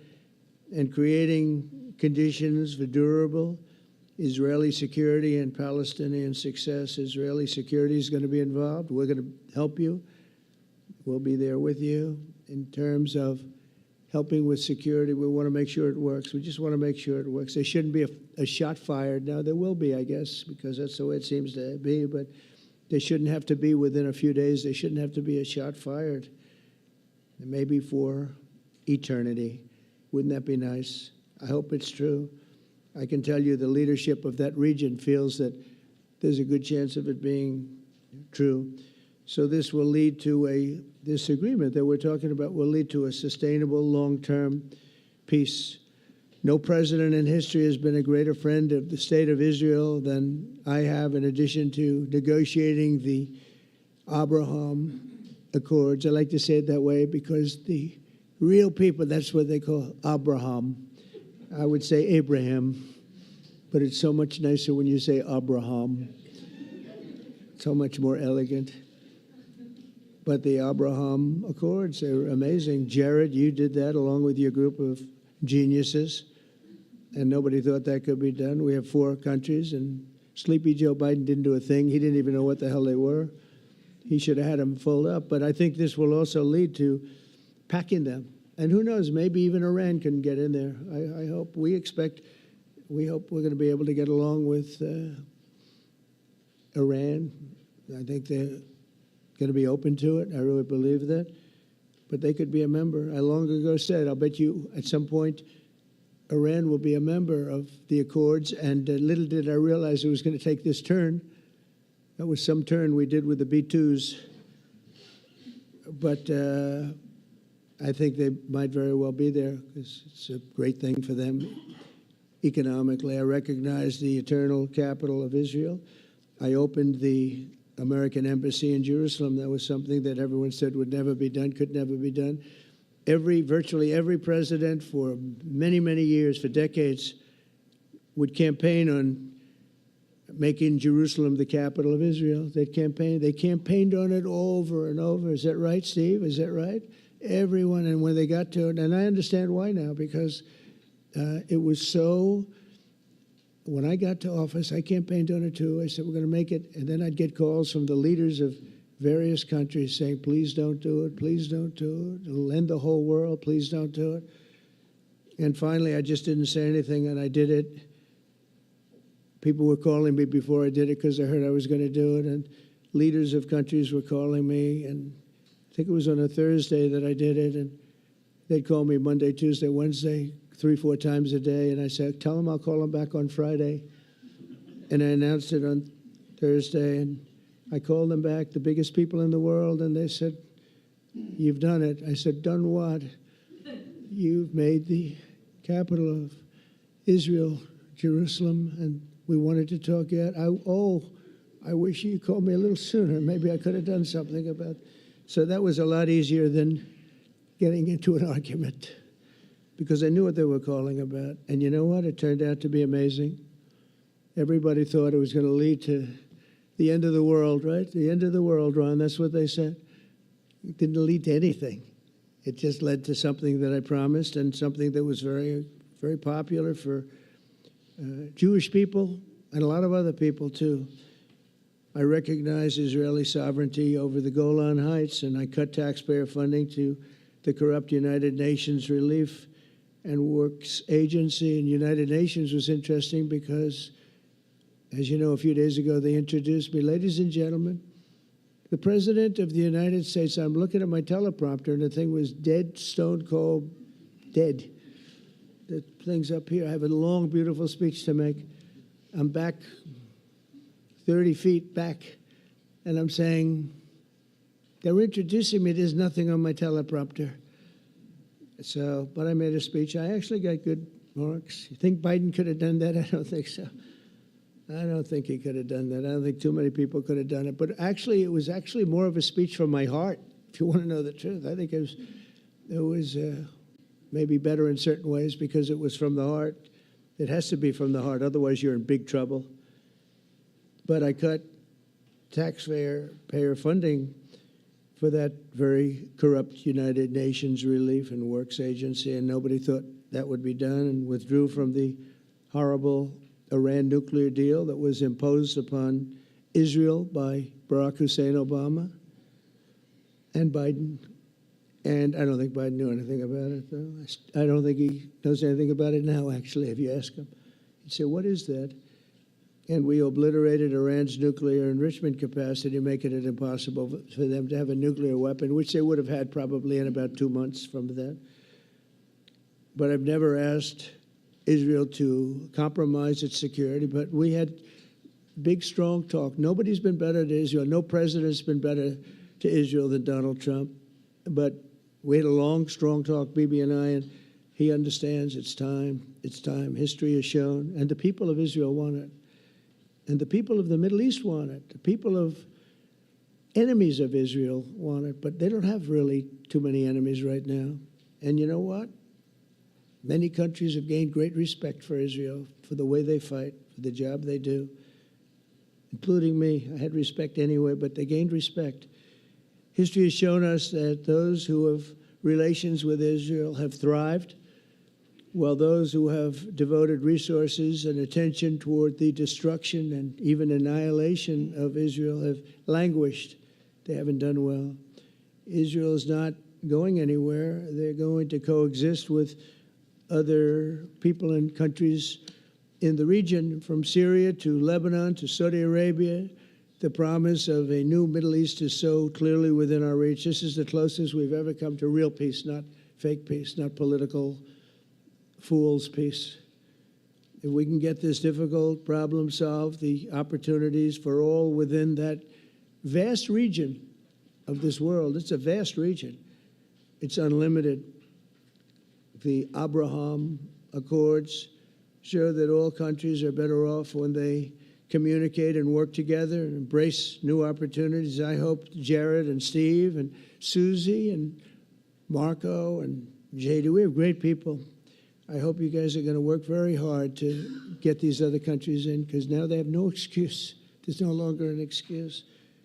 They were somewhere hesitant. And I tell you, the 4 countries that went in, I give them tremendous credit, and it's worked out incredibly well for them. In the same spirit, I'm pleased to report that earlier today, we took another important step toward greater understanding in the region. A short time ago, we had a historic phone call in the Oval Office with Prime Minister Tani, who's really a great, great person. So we had a great talk, and I was on the phone, and Bibi was talking. Prime Minister Al Thani was of Qatar. They really had a heart-to-heart conversation. It was a great conversation, I thought. It was productive. It was everything that you need to have something turn out to be successful. And I want to thank Bibi, and I want to thank the Prime Minister. It was fantastic. We agreed to launch a formal trilateral mechanism between Israel, Qatar, and the United States to begin a dialogue to enhance mutual security, correct misperceptions, and avoid future misgivings. And I want to thank Qatar, its leadership, and the Emir. He's a fantastic person. I think, I'm going to be his public relations man, because I know him differently than a lot of people know him. But he wants peace. He wants to see peace. And its people, and they really acknowledge the critical role that they've played as mediator. And again, we're not quite finished. We have to get Hamas, but I think they're going to be able to do that. So now it's time for Hamas to accept the terms of the plan that we've put forward today. And again, this is a different Hamas than we were dealing with, because I guess over 20,000 have been killed. Their leadership has been killed 3 times over.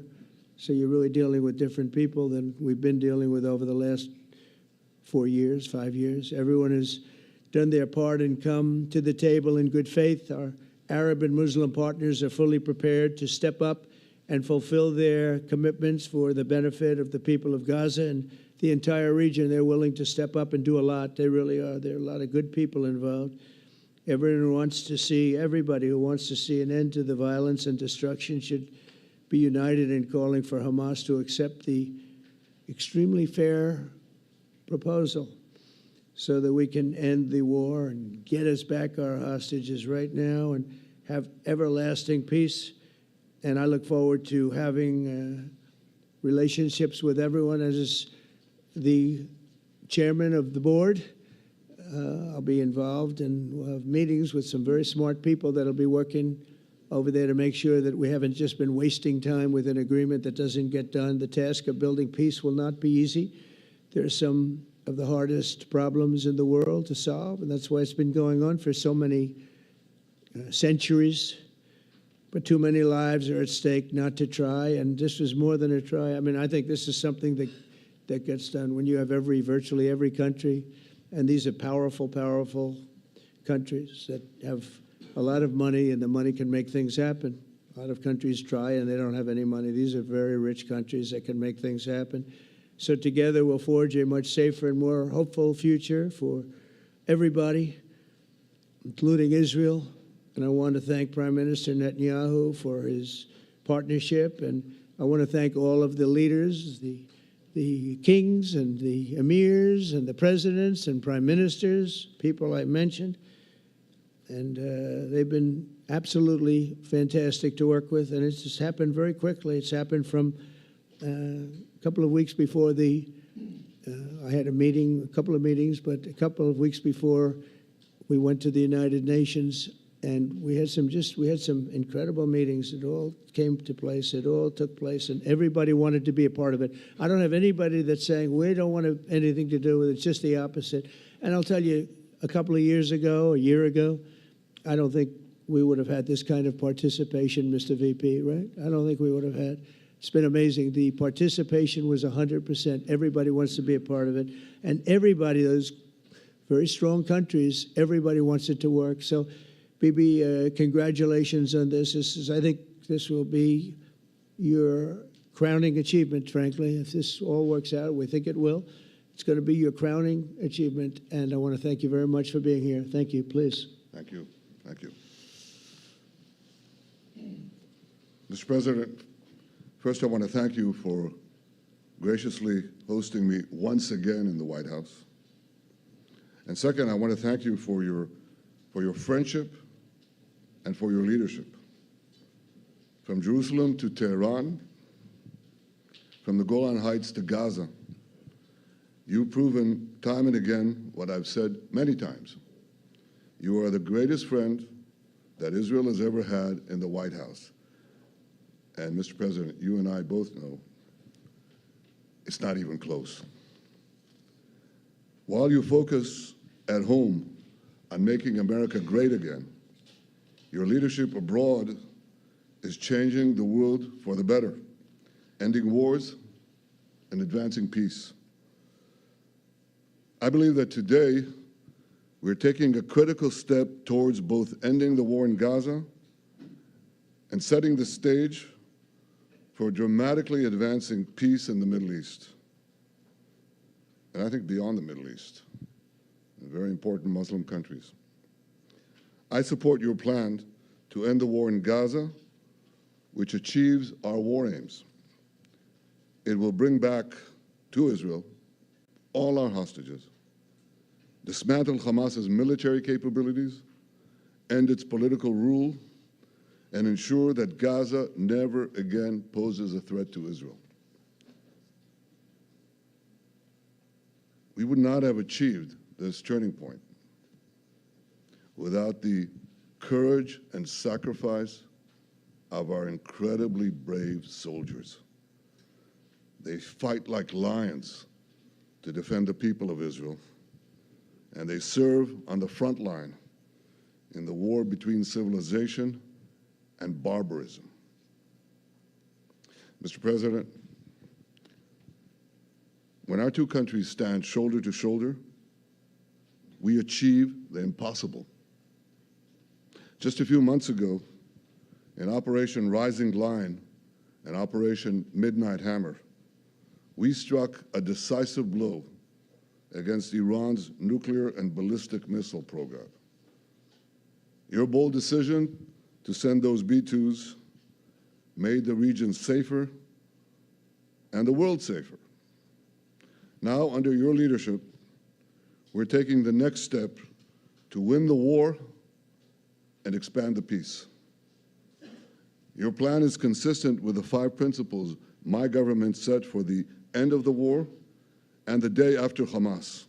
Everybody asks, what is your plan for the day after Hamas? Here's our plan. Passed it in the cabinet. All our hostages, both those who are alive and those who died, all of them will return home immediately. Hamas will be disarmed. Gaza will be demilitarized. Israel will retain security responsibility, including a security perimeter for the foreseeable future. And lastly, Gaza will have a peaceful civilian administration that is run neither by Hamas nor by the Palestinian Authority. If Hamas agrees to your plan, Mr. President, the first step will be a modest withdrawal, followed by the release of all our hostages within 72 hours. The next step will be the establishment of an international body charged with fully disarming Hamas and demilitarizing Gaza. I appreciate your willingness to lead the body, Mr. President. I really appreciate it because you have a lot of things to do, and this is important. And it reflects the confidence that this will give everyone, that things will be followed up on all the commitments made. The fact that you're taking this on, I think, helps a lot to make sure that everything flows in the direction that we want. Now, if this international body succeeds, we will have permanently ended the war. Israel will conduct further withdrawals linked to the extent of disarmament and demilitarization, but will remain in the security perimeter for the foreseeable future. I think we should understand that we're giving everybody a chance to have this done peacefully, something that will achieve all our war objectives without any further bloodshed. But if Hamas rejects your plan, Mr. President, or if they supposedly accept it and then basically do everything to counter it, then Israel will finish the job by itself. This can be done the easy way, or it can be done the hard way, but it will be done. We prefer the easy way, but it has to be done. All these goals must be achieved because we didn't fight this horrible fight, sacrifice the finest of our young men to have Hamas stay in Gaza and threaten us again and again and again with these horrific massacres. Mr. President, I was encouraged by your clear statement at the UN against the recognition of a Palestinian state.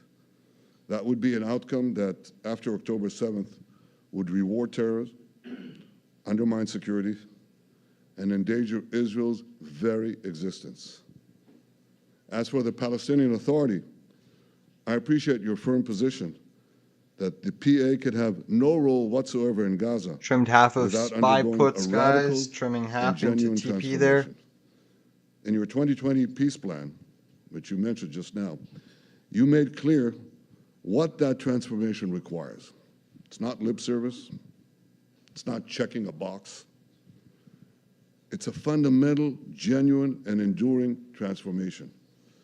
And that means ending pay to slay, changing the poisonous textbooks that teach hatred to Jews, to Palestinian children, stopping incitement in the media, ending lawfare against Israel at the ICC, the ICJ, recognizing the Jewish state, and many, many other reforms.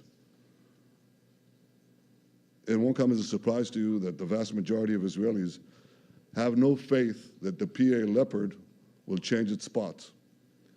But rather than wait for this miraculous transformation, your plan provides a practical and realistic path forward for Gaza in the coming years, in which Gaza will be administered neither by Hamas nor the Palestinian Authority, but by those committed to a genuine peace with Israel. I think this can be not only a new beginning for Gaza, I think it can be a new beginning for the entire region. Under your leadership, we can re-energize I've got to contribute my own. We can re-energize the Abraham Accords. That's what it's called in the original Hebrew. Abraham. Abraham is fine. Abraham, however you want to call it. Under your leadership, Mr. President, we can re-energize the Abraham Accords that we forged 5 years ago. We can expand them to many more Arab and Muslim nations that choose moderation over extremism. I think there's an opportunity here. It's not going to be easy. It's tough going. But I think if we succeed, you're absolutely right. We're going to open possibilities that nobody even dreamed of. But I think we dream of them. As you've told me, Mr. President, and you've told the world many, many times, you said, remember October 7th. Remember October 7th. And we do. We will never forget the horrors of October 7th, and we will do whatever is necessary to make sure they don't happen again. Since October 7th, Israel's enemies have learned a hard truth. Those who attack us pay a heavy price, but those who partner with us advance progress and security for their peoples. President Trump just said it. It's also in the Bible. It says, those who will bless you will be blessed, and those who will curse you will be cursed. And that's actually what is happening. We want the blessings. I think we've done a lot in the past 2 years to end the curse. We're not finished, but we've done a lot. And we've done a lot together to end the curse. I want to thank your entire team for their efforts to get to this point. I especially want to thank Steve Witkoff and Jared Kushner for their indefatigable work to bring Israel and Arab states in the region closer together. I am deeply grateful to both of them for their work. We had a phone call today just to make it clear. I said to the Prime Minister of Qatar, Israel was targeting terrorists, wasn't targeting Qatar. And of course, we regretted the loss of the Qatari citizen. It wasn't our target. And I very much appreciate President Trump's proposal to have a trilateral body, the United States, Israel, and Qatar, to work out respective grievances. There are quite a few. But if we could try to mitigate them or put it on a different footing, I think that'll be good for everyone. Above all the people, the fine team, many helpers who've done this, I want to thank you, Mr. President. History has already shown that under your leadership, Israel and America can change the face of the Middle East. And today I'm hopeful that your plan to end the war in Gaza will do so again and do so soon. It will free our hostages, end Hamas's tyranny in Gaza, and enable a more secure and prosperous future We could go for lower. the peoples of our region. Stocks and Qs look Thank you, weak. Mr. President. May God Estimates bless look weak. America. May God bless Israel. May God bless the indispensable Markets don't alliance like between our countries. Prime Minister saying we can do it the hard May way. I add in Hebrew, G'mal Chatima Tova, may we all be inscribed in the book of life. Thank you. Thank you very much, Bibi. So I think while we wait for these documents to be signed and get everybody in line, I think it maybe is not really appropriate to take questions. I'm meeting with, as you know, a couple of Democrats in a little while about the country. Semis are under pressure, a lot of Keeping our pressure. country open. They're going to have to do some things because their ideas are not very good ones. They're very bad for our country. So we'll see how that works out. But this is something that was really historic today. You're looking heavy. This was something that was amazing. I think, Bibi, I mean, depending on you, I think while we're waiting for signatures and waiting for approvals from a lot of different countries that are involved in this, we probably shouldn't take questions? Or would you like to take a question or two from perhaps a friendly Israeli reporter, if there's such a thing? That's a very, very tough proposition. But I would think, Mr. President, that I would go by your instinct that this is, we'll have enough time for questions. Let's settle the issue first, I think. Thank you very much, everybody. Thank you.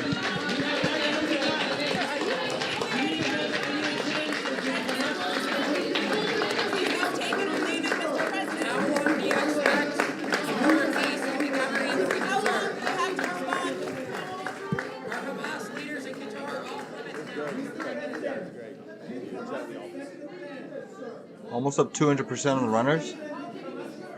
TP2 coming in. I will be looking to take the rest of my contracts off the table. Up over 200%. All right, that's it, guys. That's the talk. Talk is over.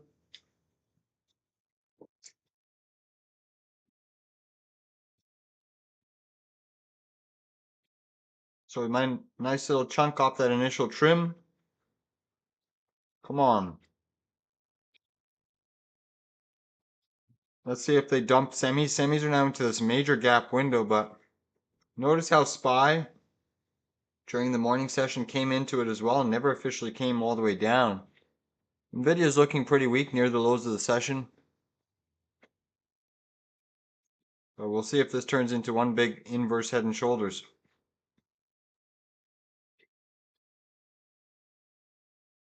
We will see.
They're still looking heavy. It's really your semiconductors that are now selling off quite sharply.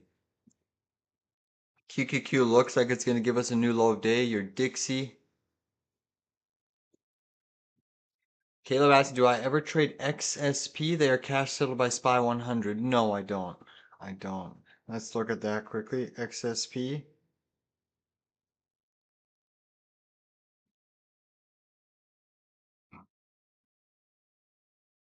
No, I don't trade it.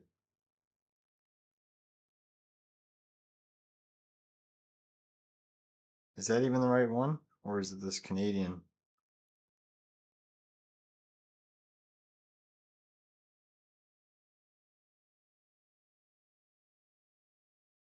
No, I just stick to SPY. SPY is very liquid for main indices. SPY, QQ, IWM, liquid. I'll do the occasional like levered ones. You look at SPXL or SDS. I'll do those ones because anything above 1 million shares minimum. All right, we are breaking down here nicely. Semis are looking real filthy. Semiconductors are looking heavy here. Bearish reversals hitting the tape. SPY almost into TP2 here. Looking to exit the rest of my 5 contracts. Come on. Give it up. One more little dip. One more little dip. We're so close. Come on, I'm pennies away. Pierce that 5-minute EMA. Pierce it. You might get a bounce here. It's a pretty big moving average level. You also have the 10-minute on SOX. Nvidia, though, getting heavy. Actually, Nvidia's not really at support yet, so Nvidia is seeing some pretty decent declining pressure here. Dixie quietly trying to move up. You have VKTX trying to break to the high side. All right, guys, I'm all out of my SPY puts there. 71 cents all out of my SPY puts. Boom.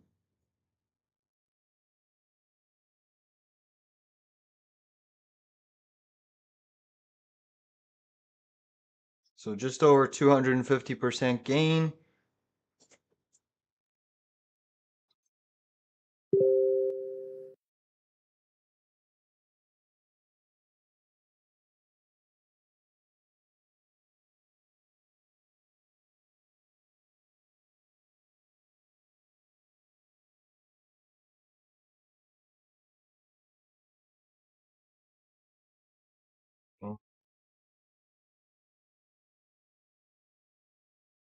Nasty little trade. Look at VKTX trying to make a move here. Let's go VKTX. Let's look at the Russell 2000. Russell 2000 trying to come in. I have a feeling they're going to try to sweep the lows. I mean, you're just looking at these semiconductors, and Nvidia is looking real filthy right now. Let's look at AMD. Yeah, AMD is curling down. How's Intel doing? Intel trying to hold steady. Broadcom has been weak all day today, so no real love there. Oracle has been weak. Nvidia is still selling off, guys. Wow, look at that decline in SPY. Those contracts are up to 93 cents. Holy moly, a dollar. Oh, damn, did I take it early. Oh my goodness gracious me, $1.15 on those contracts. Anyone still holding puts? You are laughing. 20 cents to $1.19 there. Spike high. That was friggin' filthy. Holy. That's insane. 500% banger. Called out from the high to the low there. That is just downright dirty. Downright dirty. Are they going to take SPY negative? Huge. I mean, I only caught 250% of that. Not the majority. Half of my contracts were around 73%. The other 5 were at 250. Nevertheless, made money, but whoa.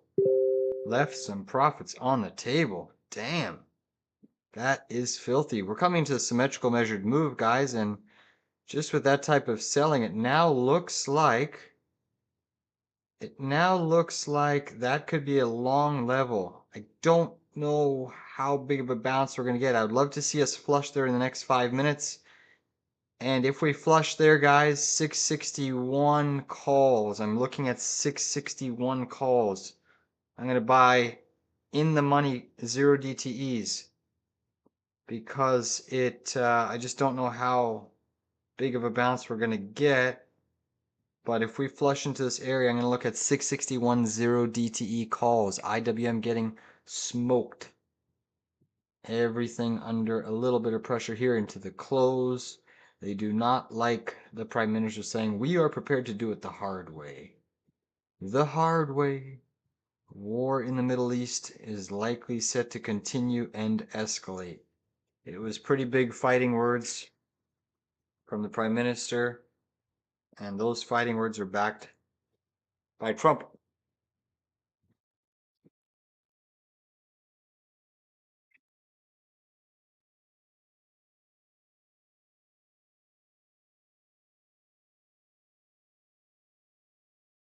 Look at your SMH here. SMH is coming into its prior day high. That was a filthy little decline there.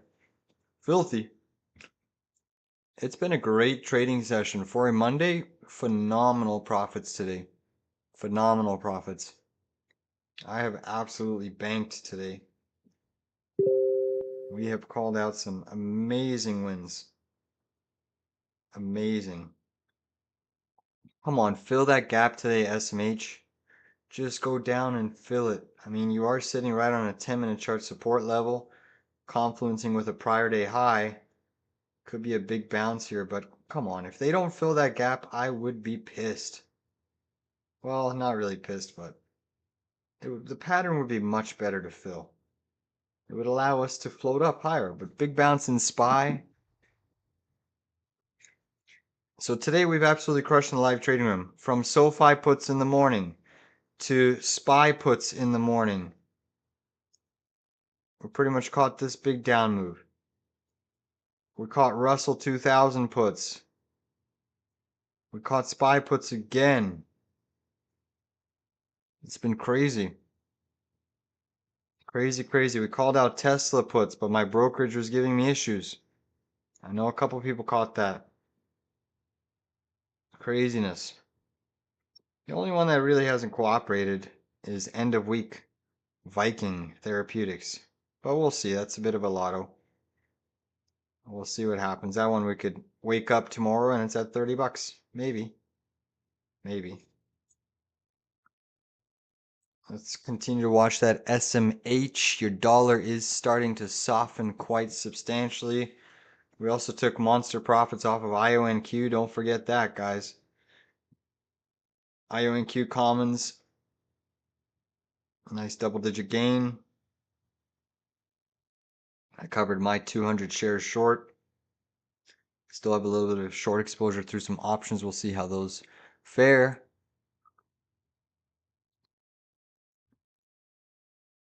And I will have a very interesting insider video to do after the bell regarding a new trade.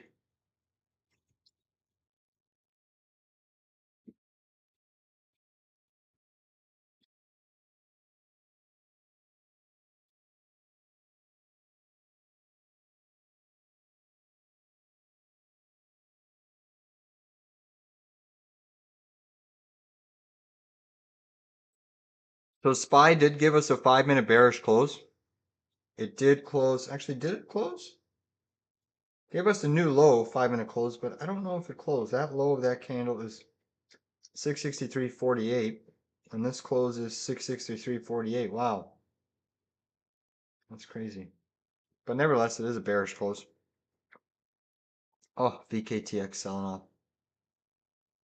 What are you doing? What are you doing? Even silver is getting fairly stretched. Gold is just a one-way freight train. Silver has been a one-way freight train. You look at the miners. Miners have been friggin' ridiculous. Robinhood today soaring and roaring to the upside. Tesla making a new high and coming in from the highs. Oklo still doing well.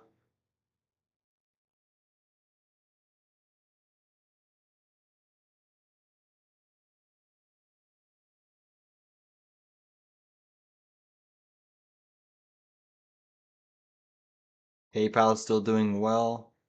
Ethereum still green on the session.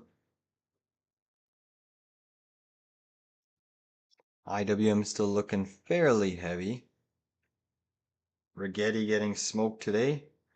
RGTI breaking that 7-day moving average. Tomorrow you look for a bounce and a short continuation.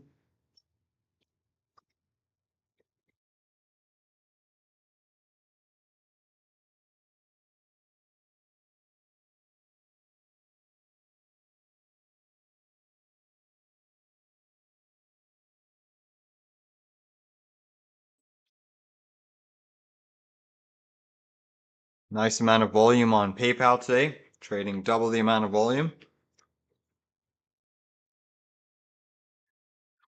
Very cool, very cool. I don't know why I got this stupid line that's locked on my chart. I've never seen that before. I've never seen that before. I don't like it. I do not like why my line is locked on both sides. It's very weird. That lock signal's not on. Can't seem to get it away.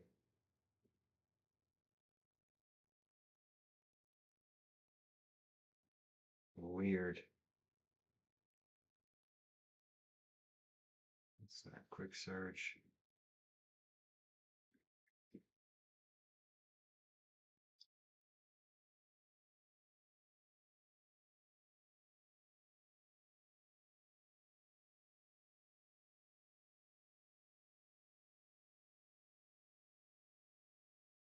Big, really big bounce.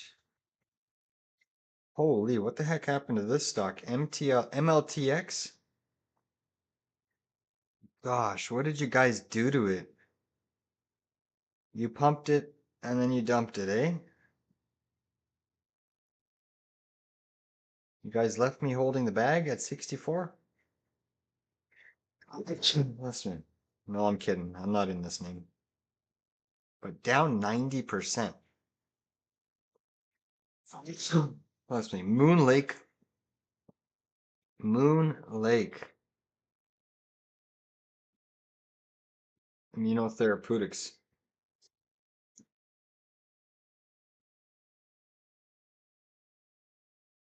Never buy anything with moon in it. Anything associated with the moon, you know, whether it's Moon Lake, immunotherapeutics, whether it was back in the year, um, Terra Luna, anything that's associated with the moon is bad trouble for stocks.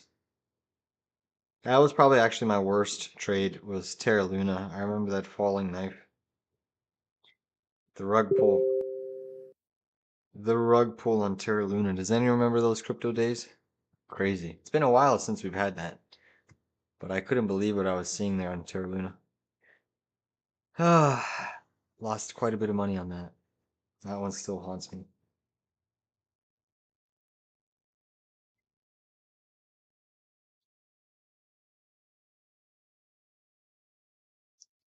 Natural gas still ripping and roaring to the upside here.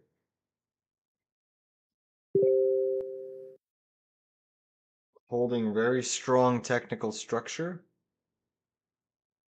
Big bounce on your S&P 500. Tomorrow we got Nike earnings. Nice little decline on LAC here. I'm tempted. Tempted. What are we trading into right now? What's the problem?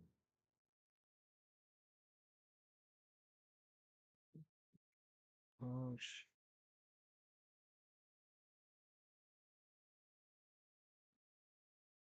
guess we're finding our 382. It's our first retest. They could try to hold it there. What a bounce though. Wow. This market is crazy. For a swing trade, it's not ready for a short. Today was just a day trade scalp opportunity. If it were to gap up tomorrow, I would look for another scalp short opportunity, but I don't think it's quite ready yet for a swing short.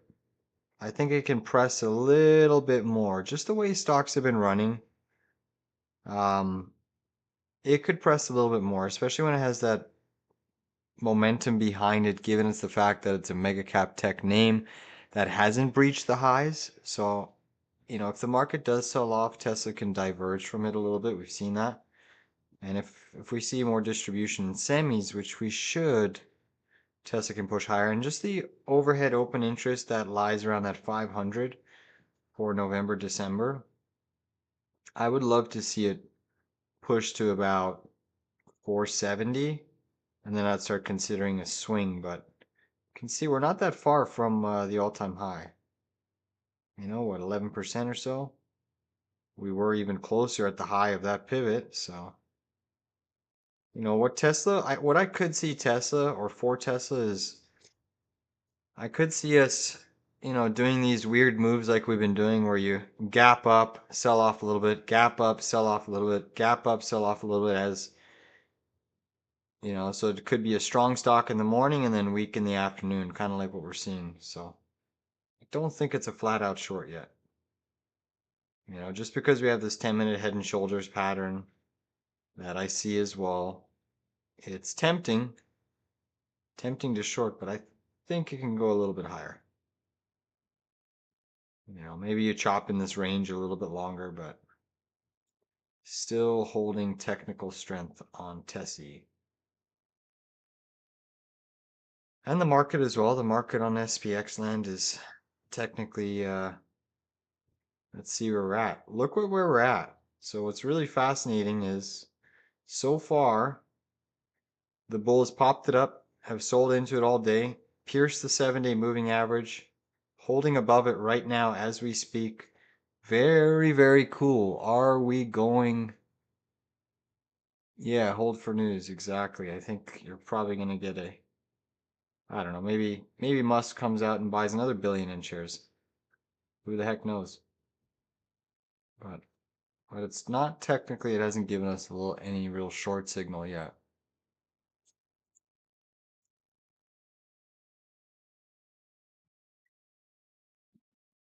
Are we going to close above the 7-day or below the 7-day? What does everyone think? Above the 7-day on SPX or below the 7-day?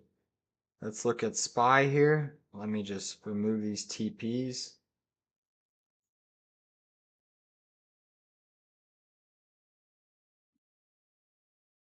SPY.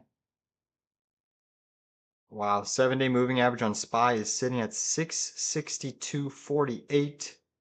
Are we going to hold? Well, you can see we wicked through it here. We definitely wicked through it.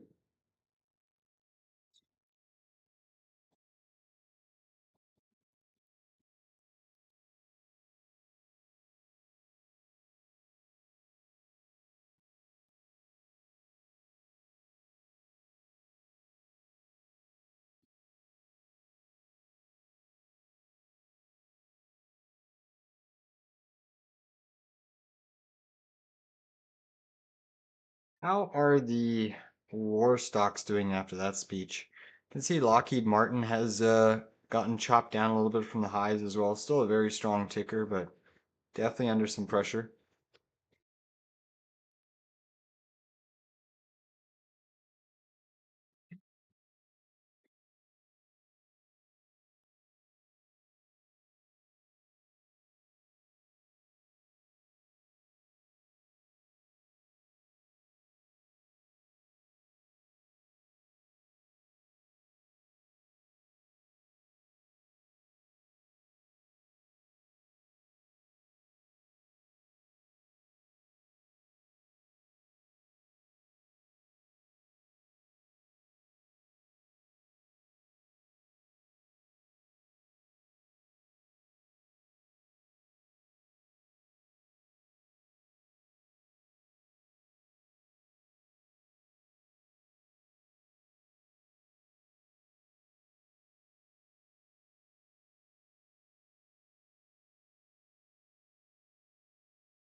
Peter's saying possible dead cat bounce on K-View. I feel that we still need Tylenol. Yeah. Yeah, I would think so, right? No, maybe Trump's forcing everyone to go the endocannabinoid routes. CBD, even though I'm a big believer in CBD. It's got a lot of material health benefits. Not recognized yet, but yeah, KView is getting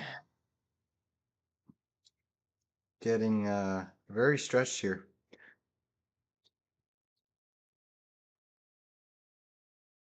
Still could go a little bit lower.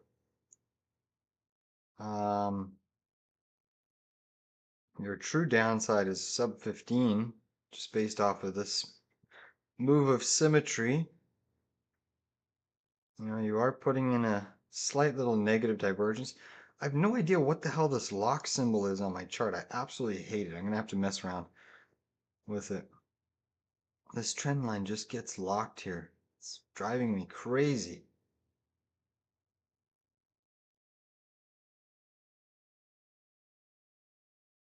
Look at the bounce on SPY. But yeah, I would say you could probably get a bit of a dead cat bounce here. You know, you got that negative divergence building. But the problem is the bigger time frame still could go lower, but you're pretty stretched. I mean, I would say tomorrow if you got one more sweep of the low. So if you swept this volume doji candle, then I think you can scoop some up on the long side for a dead cat bounce. So I would wait for one more little sweep of the low. But just understand the bigger pattern could still take you sub, you know, call it 15, 10, 15 bucks. But yeah, you're right.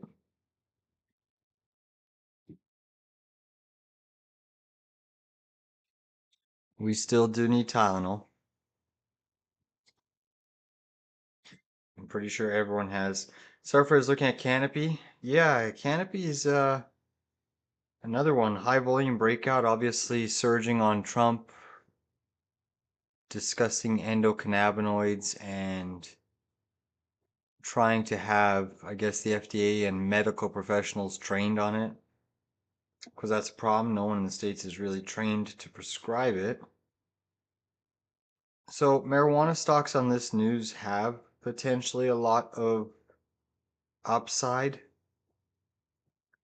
The problem with these companies is they're still just so cash heavy and they burn so much cash. But the pattern looks good for CGC. It looks good. High volume breakout.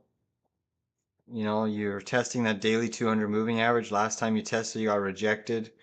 This time you're testing it from a higher low as well as a little bit of a lower high. So it's not looking bad. Not looking bad at all. That's for sure. You know, if you're wanting to take some cheap lotto calls, I know the call options on this name are super duper cheap. You can. If I were to rate, I can't fucking get this trend line away. I don't know why. Why can't I get that? How do I get that away? What in the world? Does anybody know how to get this stupid thing away on TradingView? Got these two stupid lock symbols and I don't know how to get it away. There must be some setting. But yeah, CGC not bad. Not a bad chart for sure.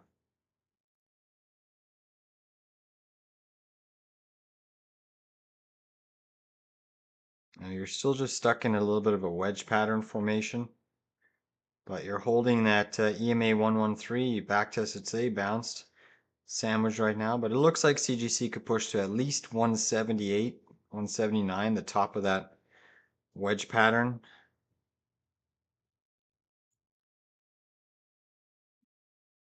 If you lost that EMA 113 on the daily, then you would need to get out of the trade. But looking pretty good so far.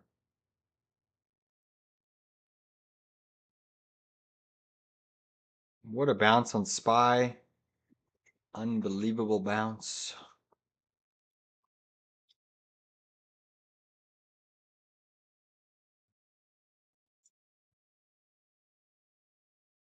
Look at Constellation Brands today. STZ finally trying to wake up. Holy moly, up 3%. Someone pinch me. Nvidia bouncing, IWM big bounce. Hood new high of day. Starbucks still doing well. Nat Gas still holding steady. Webull still showing some positive price on ticker BULL.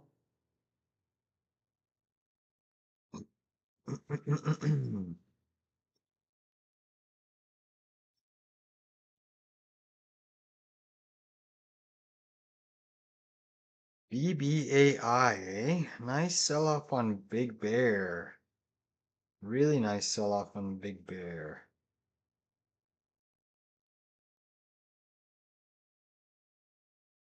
Getting tempting. Getting very tempting.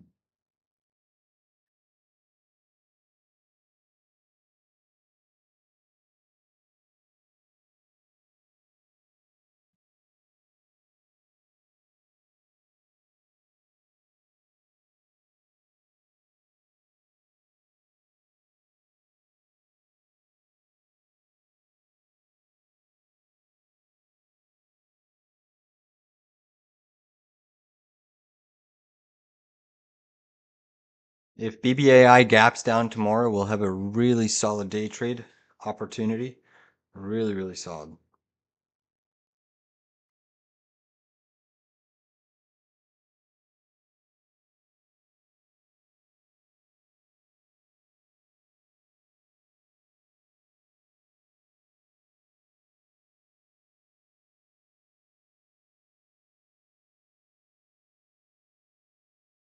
Snowflake still holding quite well.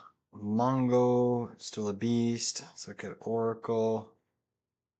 Oracle is still coming in sharply. Boeing getting sold into almost. Retracing that whole entire move.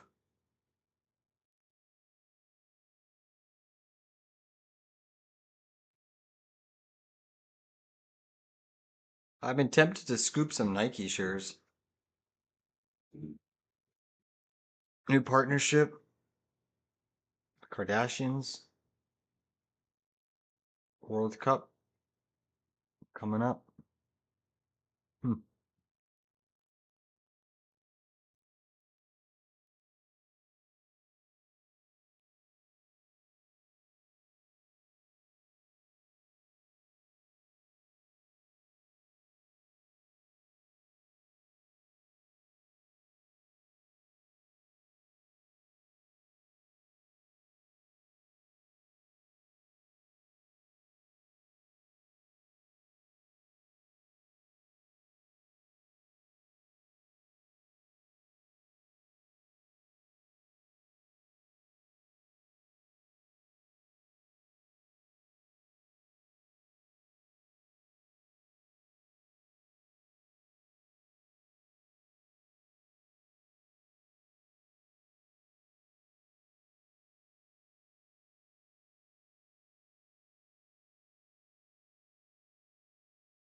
Nice pullback on Soundhound.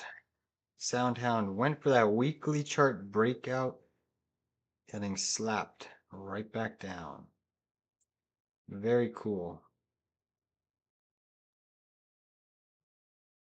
20-day moving average is probably a buy.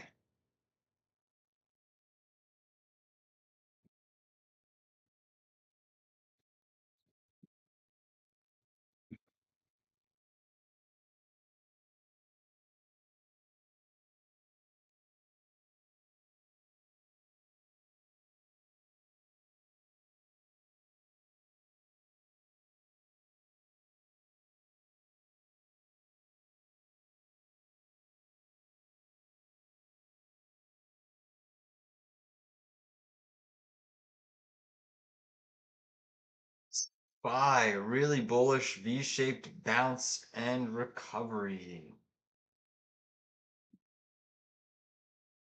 SPY looks like it's going to squeeze here into the end of the day.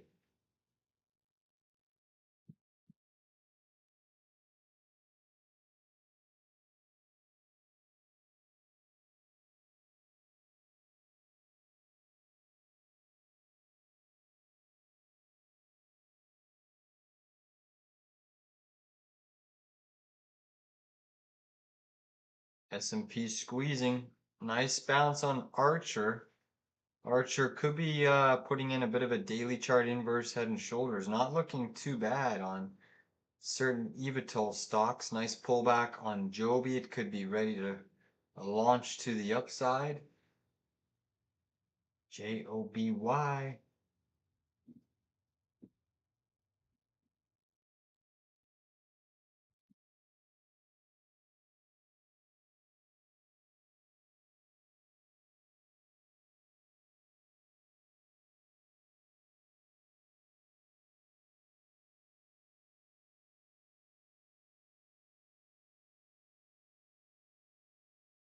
So again, very good day for us here, guys. Hopefully everyone was able to make a little bit of money day trading today.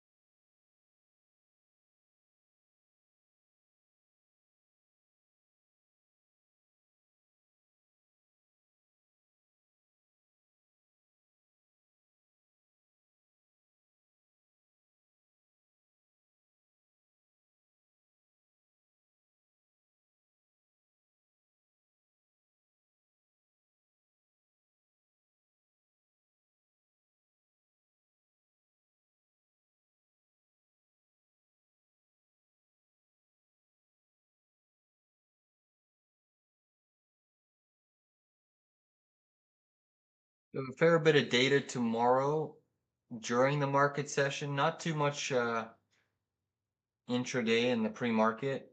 There's a little bit, but majority of the data tomorrow is during the market session. So you got consumer confidence data. You also got JOLTS tomorrow. Those are your two big market moving and influential to the Forex currency yields bond markets. So again, consumer confidence and JOLTS are tomorrow at 10 a.m.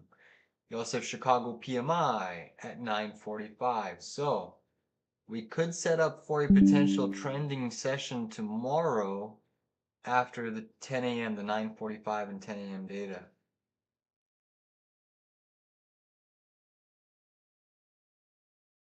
So we'll be looking to play a potential trend day.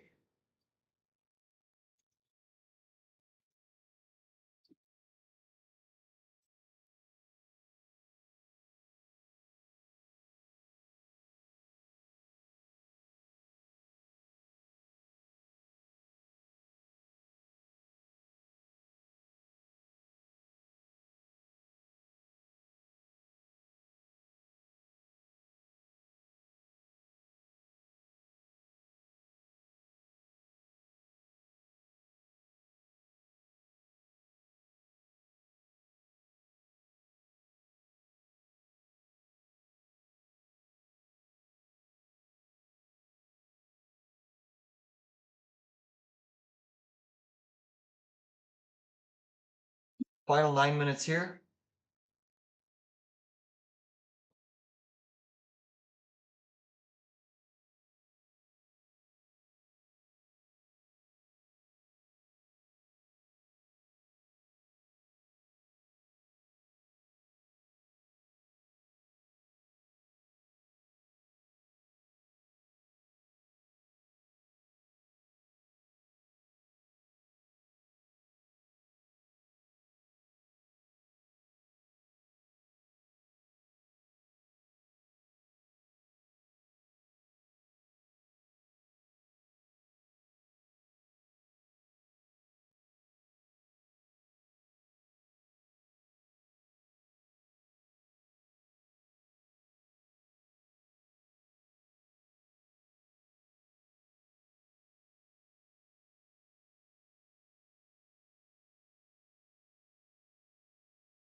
For saying BTC could go to 116 and MSTR to 350.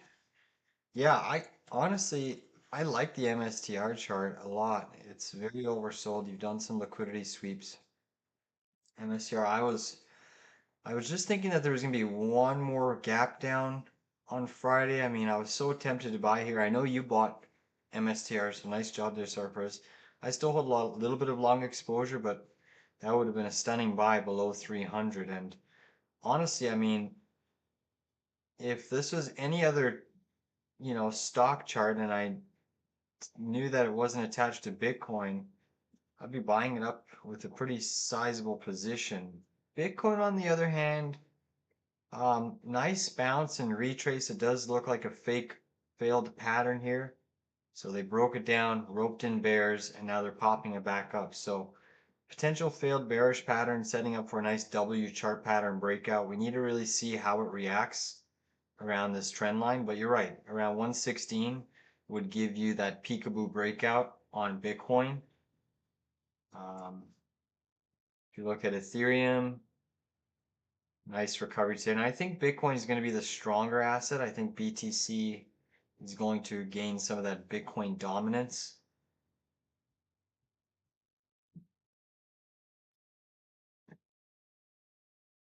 But yeah, it's a nice setup, MSTR. It really is.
Wolf, is that thing still going? Holy moly, did you pick up shares? Oh my goodness, look at that dip and retrace. Almost a what, 300%, 177% rally there? That's insane. Yeah, that's the market we're in. Buy the dip in these speculation assets. Craziness. No technical edge though with that. That's just a pure craziness. That's all that is. But nice job if anyone made money in Wolf.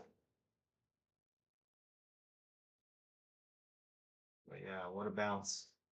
What a bounce. All right, so you're seeing your SMH and semiconductors getting sold into the close here. Pretty heavy sell side pressure hitting the tape.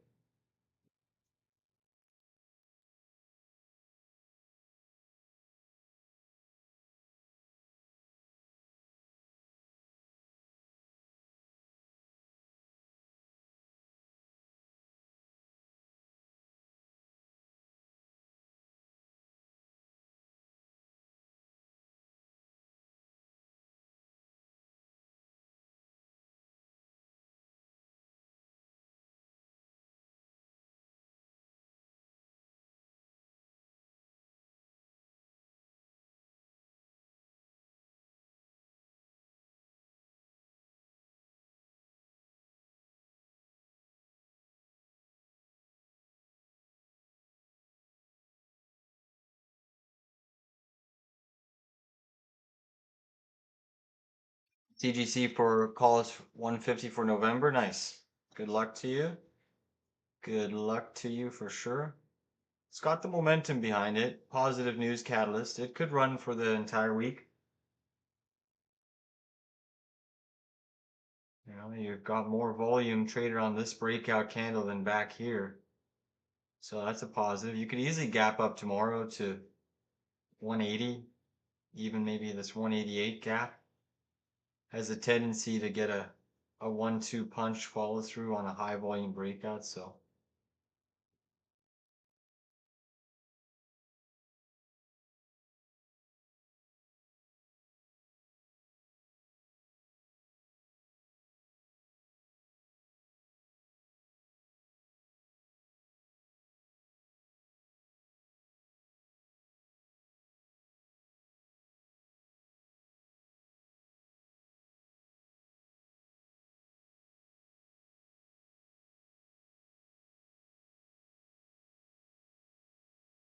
all right, guys, that's a wrap. Great session today trading. We banked a lot of profits here on the live stream.